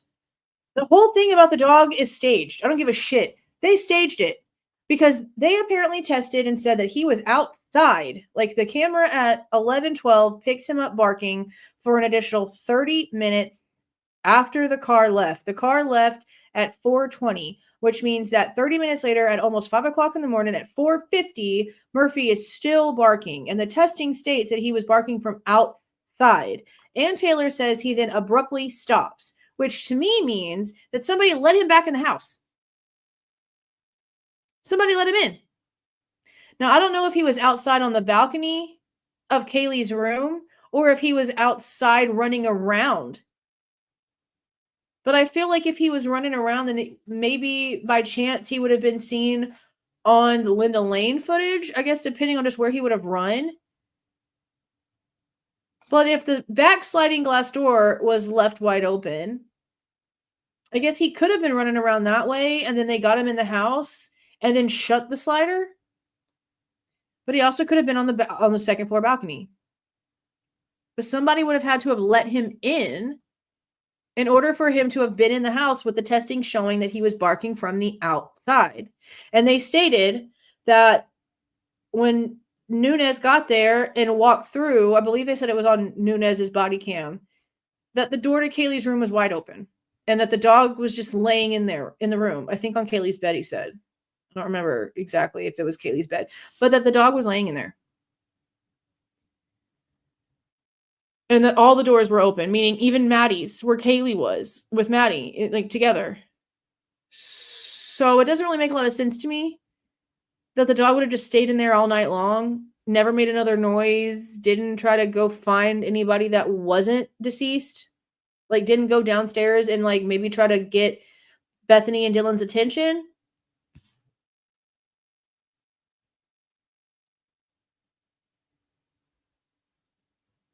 See, that's what I don't know. That's why I feel like maybe they went in and opened all the doors. But you're trying to tell me that, like, Murphy didn't jet out of there the second they opened the door to go try to find freaking Kaylee? I don't know. See, I thought that the PCA mentioned something about that, but then in, like, the recent stuff in the courtroom, they said all the doors were open, and then on the body cam, it shows that it was open.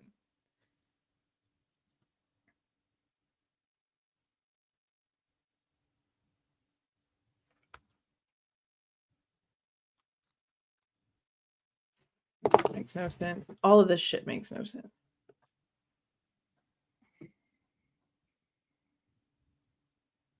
Yeah, so they would have had to have literally, like, walked out of the room. Like, because, like, what if Dylan was only in Bethany's room for 30 freaking minutes? In that 30-minute time frame. And then she left and went and let Murphy in the house. And then that's whenever all of the other shit started. The cleanup and whatnot.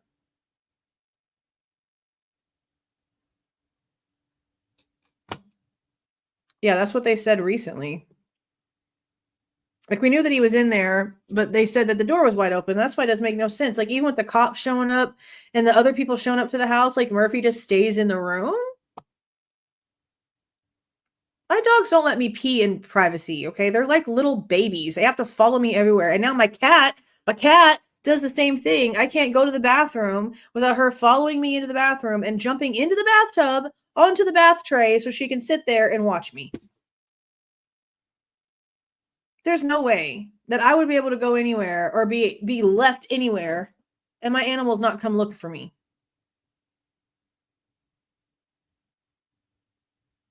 I literally stumble over my animals all the time, especially her, because she's always in my feet. I wondered if all of them were. See, I almost deleted another damn one. I wonder if all of them were. Because no one fought back. And you know, if y'all watch Squid Game, that stuff that came out in the car, just knock everybody out. I mean, how easy would that be?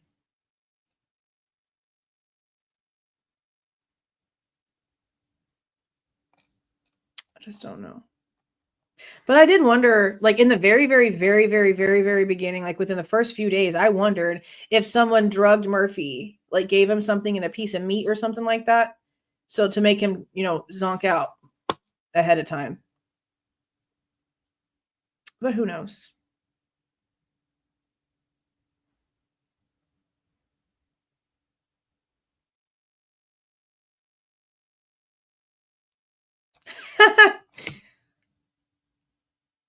That's hilarious. He tries to sneak attack your ass. That's hilarious.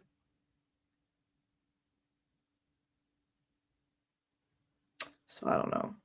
There's just so many questions. And it's gross because there shouldn't be. This is wild. And that's another thing that's so insane is how what's her face, Mabbit, tried to be like, oh, toxicology is not important. Hello? What?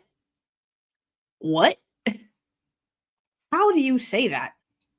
Why would you ever say that? It's important in every case. Every case. No. He would lose his job if he was popping up in lives. You can't. You cannot recreate it with the way that they're giving it to us because they're giving us statement of fact timelines while trying to feed us a bullshit story that doesn't fit into the facts. Like they didn't think it through very much, it seems to me. It's just crazy. It's just wild. But I am going to go ahead. It's 1:13. Holy crap, a freaking moly. Okay, yeah, I'm going to go ahead and get off of here, guys. Probably try to watch an episode of Grey's Anatomy so I can drink some of my lavender tea. You know what's so crap? I really, really like the Sleepy Time tea from Celestial Seasonings or whatever. They have a lavender one, and it's delicious. Delicious. You can only find it in like this pack of 6 that come on Amazon. It's like $20. I bought it. I'm drinking them all. They're all delicious. But they don't sell it anywhere just by itself, and that makes me sad. I just wanted to share that. Because I'm always drinking my lavender tea, and it's just sad that they don't have it by itself. Makes me sad. Okay, I'm gonna go watch Grey's Anatomy and hopefully not think about this case for the rest of the night because there's so much about what Steve said that just drives me absolutely wild. I think tomorrow we're gonna go live. Yes, and actually it's a mixture because like it came with 6, right? So it's all sleepy time, and one of them's like regular sleepy time, and then we've got the lavender one, and then there's a peach one, a vanilla one, a honey one. Oh my god, what's the other one? Chamomile. Honey chamomile? Honey chamomile. Anyway, I think we have to watch it live because there's just a lot of shit that he says that's really insane. And I can't stop thinking about it. Like all the way down to the fact that he repeatedly brought up the fact that they are going to be joining legislation in order for truck drivers' fingerprints and stuff to be like put into some sort of national database. And I'm thinking to myself, like, what in the actual shit does that have to do with this case right now? And why are we talking about that? Why are you involving yourself in the legislation for that when that has nothing to do with your kid's case? Like, it just seems odd. A lot of stuff he said is just very strange. No, I'm not watching. No, not tonight. Tomorrow. Well, you know what? Yeah, today. We're going to do it today. It's after 1. Ugh. It's just too much. But tonight. Probably like around 6 or so maybe today. Maybe this afternoon. It might be earlier. I don't know. It depends on what I want to do. I'll let y'all know about an hour before I go live. So just be prepared. Because we're going to watch the whole thing. It was just very odd. And I feel like it needs to be addressed. And it needs to be out of his own words that I'm reacting to. Because it's just way too much. I don't want to say things incorrectly. Because he really just said some off-the-wall shit. Really just did. Yeah, probably like 6 or 7. We'll see. I don't know. That's what I said. And he brought it up more than once. Like I have it in my notes. Like he said it so many times that in my notes I literally said he keeps bringing this up. So I don't know. But yeah, I'm going to go. Thank you so much for y'all's super stickers, your super chats, all of the gifted memberships, all of you guys that have been in here, not wasting, but wasting your life with me on a Saturday night. But we need to know all this stuff. We need to read all the information. We need to know the truth. Again, we just have more questions and we have more things we have to try to figure out.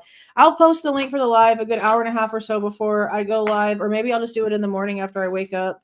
But yeah, we're going to go over that interview tomorrow. We just have to at this point because this was driving me insane. I think the only way I'm not going to be insane anymore is if we go over it together.